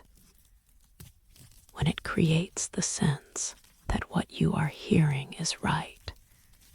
is proper, is the way sound should be organized, even if it is not the way you would have organized it, even if it is not the system you know, even if it is strange and unfamiliar, but is nonetheless beautiful, because beauty transcends systems, transcends the particular rules any culture uses to create it, exists in the underlying mathematics that all music shares, that all harmony obeys, that makes certain relationships between tones inherently pleasing regardless of what culture produces them, what era creates them, what civilization carves them into stone and leaves them waiting to be played. The kingdom's music waits still, waits for sufficient performers to arrive, waits for the coordination to be achieved, waits for the moment when 60 or more people position themselves throughout the ruins and touch the stones in the sequences that the architecture indicates, that the spacing shows, that the musical design demands, waits for the full realization of what was preserved here, what was made permanent, what was encoded in stone so thoroughly that it will outlast everything else about this civilization, will persist after their language is forgotten, after their history is lost, after every other trace of who they were dissolves, except for this, the music they carved into their city, the songs they made permanent through architecture, the melodies they preserved in the most enduring form they could imagine, in stone that sings, in buildings that remember music, in the kingdom that was also symphony, that was also instrument, that was also the most ambitious musical composition ever attempted, because it was not performed once and preserved in memory or notation, but was built, was made permanent, was carved into the physical world so that it could be performed again and again, could be played by future generations, could continue sounding as long as the stones endured, as long as someone was willing to touch them, as long as the kingdom's ruins stood waiting for the performers who would arrive someday, who would position themselves someday, who would make the kingdom sing its full song someday in the performance that the stones wait for, that the architecture anticipates, that the vanished civilization preserved through the patient work of carving music into stone, of making buildings that remember songs, of creating city that was also score, that was also instrument, that was also the eternal ongoing invitation to anyone willing to learn its music, to gather the performers, to coordinate the touching that would make the ruins sing as they were meant to sing, as they were built to sing, as they wait still in the moorland where Edmund Carr discovered them, where they stand patient and musical, where stones remember the songs they were carved to remember and will continue remembering, will continue waiting, will continue offering their music to anyone who touches them, who plays them, who treats them as what they are, not ruins, but instruments, not past but present, not silence, but song waiting only for the touch that makes it sound, for the performer that makes it music, for the coordination that makes it symphony in the kingdom where stones sing, where buildings remember music, where the vanished civilization left their clearest message, which is not words, but melody, not explanation, but harmony, not history, but the songs they loved enough to make permanent, to carve into stone, to preserve in the architecture that outlasted them, that continues their music, that keeps their songs alive in the ruins that sing when touched, that remember when played, that preserve in stone what could not be preserved in any other form, the music of the vanished kingdom, waiting still to be performed completely, to be heard fully, to be realized in the symphony that stones remember, that architecture preserves, that the ruins offer to anyone willing to assemble the performers, coordinate the touching, make the kingdom sing its full song at last.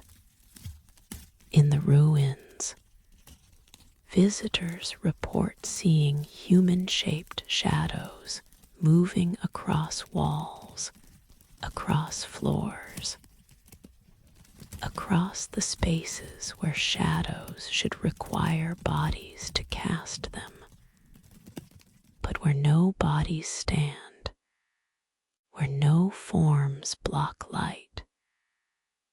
where shadows exist independently, as if they are the substance and flesh was merely their projection. It is said that shadows follow, that darkness shaped like humans appears only when humans block light, that shadow is effect not cause, is consequence not origin, is the absence created by presence rather than presence itself. We cast shadows. Shadows do not cast us. This is the order. This is how light and darkness work. This is what everyone knows. But in these ruins, shadows move alone, walk without walkers, gesture without hands, gather in groups as if conversing, as if the darkness itself possesses agency, possesses intention, possesses the quality of consciousness that should reside in flesh,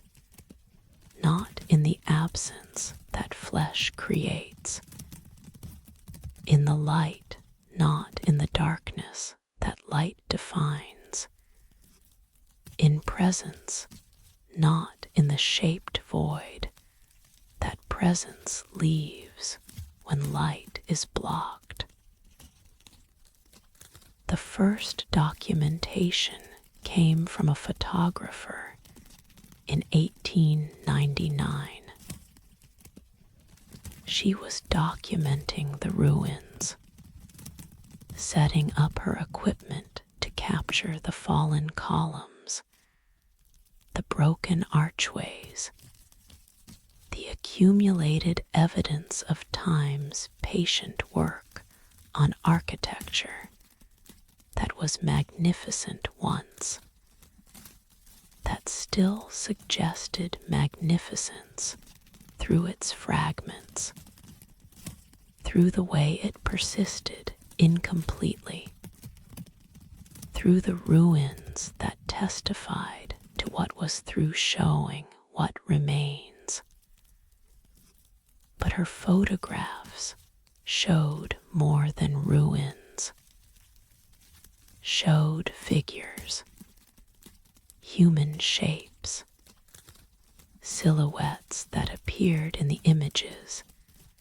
despite no one standing in those positions when the exposures were made, despite the photographer being alone in the ruins, despite no other human presence that could account for the shadows that appeared on walls, on floors, on the surfaces that light struck, and which should have been empty except for the ruins themselves, for the stones and columns and the architectural fragments that filled the frame. She assumed error, assumed double exposure, assumed some flaw in her process,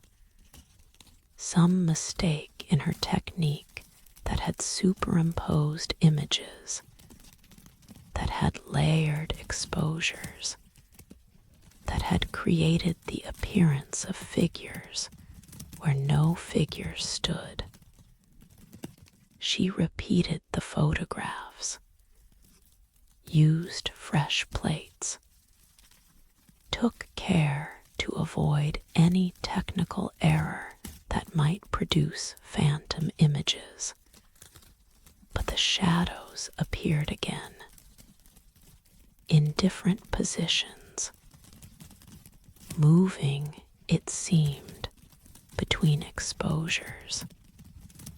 present in one photograph standing in plaza,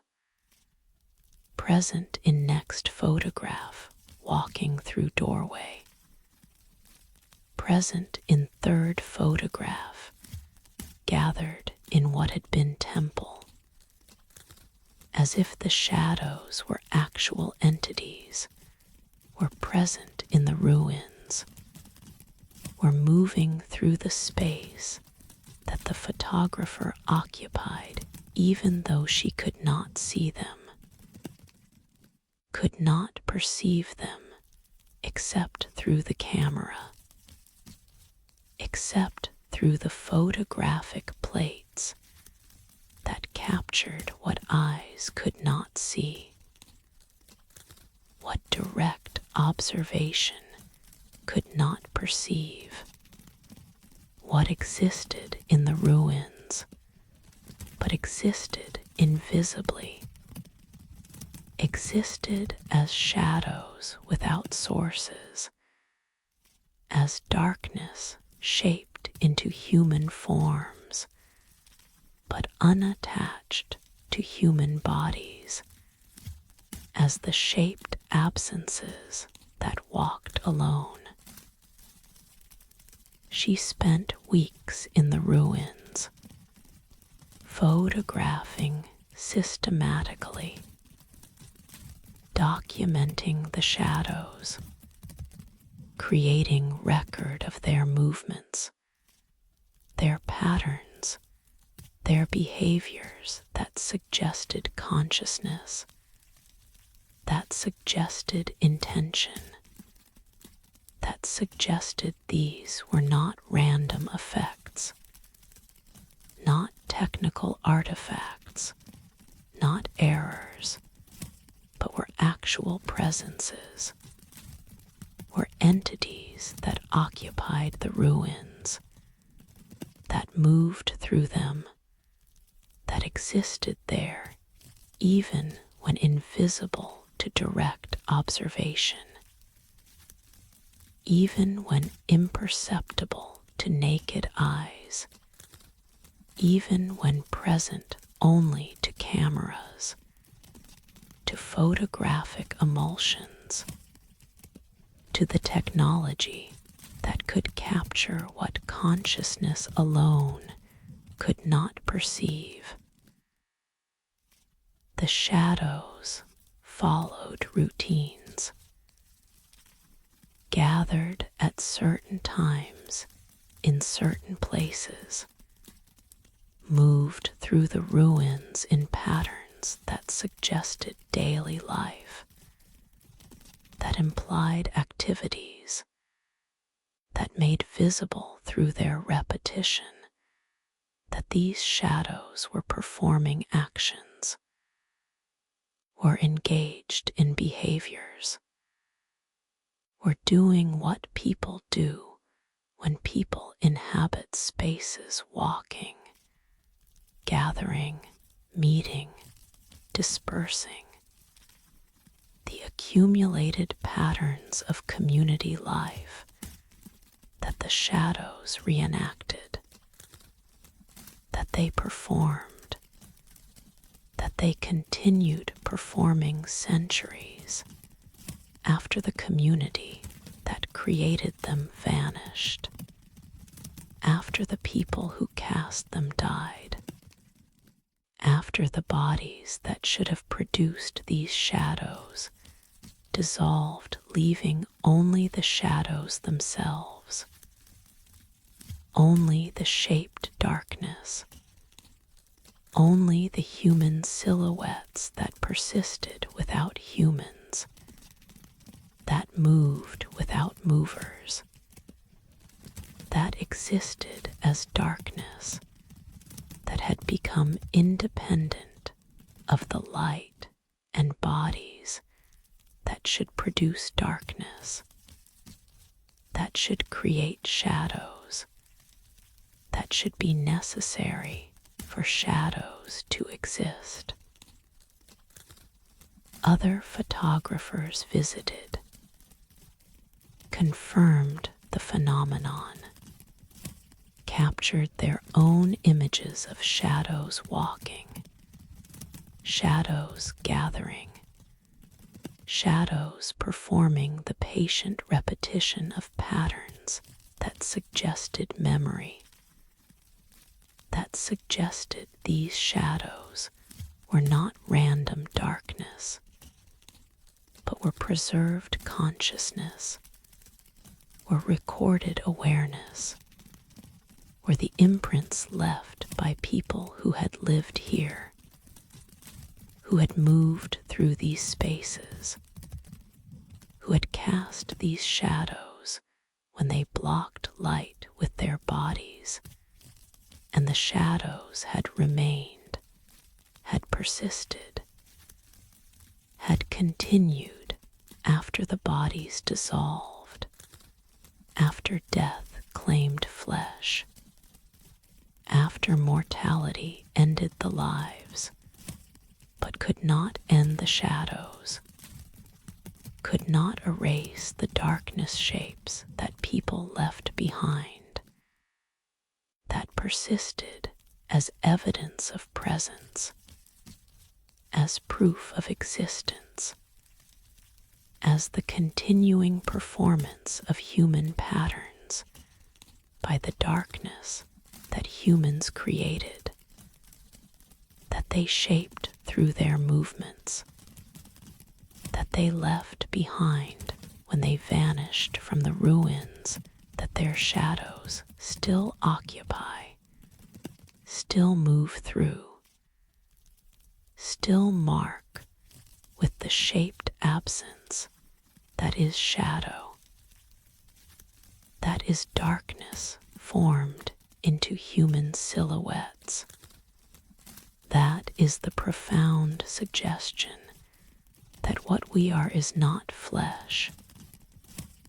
but is the darkness that flesh creates, is the shadow that bodies cast,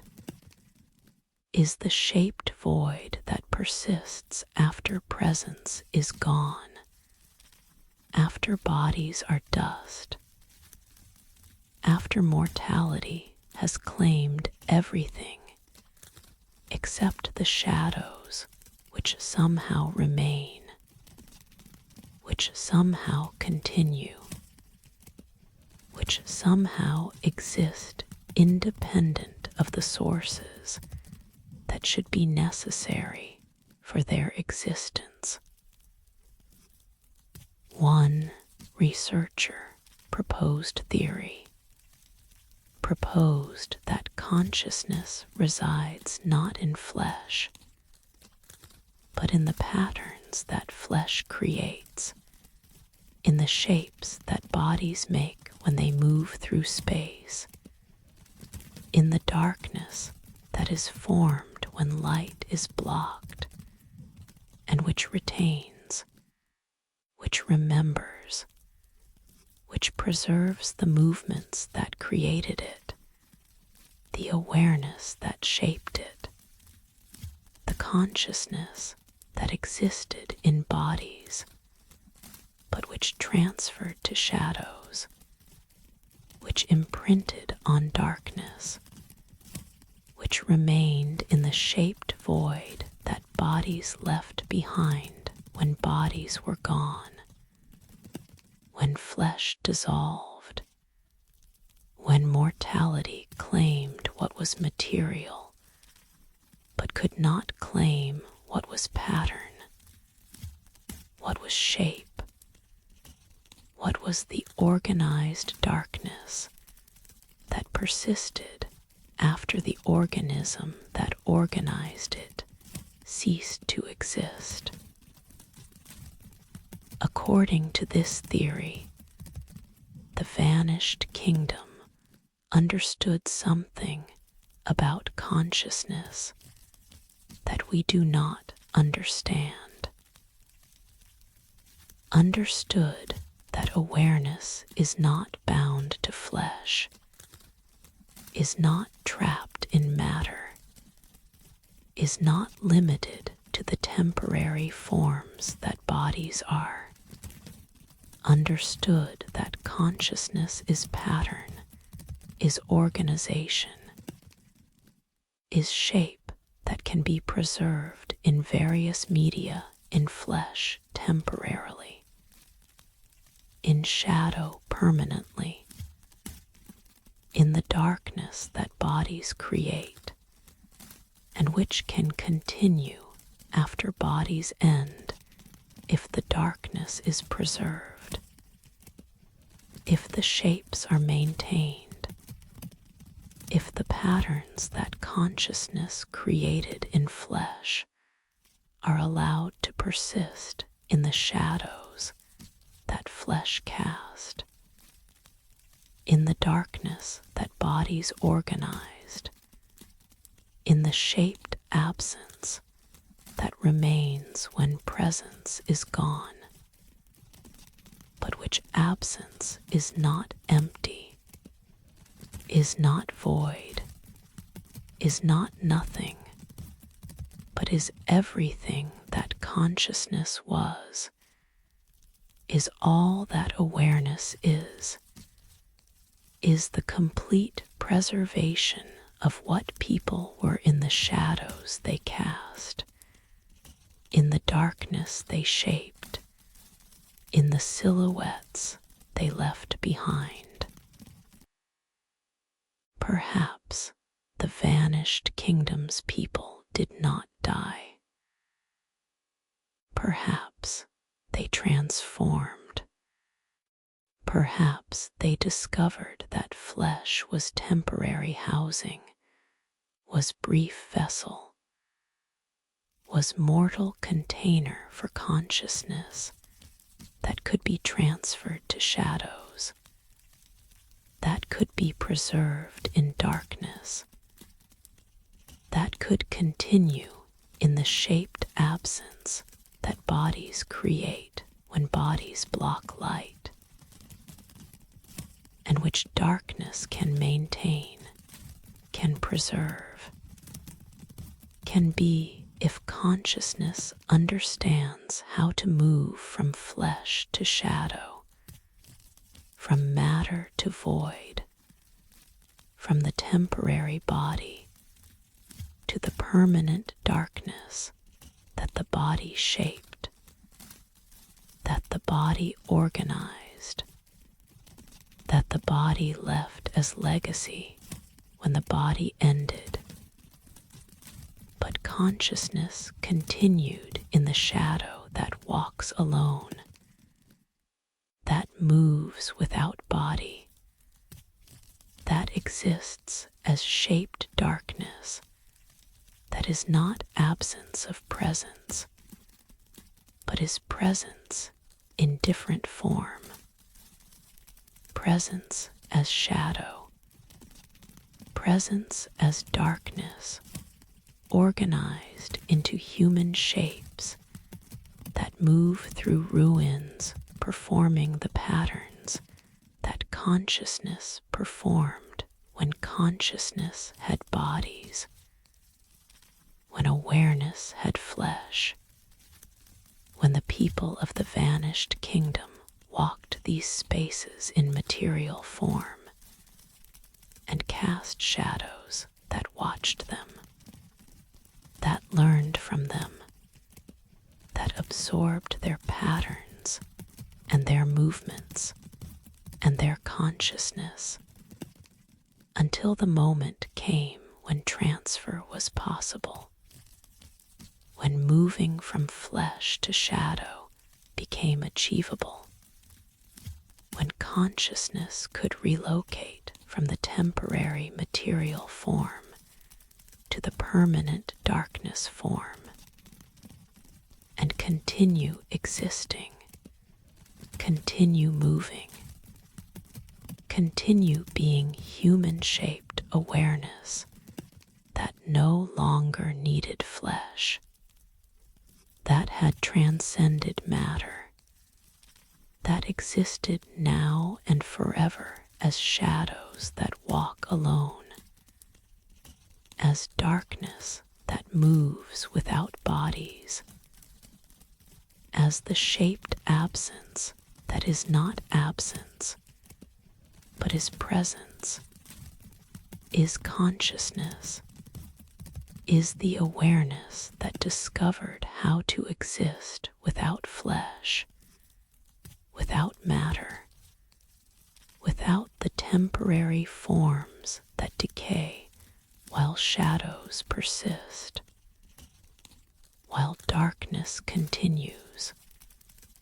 while the shaped void that bodies create can be maintained,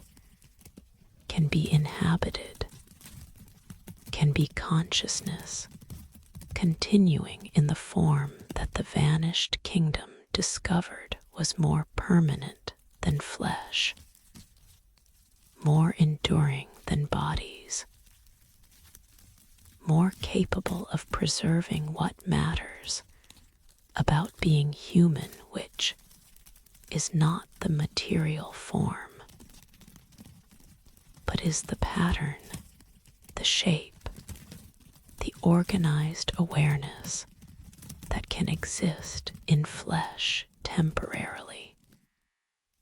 in shadow permanently. In the darkness that walks through ruins still, that moves through spaces still,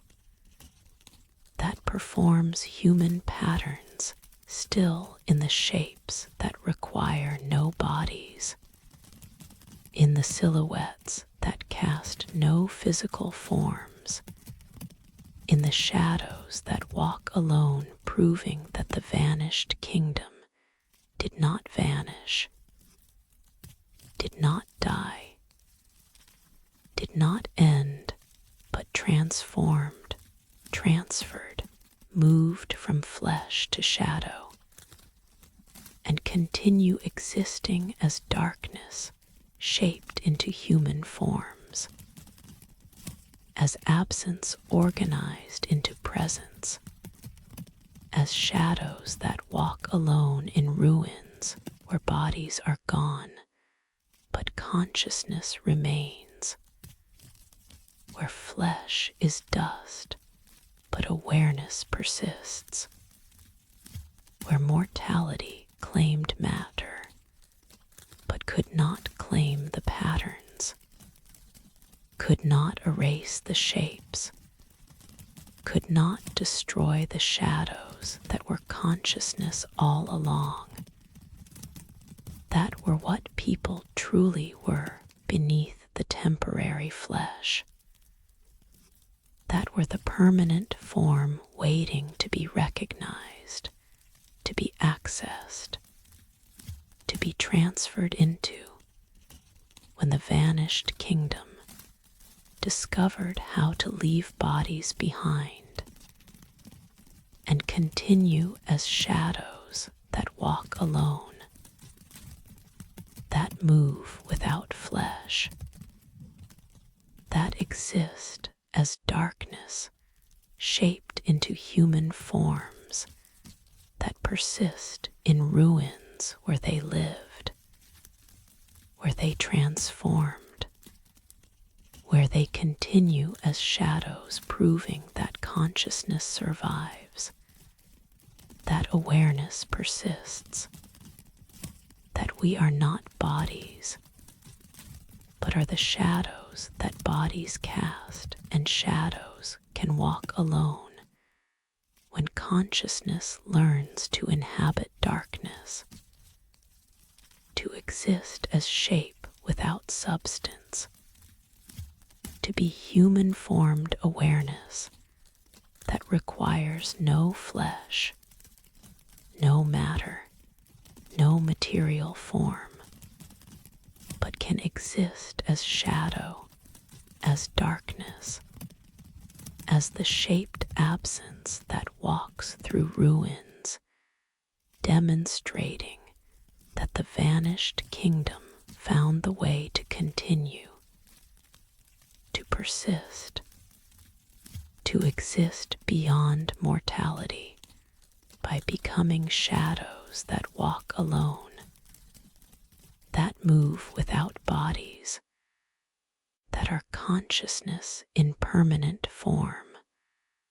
awareness as darkness, presence as shaped void that walks through ruins still, that moves through spaces still, that continues being human even though humanity is shadow now, is darkness now, is the shaped absence that persists when flesh is gone, when bodies are dust, when the vanished kingdom walks as shadows alone in the ruins where they transformed, where they transferred, where they became darkness and continue being darkness, being shaped absence, being shadows that walk alone, proving that consciousness survives death, that awareness persists beyond mortality, that we are shadows and shadows can walk alone when the flesh that cast them is gone, when the bodies that shaped them are dust, when consciousness has learned to exist as darkness, as shaped void, as shadows that walk alone in ruins where the vanished kingdom persists as darkness, as absence, as the shadows that walk without bodies, proving that they did not vanish, did not die, but transformed into shadows that walk alone, that move without flesh, that exist as darkness shaped into human forms in the ruins where shadows walk alone still. The kingdom contained thousands of doorways that stood alone, that marked thresholds leading nowhere, or that led everywhere, depending on how you understood passage. It is said that doors connect spaces, that they join exterior to interior, room to room, the private to the public through the threshold that doors mark, that they guard, that they make crossable, while also making meaningful passage through a door, means something, signifies transition, indicates change from one state to another,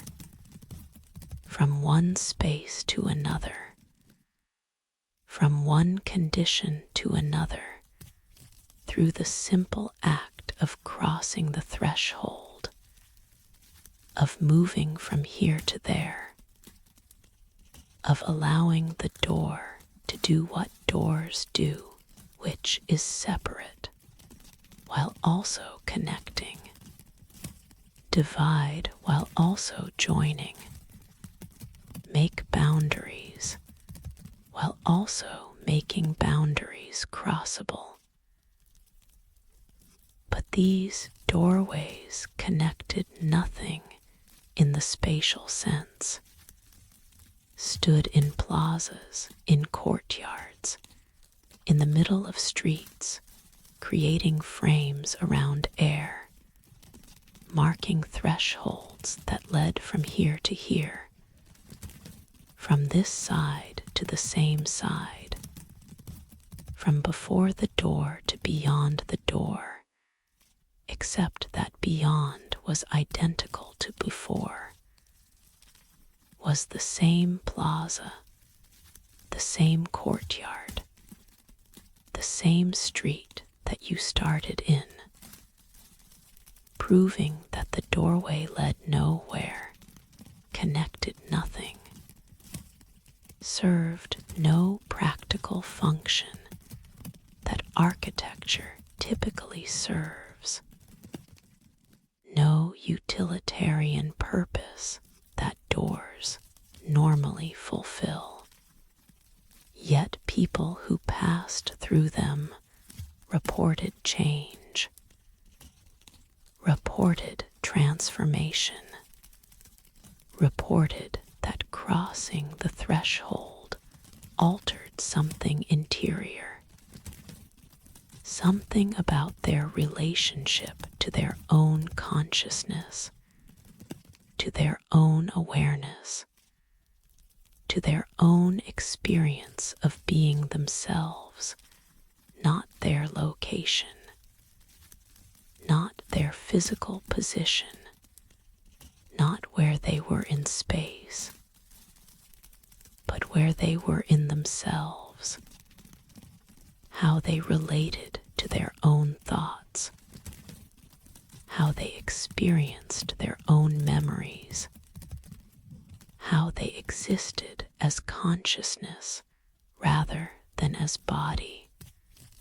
as awareness rather than as matter, as the interior experience that we are rather than the exterior form that we appear to be. The first documented account came from a shepherd in 1884.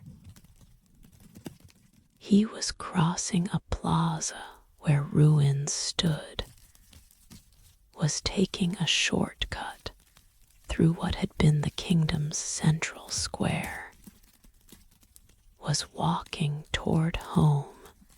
after a day spent tending his flock. He passed through one of the standing doorways, not deliberately, not with intention, simply because it stood in his path, and moving around it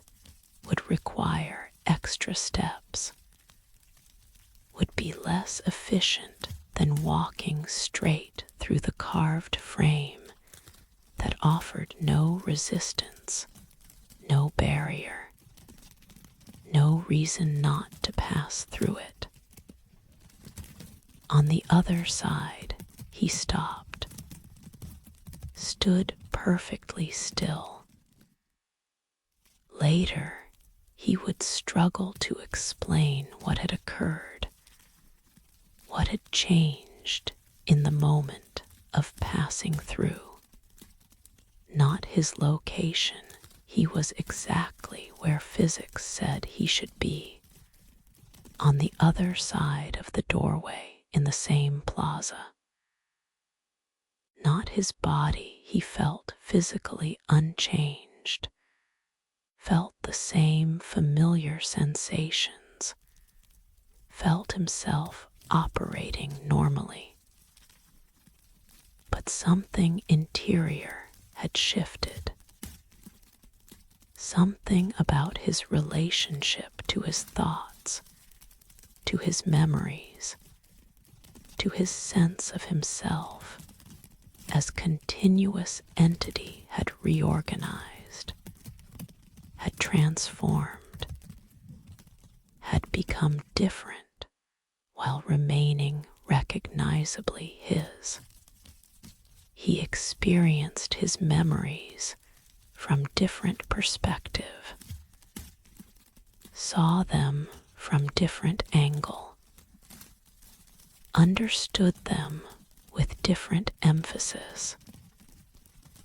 Events that had seemed important now seemed trivial. Moments he had forgotten now seemed significant. His entire life remained present to him, but felt rearranged, felt restructured, felt like it had been sorted according to different priorities, different values, different understanding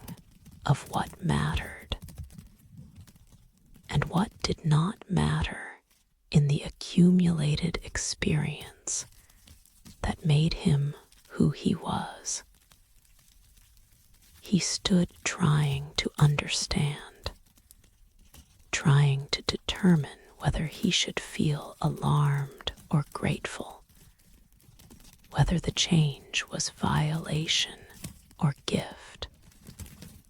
whether the doorway had done something to him or had done something for him by reorganizing his interior landscape,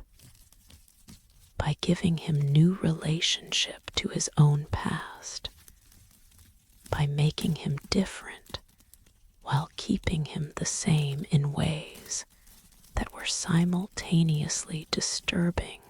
and liberating, simultaneously wrong and right, simultaneously violation and healing. He walked back through the doorway, passed through in reverse,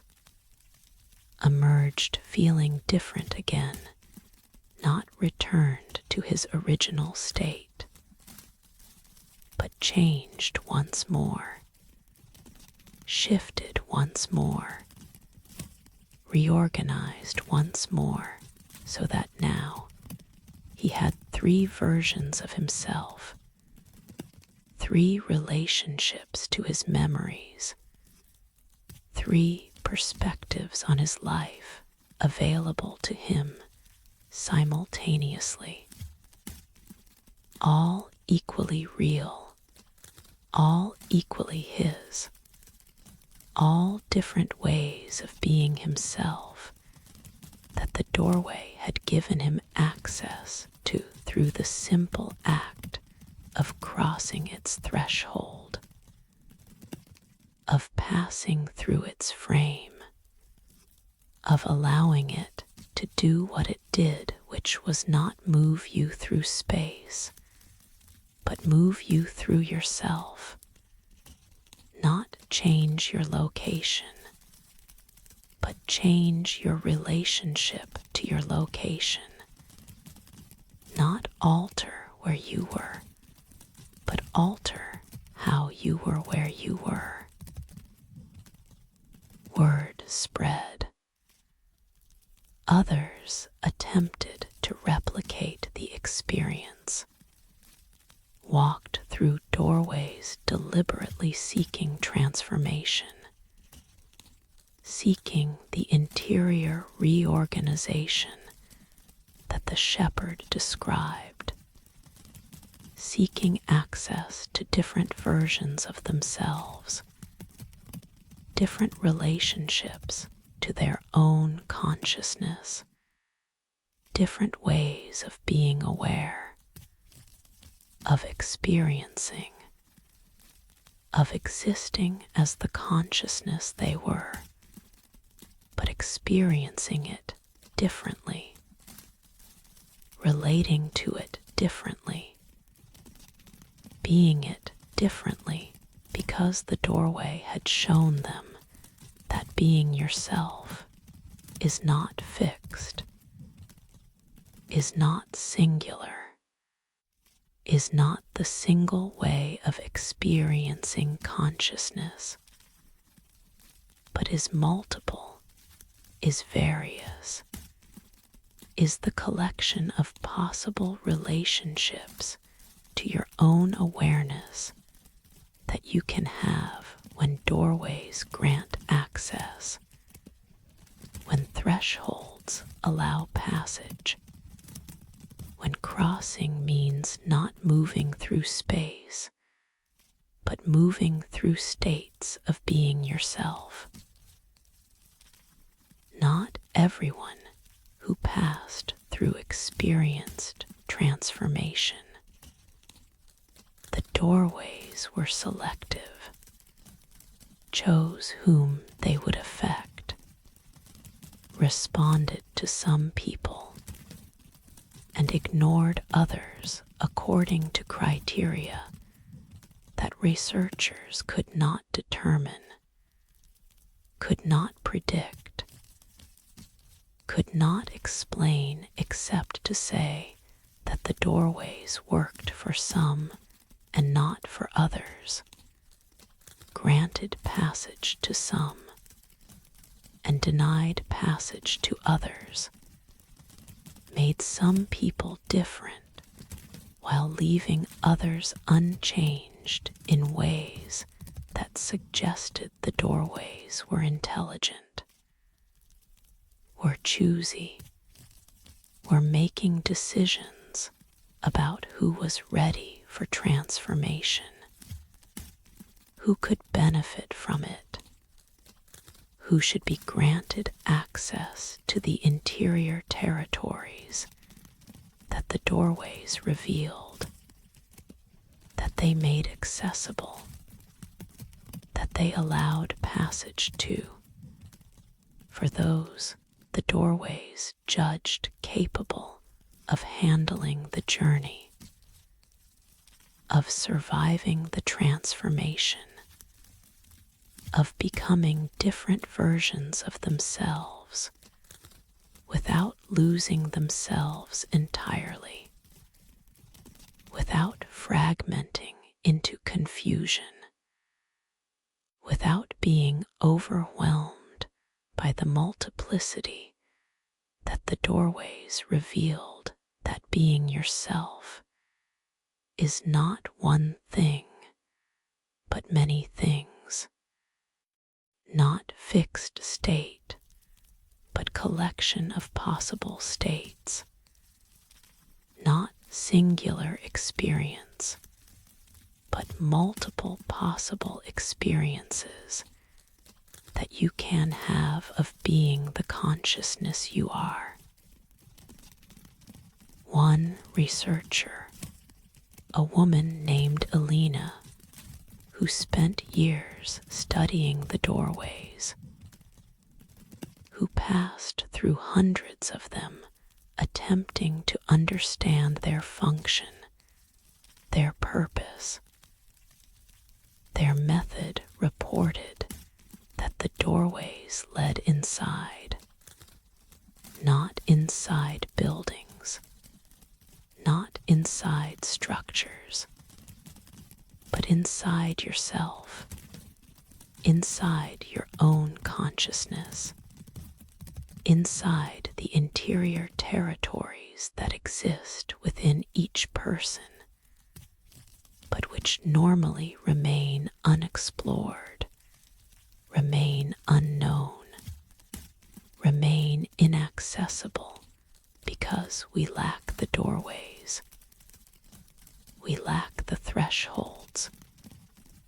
we lack the means to cross from one version of ourselves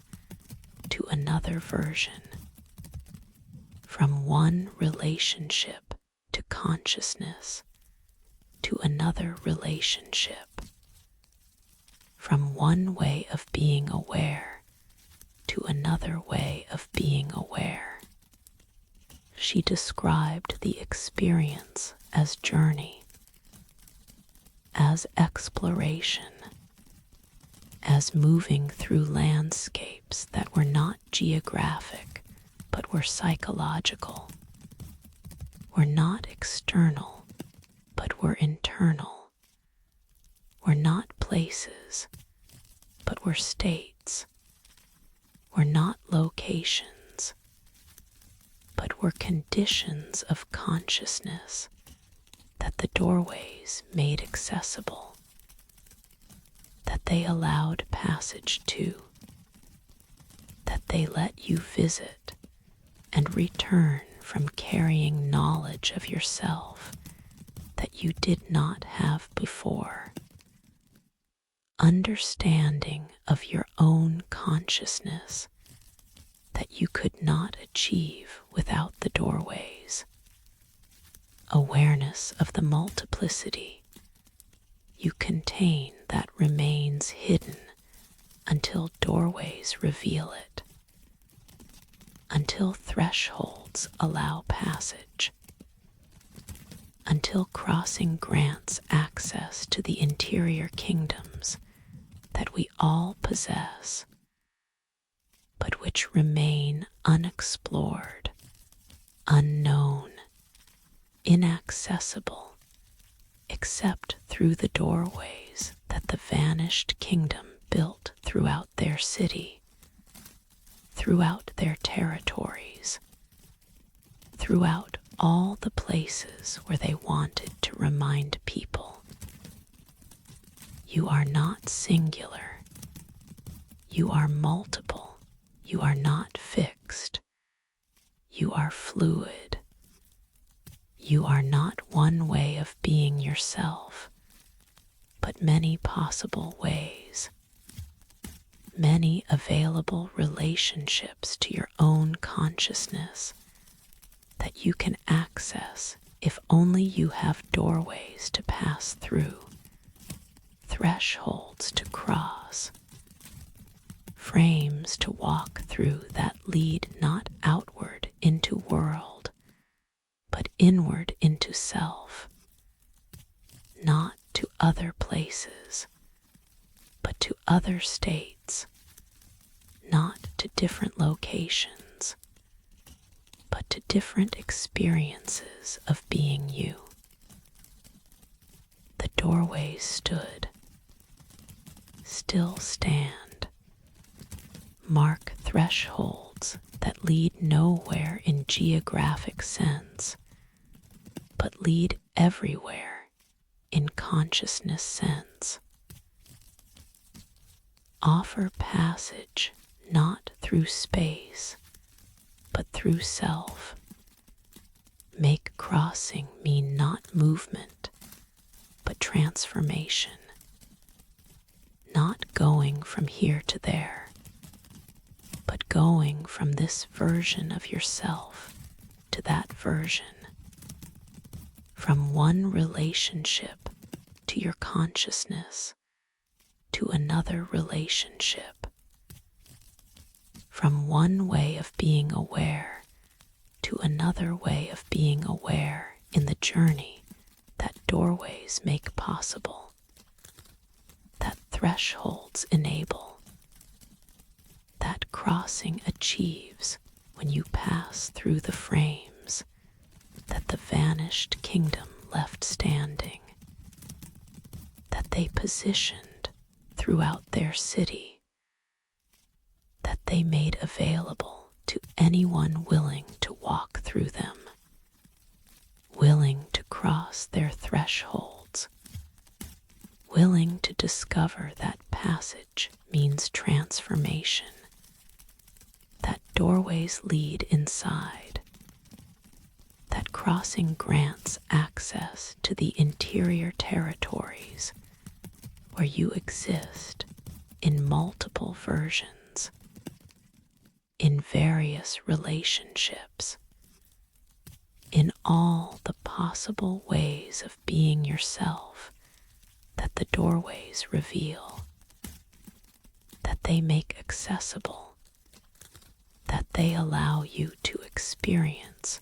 when you pass through their frames, when you cross their thresholds, when you allow them to take you on the journey inside, the exploration of consciousness, the passage through the interior kingdoms that you contain, but do not know until doorways show you, until thresholds grant access, until the vanished kingdom's architecture does what it was designed to do, not house bodies, but transform consciousness, not shelter flesh, but reorganize awareness, not protect from weather, but provide passage to interior territories, to the landscapes within, to the kingdoms inside where doorways lead, where thresholds grant access, where the vanished kingdom left their most important architecture standing, waiting, offering passage to anyone willing to cross, to pass through, to discover that doorways lead inside, that inside is vast, that consciousness contains kingdoms waiting to be explored, territories waiting to be discovered, versions of yourself waiting to be experienced through the doorways that lead inside, that grant passage to interior territories, that make the journey possible from one version of yourself to another, from one relationship to consciousness to another, from one way of being aware to all the other ways that you can be aware when doorways show you, when thresholds allow, when the vanished kingdom's frames stand waiting for you to pass through them, to cross them, to take the journey inside that doorways make possible, that thresholds enable, that the architecture of the vanished kingdom facilitates in the doorways that lead inside, that grant passage to interior kingdoms,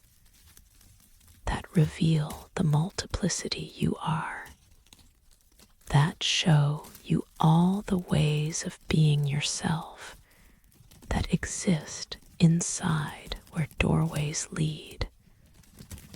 where consciousness lives, where the kingdoms wait that you contain, but do not know until doorways show you, until you cross the threshold, until you pass through the frame and discover you are not one but many, not fixed but fluid, not singular but multiple, in the doorways that lead inside, in the thresholds that grant passage, in the vanished kingdom's architecture that takes you on the journey to yourself, to the interior territories, to the kingdoms within where doorways lead, where you go when you cross, where you discover what you are when the vanished kingdom's doorways show you not one self,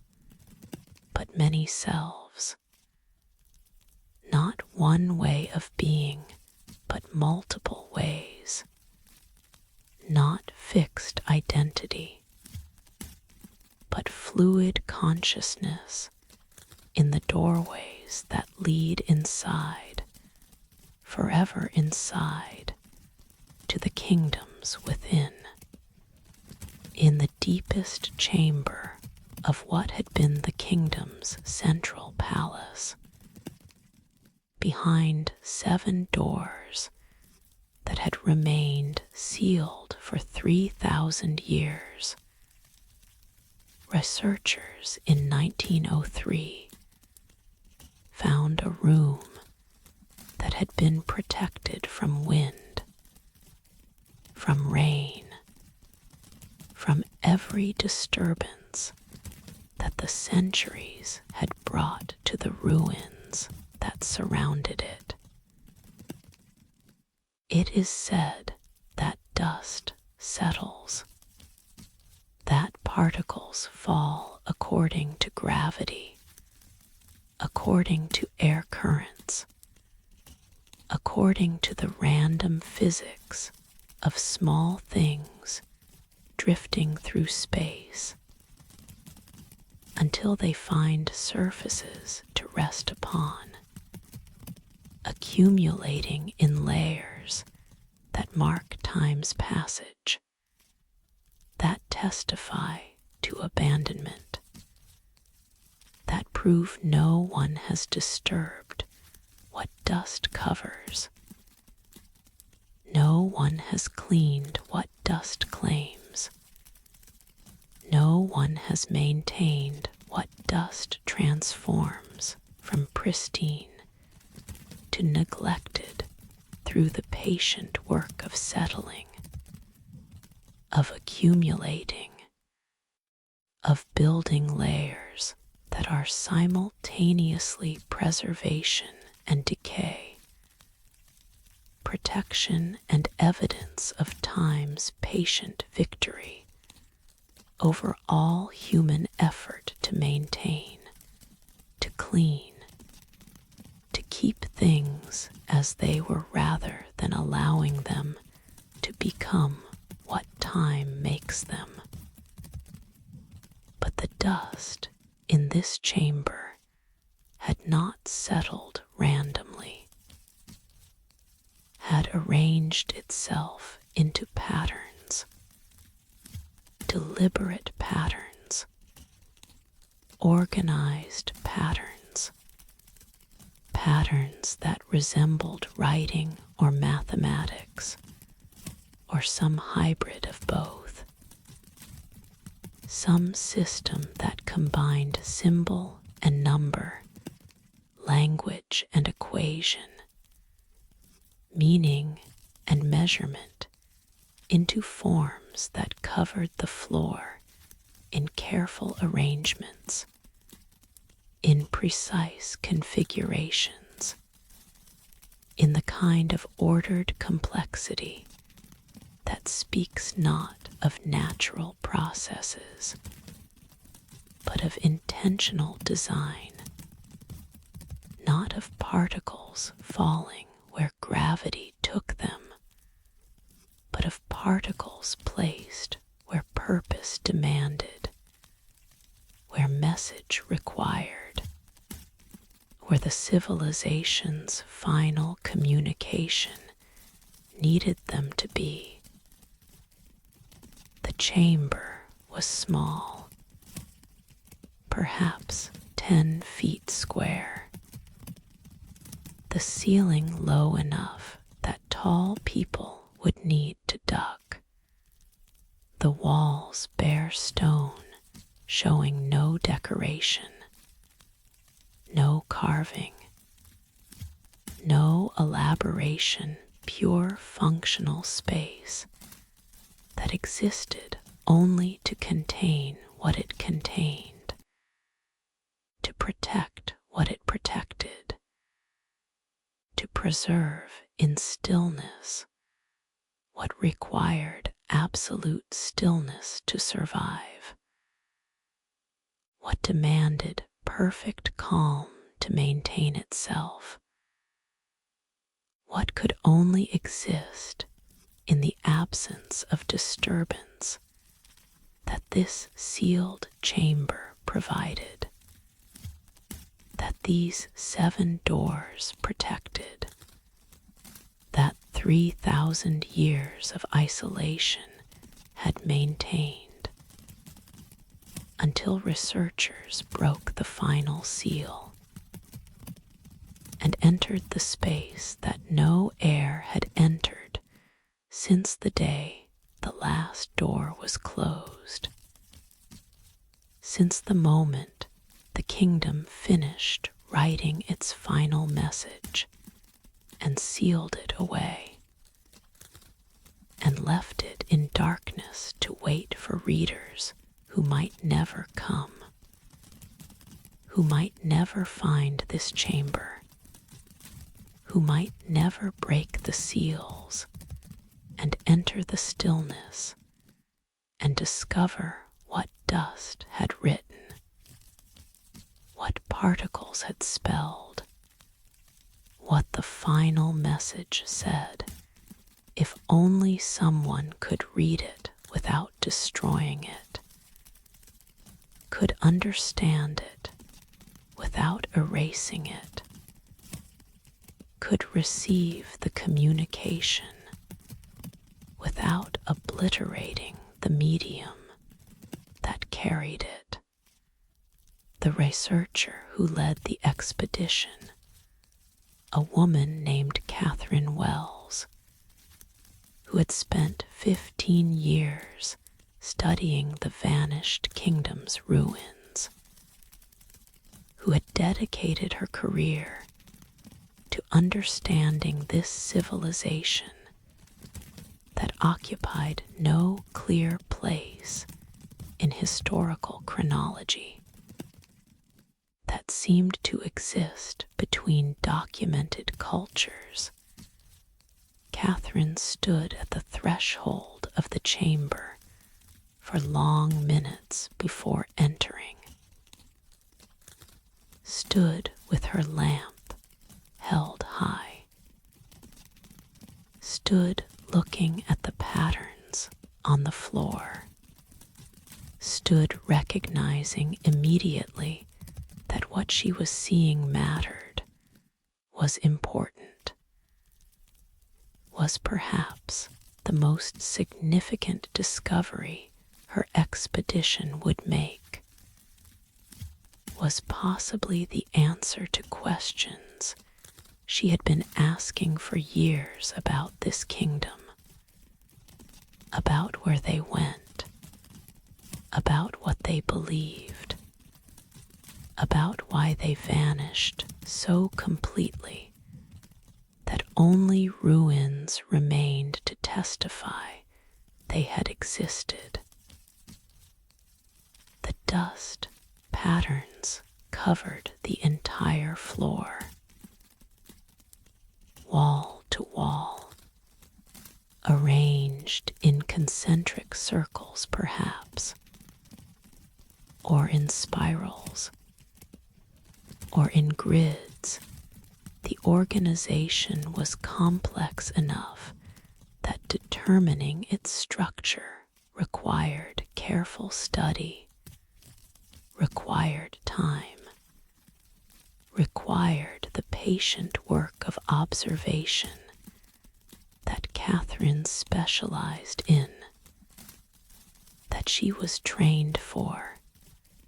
that she had practiced for years in other ruins, in other chambers,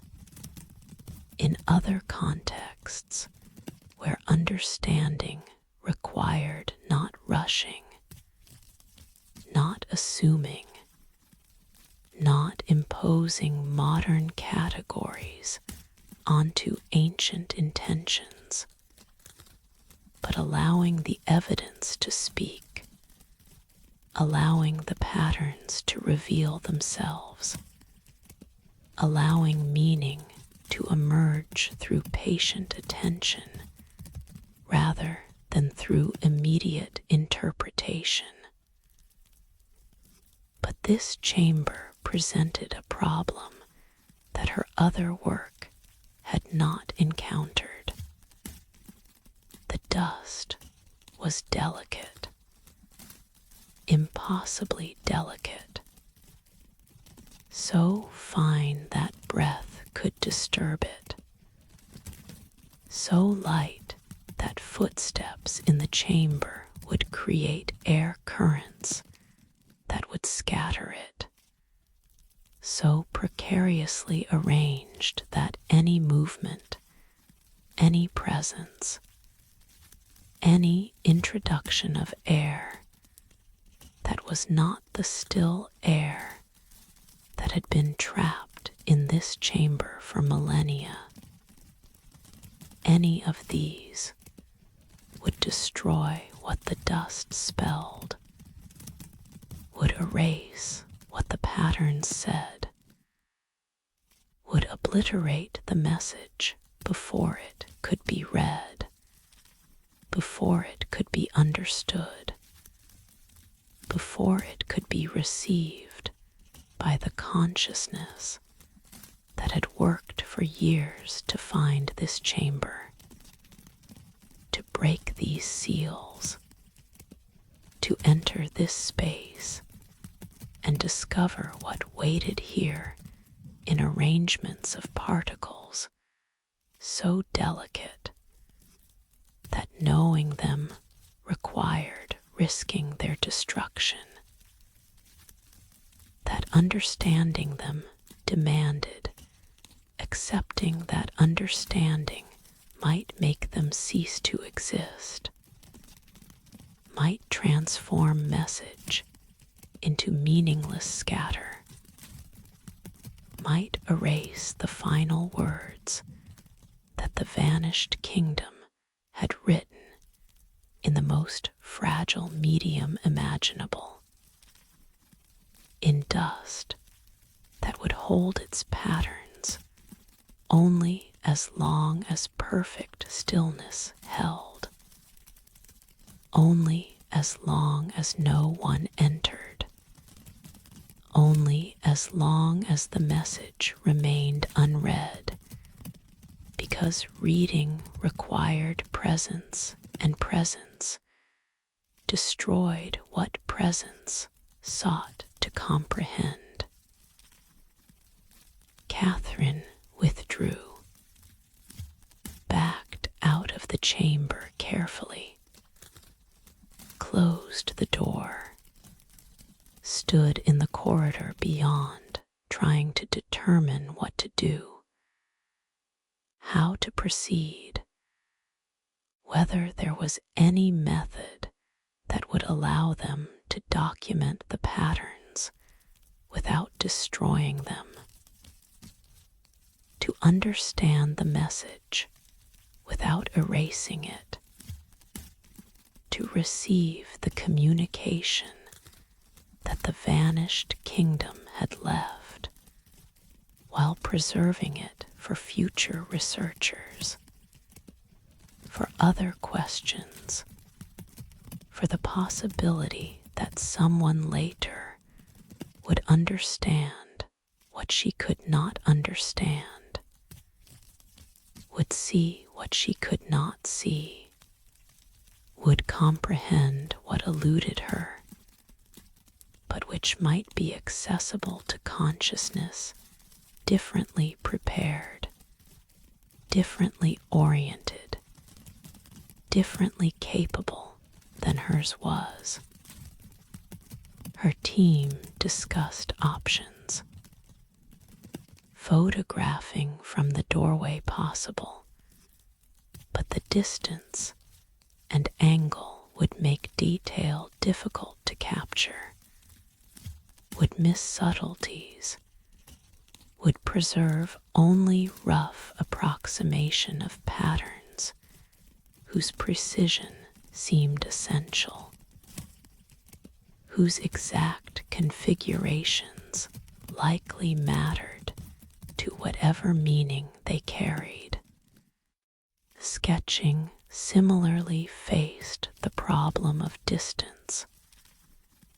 of inability to see clearly without entering, of the necessity of approximation when precision seemed required. Some suggested removing the dust carefully, particle by particle, relocating the patterns to a more stable surface where they could be studied without the threat of immediate destruction, where researchers could approach them without risking erasure, where the message could be preserved in form that allowed examination, analysis, the careful work of translation that unknown languages require, that mysterious symbols demand, that communication from vanished civilizations necessitates. But this option seemed worse than the others, seemed like violation, seemed like the kind of intervention that changes what it attempts to preserve, that destroys through the very act of saving, that transforms message into something else, into reconstructed approximation that might preserve the symbols, but would lose the essential quality of what those symbols were: not marks on stable surface, but arrangements in dust, not permanent inscription, but temporary configuration that existed only through stillness, only through the absence of disturbance that the sealed chamber provided, only through conditions that could not be replicated elsewhere, that made the message inseparable from its medium, made the dust patterns meaningful precisely because they were dust, or fragile, or temporary, or the kind of communication that says through its very delicacy, "This matters enough to write in the most precious way we know, in medium that requires your complete care, that demands your reverence, that will test whether you value understanding enough to receive it gently, to approach it with the respect that fragility requires, to accept that some messages are too important to be written permanently, are too sacred to be carved in stone, are too profound to be trusted to durable materials that would outlast their relevance, that would persist beyond the moment when they should be understood, that would become relics rather than remaining messages, would become archaeology rather than remaining communication. Catherine returned to the doorway, stood looking at the patterns from the threshold, spent hours in this position, days, documenting what she could see from this distance, what the lamplight revealed when held at certain angles, what patterns emerged when she looked long enough, patiently enough, with sufficient attention that details became visible,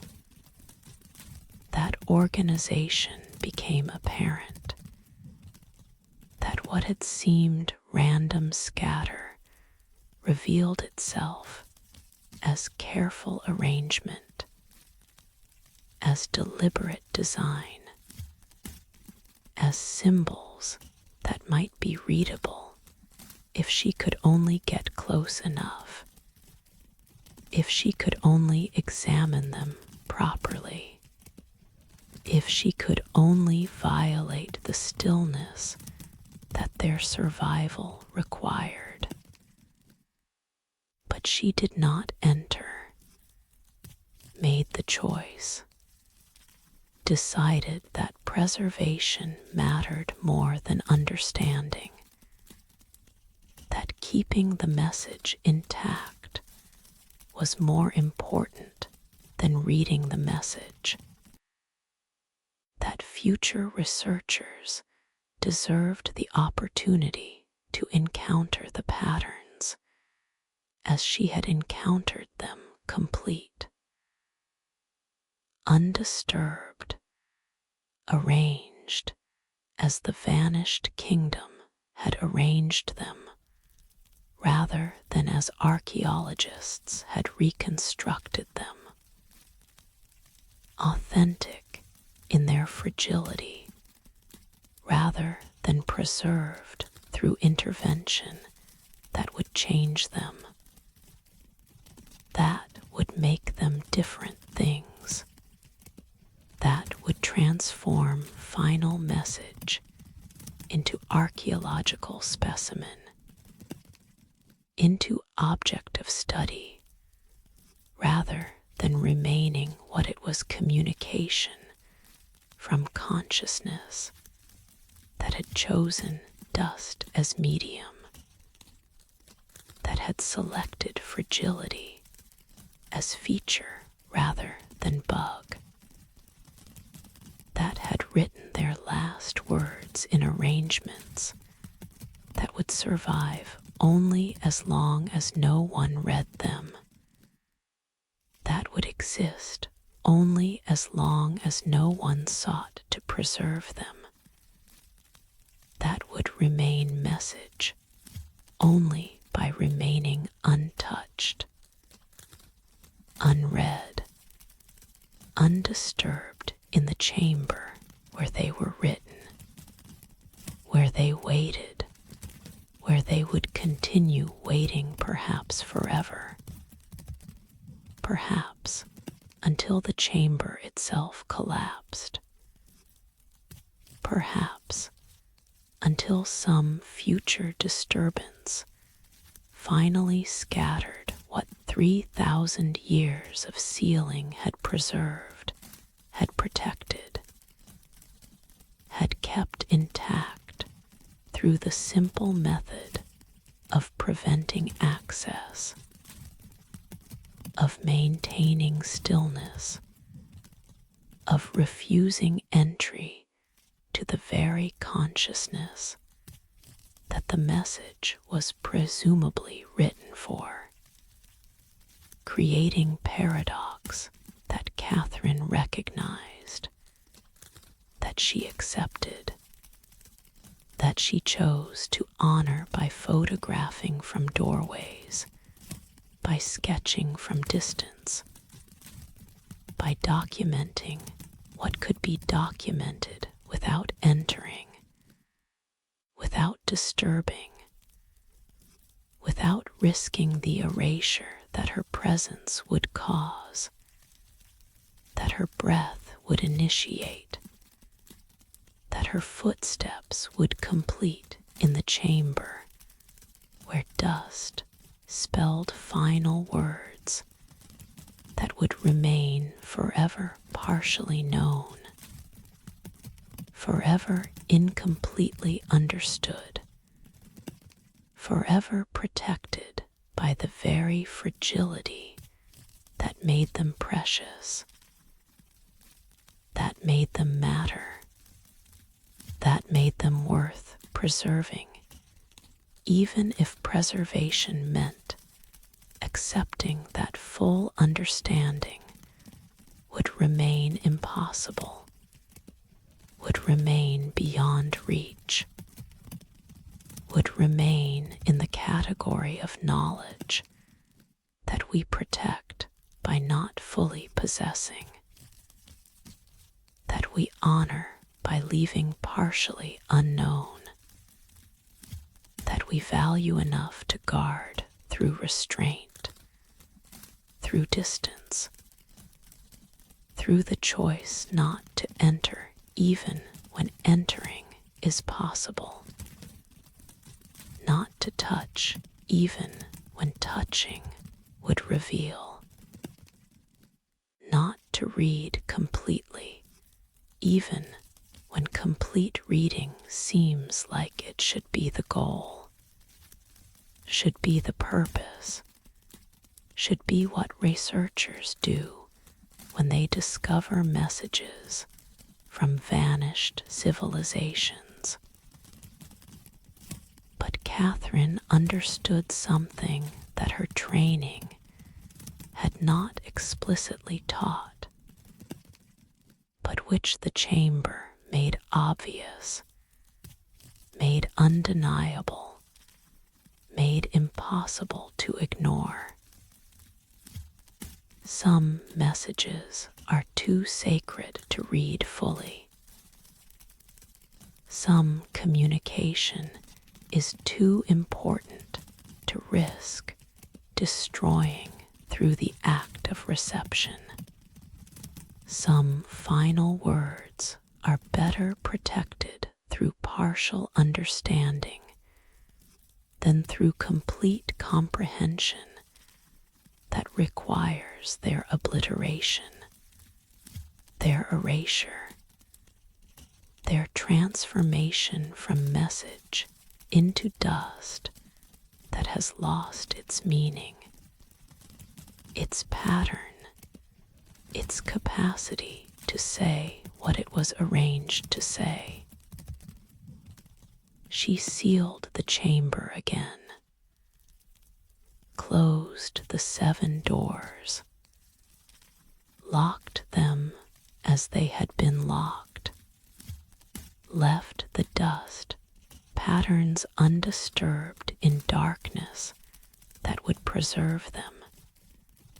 in stillness that would maintain them, in sealed space that would protect them from breath, from footsteps,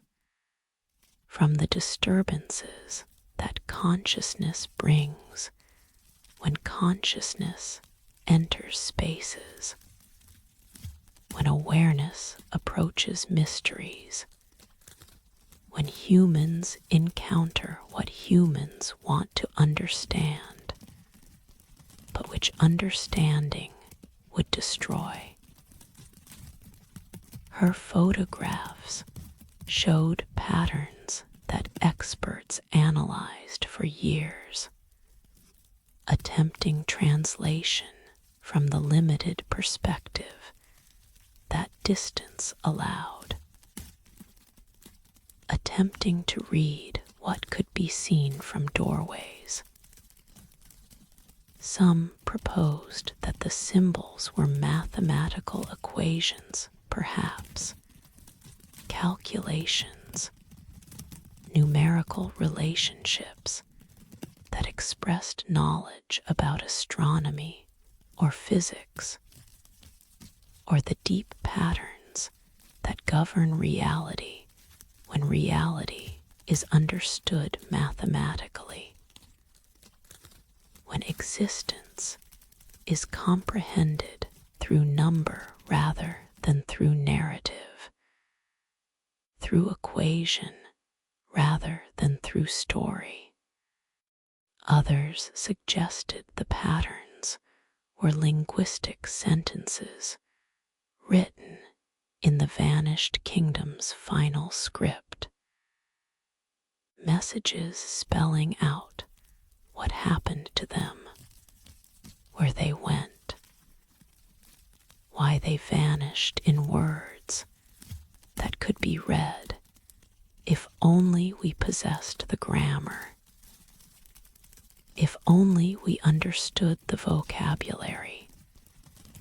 if only we had sufficient examples to decode the language that these dust patterns spoke, that these fragile arrangements preserved, that the chamber protected in its sealed darkness. Still others whispered that the patterns were both and neither were communication, that transcended the distinction between number and word, between equation and sentence, between mathematical truth and linguistic meaning, or expression in some more fundamental form that preceded the split between these categories, that existed in the territory where meaning itself emerges before it becomes mathematics or language, before it chooses number or word as medium, when it is still pure significance waiting to be encoded, waiting to be expressed, waiting to be written in dust that would preserve it in its precategorical purity, in its undifferentiated wholeness, in the form that is simultaneously all forms and no form, that is meaning before meaning becomes any particular kind of meaning. That is message before message chooses any particular medium except the most precious medium, the most fragile medium, the medium that says through its very delicacy, what we are telling you matters so much that we will write it in dust that breath can scatter, will arrange it in patterns that footsteps will erase, will trust it to medium that survives only through your restraint, only through your choice not to approach too closely, only through your understanding that some messages are better preserved through distance than through proximity, better protected through partial knowledge than through complete comprehension, better honored through the choice not to fully read than through the determination to understand completely at the cost of destroying what you seek to understand. The chamber remains sealed. The dust patterns wait in darkness, and Catherine's photographs hang in museums where they are studied still, where researchers continue attempting to extract meaning from the limited perspective they provide, where the partial view from doorways becomes the only view that ethics allows, that preservation demands, that respect for the vanished kingdom's final communication requires. Some criticize this choice, argue that knowledge should take precedence over preservation, that understanding the message is more important than maintaining the message in its original form, that researchers have obligation to future knowledge that outweighs obligation to current preservation,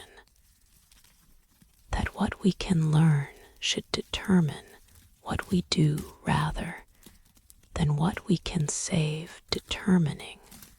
what we refrain from doing. But Catherine's decision has held. The chamber remains closed. The patterns remain undisturbed, and the final message written in dust continues to exist in its fragile perfection, in its delicate wholeness, in the stillness that preserves it precisely, because stillness prevents the full reading that would destroy it, that would scatter what it spells, that would transform careful arrangement into random distribution, would change message into meaningless dust, would erase final words in the very act of reading them completely. Perhaps this is the message. Perhaps the meaning is not in what the patterns say, but in what they require the restraint, the distance, the choice to leave something unread because reading would destroy it, to leave something partially known because complete knowing would erase it, to accept that some communications are too precious to possess fully, too sacred to comprehend completely, too important to risk destroying through the very attempt to understand them. Perhaps the vanished kingdom knew this, knew that their final message should be written in medium that would test future readers, that would require them to choose between knowledge and preservation, between understanding and respect, between the desire to know completely and the wisdom to know partially, to accept partial knowing as sufficient, as appropriate, as the only ethical response to messages written in dust that breath can scatter, in patterns that presence will erase, in arrangements that survive only through the choice not to approach, not to enter, not to read fully even when full reading seems possible, seems desirable, seems like what researchers should do, what seekers should attempt, what consciousness should pursue when encountering mysteries that promise revelation if only you get close enough, if only you disturb the stillness, if only you sacrifice preservation for understanding, and accept that understanding costs what it costs, that knowledge demands what it demands, that full reading requires full erasure, and you must choose which matters more, knowing completely or preserving perfectly, understanding totally or protecting absolutely, reading the message or leaving the message readable for others who might come later, who might develop better methods, who might find ways to understand without destroying what 3,000 years of stillness has preserved, what sealed chambers have protected, what the vanished kingdom wrote in dust and trusted to darkness and left waiting in the fragile arrangements that Catherine chose to honor by photographing from doorways, by sketching from distance, by accepting that some final words are too precious to read completely, too sacred to understand fully, too important to risk erasing in the attempt to comprehend them. In the chamber where dust still spells patterns that might be mathematics or language or both or neither, that might say everything about where the kingdom went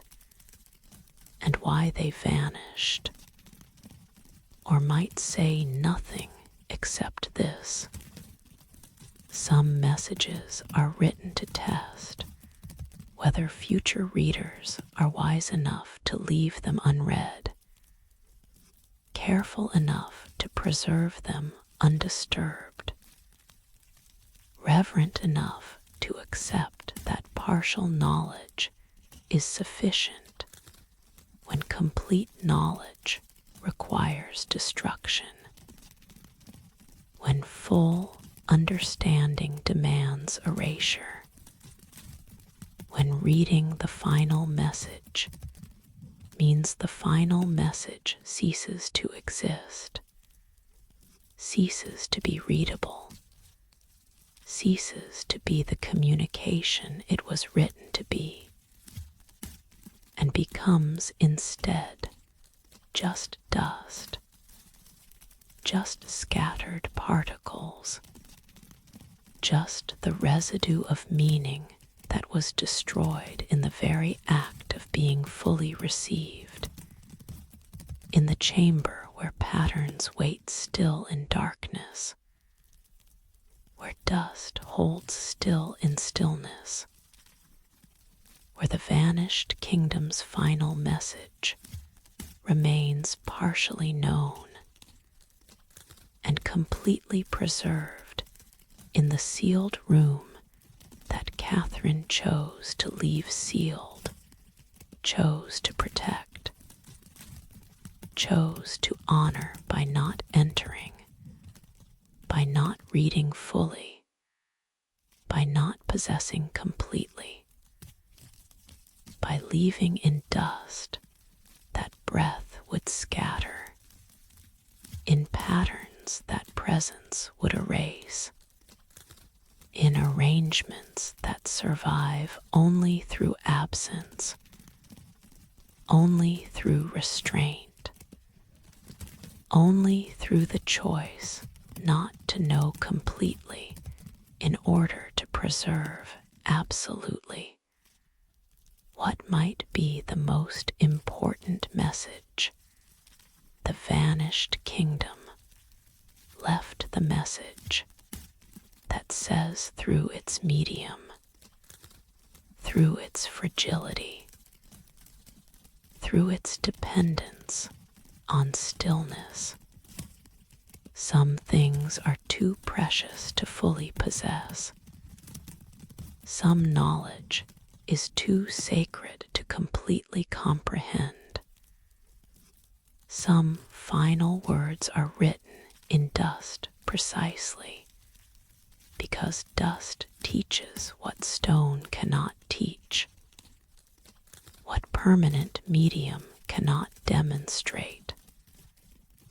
what durable inscription cannot communicate that meaning sometimes resides not in what is said, but in what is required to preserve it, not in what messages contain, but in what messages demand,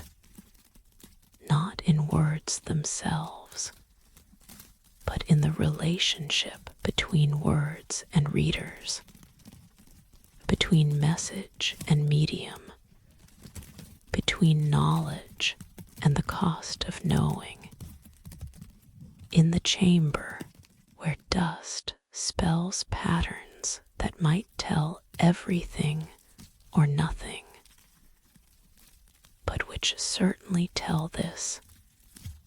we wrote our final message in the most fragile way we knew, in medium that would force future readers to choose, to decide, to demonstrate through their choice what they valued understanding or preservation, knowledge or respect, possession or protection. And you chose well, chose wisely, chose to leave us partially unknown, because you understood that some messages survive only when left unread, persist only when protected from complete comprehension, remain meaningful only when preserved in the fragile medium where we wrote them, in dust that waits still in darkness, in patterns that hold still in stillness, in the final message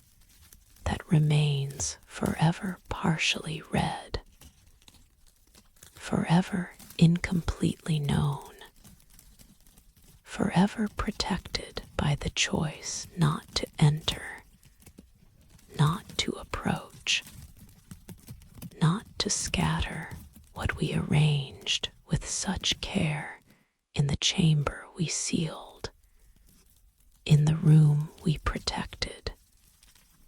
in the space we left dark, so that darkness would preserve what light would reveal, and revelation would destroy our final words written in dust. Waiting in stillness, surviving through distance, protected by restraint, honored by the choice to leave them there, to photograph from doorways, to know partially rather than understanding completely, to preserve absolutely rather than possessing fully. In the sealed chamber where dust spells patterns,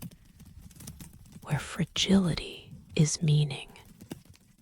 where the final message waits in arrangements too precious to fully read, too sacred to completely know, too important to risk destroying in the eternal patient darkness, where they survive, where they persist, where they remain the final communication from the vanished kingdom that understood. Some things should be written in dust, because dust demands care, requires reverence, teaches through fragility what permanence cannot teach. That meaning resides in relationship, that messages live in the space between writing and reading, that final words matter most when they require us to choose between knowing and preserving, between understanding and protecting, between the desire to possess completely and the wisdom to honor partially.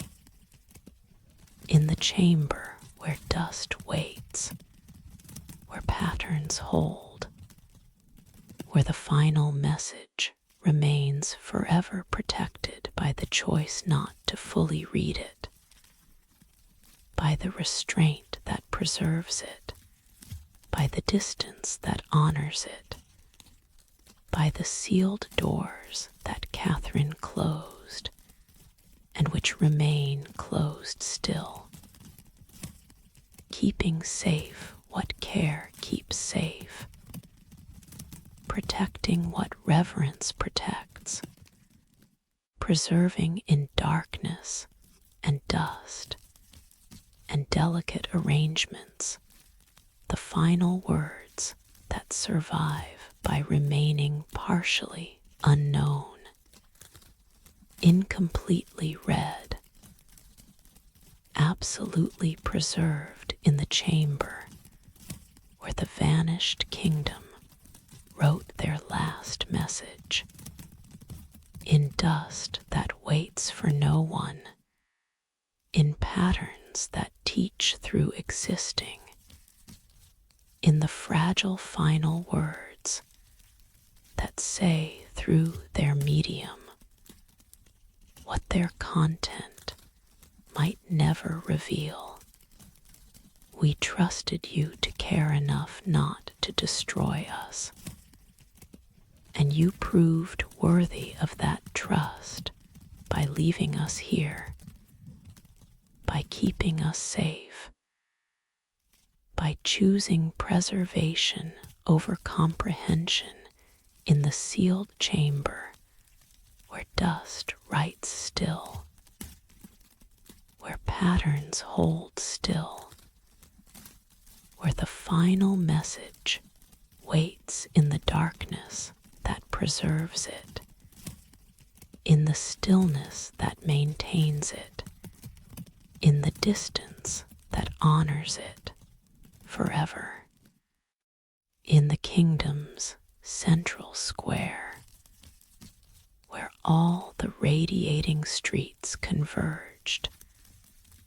where the geometry of the city found its focal point, where ceremonial processions would have culminated and civic life would have centered there stands a monument. It is said that monuments commemorate the past,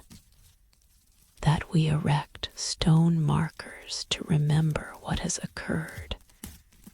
to honor what has been, to preserve in permanent form the events and people that shaped history,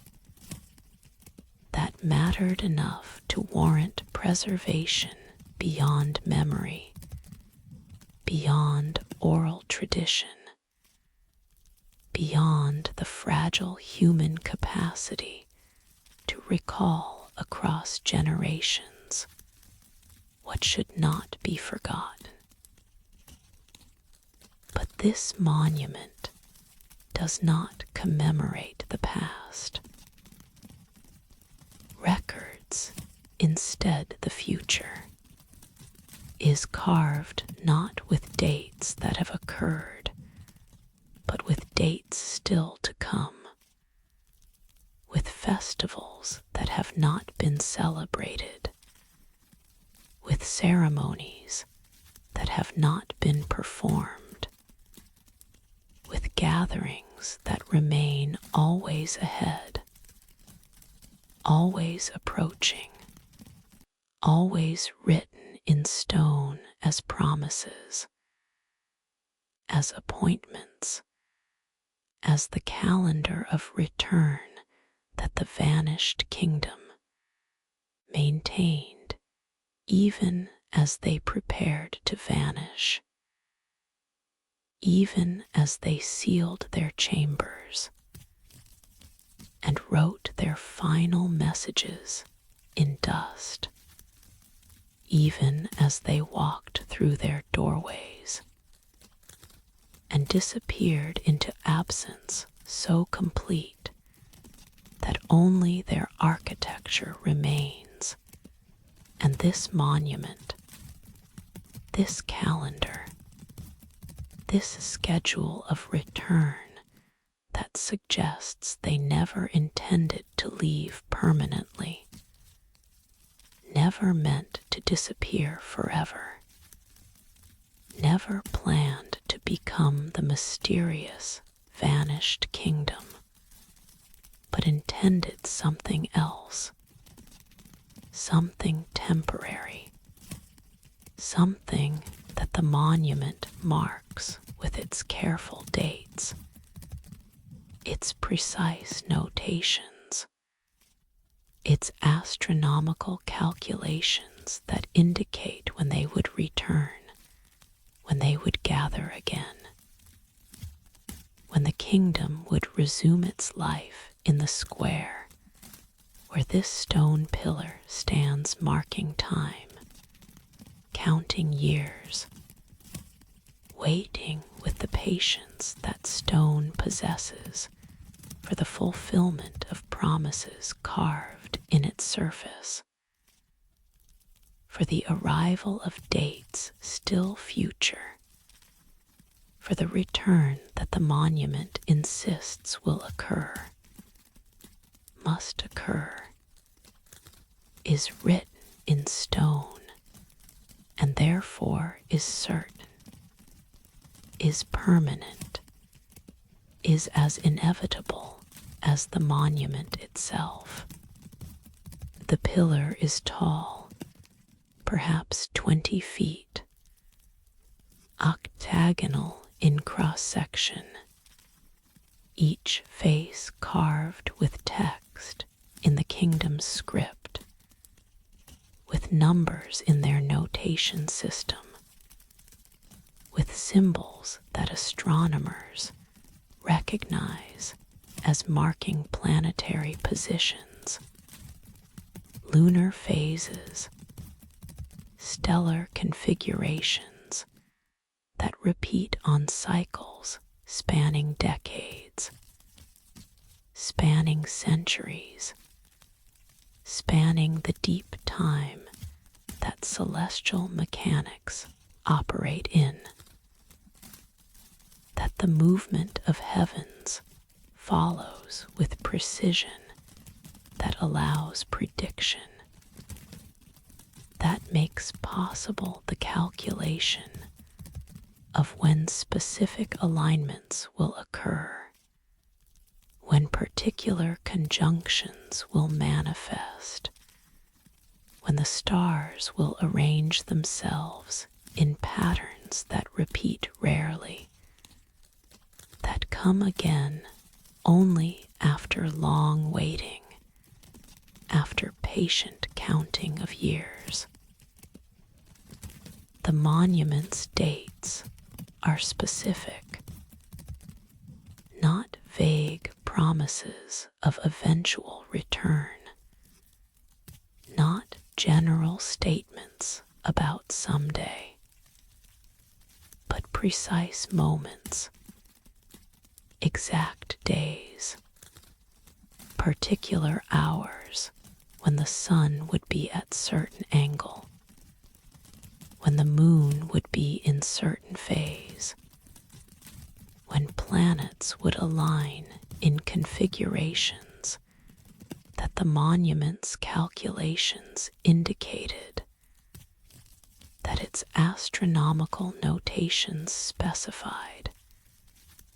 that its careful carving preserved as the schedule of return, as the calendar that the vanished kingdom expected to be honored, that they planned to keep, that they marked in stone, so that future generations would know when to gather, when to expect them, when to prepare the square for festivals that the dates indicated, for ceremonies that the astronomical positions suggested, for the return that would occur when heavens aligned, as the monument said they would align, when time reached the moments that had been calculated, when the universe itself arrived at configurations that the vanished kingdom had identified as significant, as meaningful, as the proper times for return. Some dates have passed, came and went, while the square remained empty, while no processions formed, while no festivals were celebrated, while the kingdom stayed vanished, and the monument stood marking times that arrived without fulfillment, that occurred without the gatherings they promised, that passed into the category of missed appointments, of broken promises, of dates that the stone said would bring return, but which brought only another year of absence, another cycle of waiting, another demonstration that whatever the monument promised had not occurred, would not occur on that date, left that particular alignment to pass uncelebrated, left that specific conjunction to come and go, while the square remained empty, except for the monument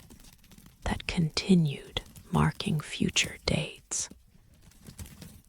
that continued indicating appointments still ahead, that continued insisting through its carved numbers that return remained possible, remained promised, remained written in stone, even though stone's promises had proven unreliable, even though carved dates had come without bringing what they indicated, without fulfilling what they suggested, without demonstrating that the monument knew anything about return, about when it would occur, about whether it would occur at all. The first marked date was in 1347, an autumn day. The monument specified the hour just after dawn, specified the celestial conditions, new moon, Jupiter rising, particular star visible just above eastern horizon, local priests who maintained knowledge of the ruins, who preserved oral traditions about the vanished kingdom, who kept faith with the monument even though the kingdom had been gone for millennia.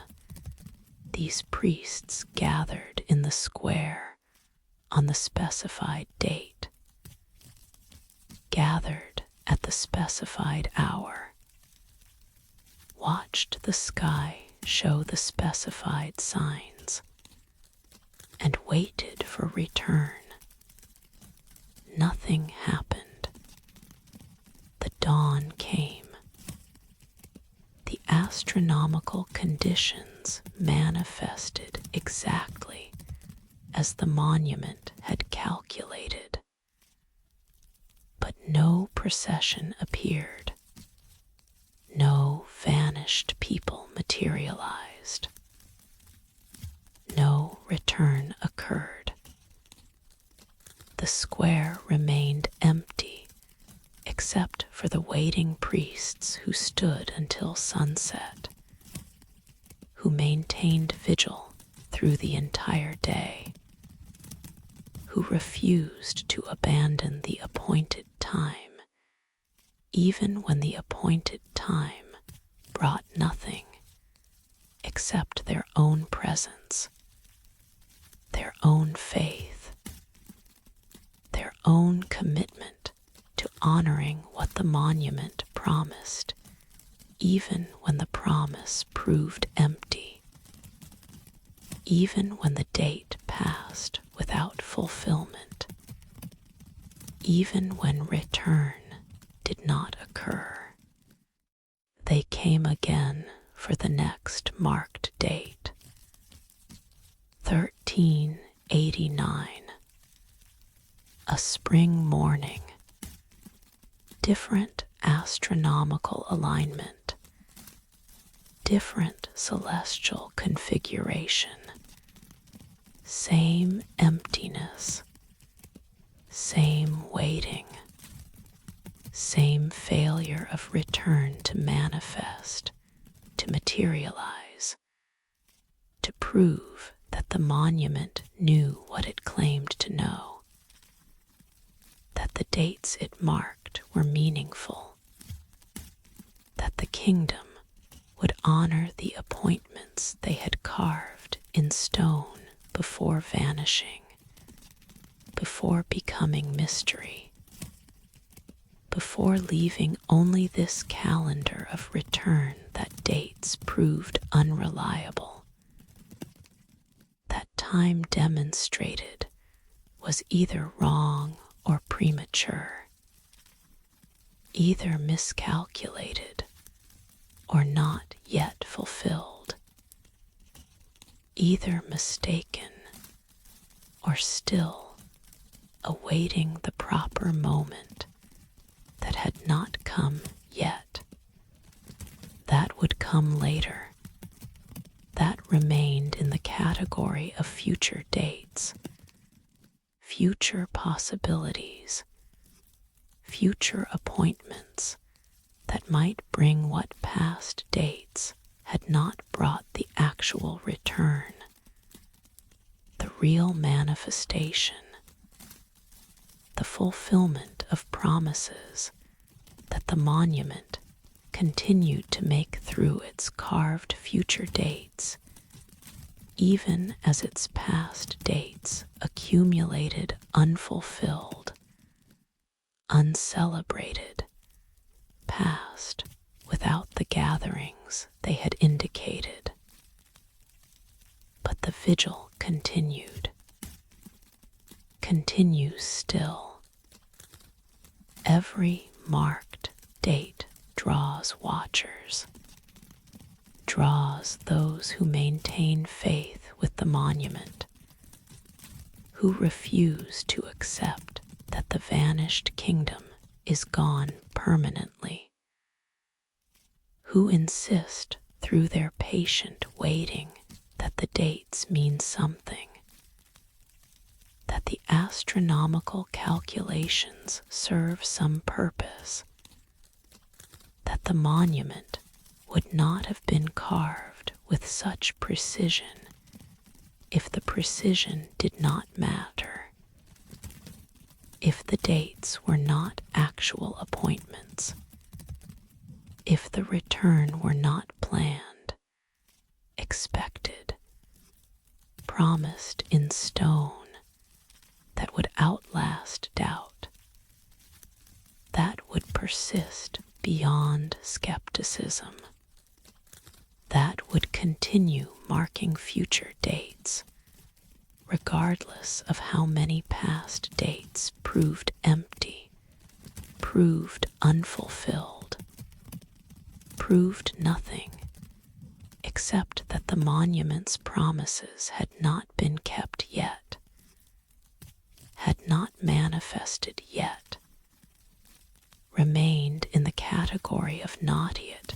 rather than never, remained possible rather than proven impossible,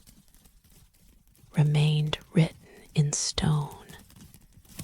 and therefore remained in the minds of those who keep vigil, remained true, remained valid, remained promises that would be kept eventually, would be fulfilled someday, would bring return when the right date arrived, when the proper alignment occurred, when time finally reached the moment that the monument was actually marking, rather than the moments it seemed to mark, but which turned out to be something else, something preliminary, something that looked like appointed times, but were actually just celestial configurations that resembled the true configuration, that approximated the real alignment, that came close, but were not quite the exact conditions that would trigger return, that would make manifestation possible, that would bring the vanished kingdom back to the square where their monument waits, where their calendar counts, where their appointments remain written even after centuries of not being kept, of not being honored, of passing without fulfillment, but without being canceled, without being erased, without ceasing to be appointments simply because they had not yet been kept, had not yet brought return, had not yet proved the monument's promises true. The vigil keepers maintain records, document each marked date, note the astronomical conditions, record who who waited, who maintained faith through another day of emptiness, another appointed time that passed without return. The records are meticulous, are careful, are the product of centuries of patient documentation, of careful observation, of the commitment to bearing witness, even when there is nothing to witness except absence, except the failure of return to occur, except the ongoing demonstration that the monument's promises remain unfulfilled, remain in the category of not yet, remain possible, but not actual, written, but not manifested, promised, but not delivered.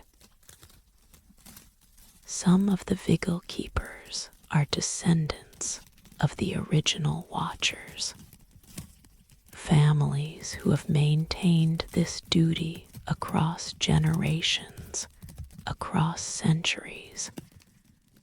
across the vast span of time that separates the kingdoms vanishing from the present moment. They speak of it as sacred responsibility, as covenant with the vanished, as promise that someone will be here when return occurs, whenever return occurs. If return occurs, though they do not speak in ifs, do not allow doubt into their vocabulary. Maintain faith through linguistic discipline, through the choice to speak in when rather than if, in will rather than might, in certainty rather than possibility, even when possibility seems more honest, seems more aligned with evidence, seems more reasonable than the certainty they maintain through sheer determination, through inherited commitment, through the weight of generations who kept this vigil before them, and who passed to them the responsibility of keeping it still, of maintaining watch, of ensuring that when return finally occurs, when not if someone will be present to witness it, to welcome it, to fulfill the human half of the covenant that the monument marks, that the dates indicate, that the astronomical calculations preserve. Other vigil keepers are pilgrims, come once or many times to stand in the square on marked dates, to participate in the waiting, to add their presence to the gathering that occurs whether return occurs or not, to be part of the community of those who refuse to accept that the vanished kingdom is gone forever, who insist that absence is temporary, who maintain through their physical presence in the square on appointed days that hope persists, that faith continues, that the possibility of return remains alive as long as people continue gathering, continue waiting, continue honoring the dates that the monument marks with such care, with such precision, with such apparent confidence that these are not random days, but are actual appointments, are real promises, are the calendar of return that will be fulfilled when the right moment arrives, when the true alignment occurs, when time finally reaches the configuration that will trigger manifestation, that will make return possible, that will prove the vigil keepers were right to wait, right to gather, right to maintain faith across centuries of apparent emptiness, of seeming futility, of dates that passed without bringing what they promised, but which the vigil keepers insist were not the true dates, were not the actual appointments, were only approximations, were only similar alignments that resembled, but were not identical to the configuration that will someday occur, and which, when it occurs, will bring return, will manifest the vanished kingdom, will prove that the monument's promises were true all along, were accurate all along, simply required more patience than humans typically possess, more faith than evidence typically supports, more commitment than reason typically justifies. The next marked date is approaching. 17 years from now, an autumn evening, the monument specifies conditions more complex than previous dates, more precise than earlier appointments, involving not just lunar phase and planetary positions, but also the conjunction of 3 stars, the angle of certain constellation, the precise moment when multiple celestial factors align in pattern that the monument's calculations indicate occurs rarely, occurs perhaps once in several thousand years, occurs with such specificity that this date cannot be approximation, cannot be preliminary, cannot be anything except the actual appointment, the real moment, the true alignment that will, the vigil keepers believe, bring return. Preparations have begun. Not elaborate, not presumptuous. The vigil keepers do not know what form return will take, what the vanished kingdom will need, what should be prepared or left unprepared. So they prepare only what all gatherings require: cleared space in the square, willingness to witness, commitment to be present regardless of outcome, regardless of whether this date proves like all the others or proves different, proves empty or proves fulfilling, brings nothing or brings everything that centuries of waiting have anticipated, have hoped for, have maintained faith with through the long, patient years of disappointed dates, of unfulfilled appointments,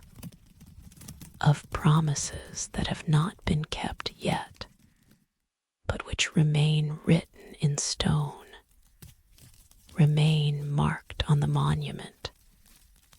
remain part of the calendar that continues counting toward moments still ahead, toward dates still future, toward the possibility that remains possible as long as future dates exist, as long as the monument continues marking times that have not occurred yet, as long as stone continues promising what stone promises, that return is coming, that the vanished kingdom will manifest, that the dates are meaningful and the appointments are real, and someday, when the right alignment occurs, when the true moment arrives, when time finally reaches the configuration that all previous dates approximated but did not match, someday return will occur, and the vigil will end, and the waiting will be justified, and the monument will prove itself true, will prove itself accurate, will prove that its promises were never broken, were only delayed, were only waiting for the proper moment that all the previous moments resembled, but were not, that approached, but did not achieve, that suggested, but did not fulfill. Or the date will pass like the others, will bring only more waiting, will add itself to the long list of disappointed appointments, of unfulfilled promises, of moments when the square filled with watchers and emptied with only watchers, when no return occurred and faith was tested and maintained, when belief persisted despite evidence, when hope continued despite disappointment, when the vigil keepers returned home carrying nothing except the commitment to gather again for the next date, to maintain watch for the next appointment, to keep faith with the next promise that the monument makes, that stone carves, that the calendar marks in dates, extending far into the future, far beyond the lifetimes of current vigil keepers, far into the time when their descendants will stand in the square waiting as they wait now, hoping as they hope now, maintaining faith as they maintain it now, keeping the vigil that was passed to them and which they will pass forward, keeping alive the possibility of return through the simple act of gathering, of waiting, of being present on appointed days, regardless of outcome, regardless of fulfillment, regardless of whether return occurs or not, because the vigil is not contingent on success, is not dependent on the kingdom actually manifesting, is valuable in itself as witness, as faith, as the human commitment to remain faithful to those who vanished, to keep appointment with those who are absent, to maintain covenant with the gone through the ongoing patient work of gathering in the square where the monument stands, where the dates are carved, where the promises wait to be fulfilled or to remain unfulfilled, but in either case to be honored, to be witnessed, to be kept faith with by those who refuse to abandon the vanished, who refuse to accept that absence is permanent, who insist through their vigil that the kingdom might return, could return, will return when the right moment comes, when the true alignment occurs, when time reaches the point that the monument has been marking all along, that it has been counting toward through all the dates that seemed important but were not, that appeared to be appointments but were not, that brought watchers but not the watched-for, brought gathering but not return, brought faith tested but not faith rewarded not yet. The vigil keepers say, not yet but someday, not yet but eventually, not yet but written in stone and therefore certain, promised and therefore inevitable, marked on the monument, and therefore true even when truth remains invisible, even when evidence argues otherwise, even when every date that has passed suggests that no date will bring what the monument promises. The monument stands in the square. The dates extend into years we will not see, and the vigil continues, patient and faithful, in the space where the vanished kingdom promised to return,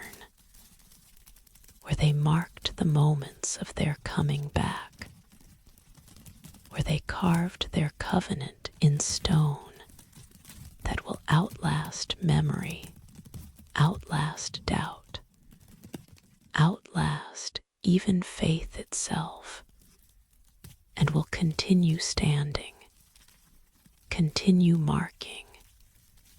continue promising in the square where watchers gather, where hope persists, where the mystery waits of whether return will occur, or whether return has already occurred in the ongoing faithful waiting, in the continued honored appointments, in the vigil that makes the vanished kingdom present through absence, real through memory, returned through the faith that refuses to accept that they are gone forever, that insists through gathering on appointed days that somewhere, somehow, they persist, they continue. They wait for the right moment to come back to the square where their monument stands, where their calendar counts, where their dates promise return that has not happened yet, but which remains forever possible, forever promised, forever written in stone in the square where the vigil continues, where faith persists, where the vanished kingdom's return is always approaching, always ahead,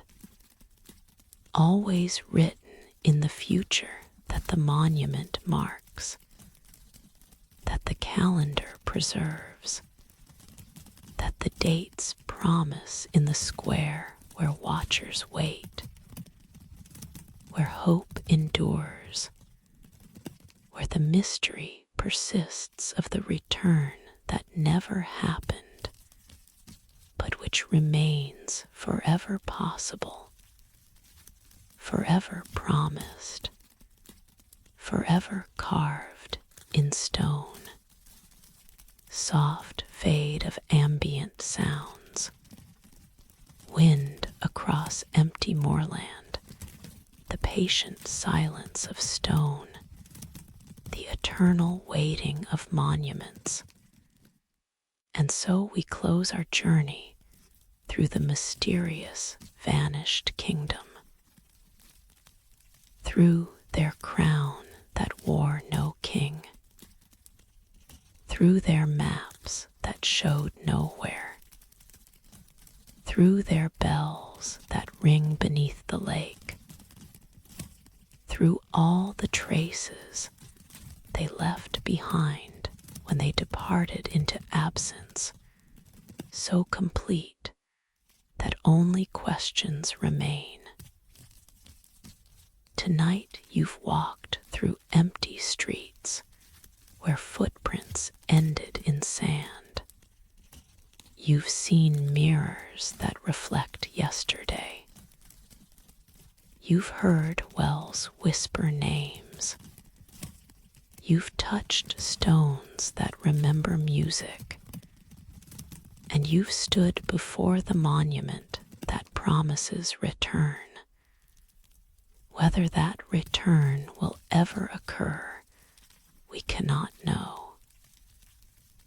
Whether the dates are meaningful or the appointments are real, we cannot say. What we know is simply this: they were here, they built, they created, they vanished, and they left behind mysteries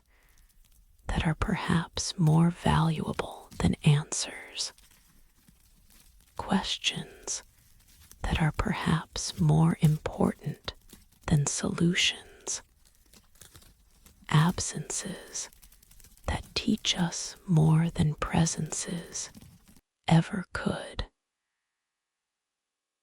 Let these mysteries carry you now into sleep. Let the questions dissolve into dreams. Let the patient waiting of monuments become the patient waiting of rest, of darkness, of the gentle descent into unconsciousness, where all vanished kingdoms might exist still, where all lost things might be found, where all mysteries might resolve themselves in the wordless knowing that sleep provides. The monument stands. The vigil continues. And somewhere in the territories between waking and dreaming, between knowing and wondering, between history and mystery, the vanished kingdom waits. Good night. Sleep well, and perhaps in dreams you'll find them. Perhaps in the deep silent places where consciousness goes when consciousness sleeps, you'll discover where they went, what they became, why they left everything beautiful behind when they vanished into the mystery that we've explored tonight, but which remains, as all true mysteries must remain, forever beautiful, forever unanswered, forever waiting in the darkness where you go now, gently, peacefully, carried by questions into rest, into dreams, into sleep. The kingdom waits. The monument stands. And you can rest now. Let go, drift, sleep. The vigil continues without you. The mystery persists without resolution. And that's exactly as it should be. Good night. Silence.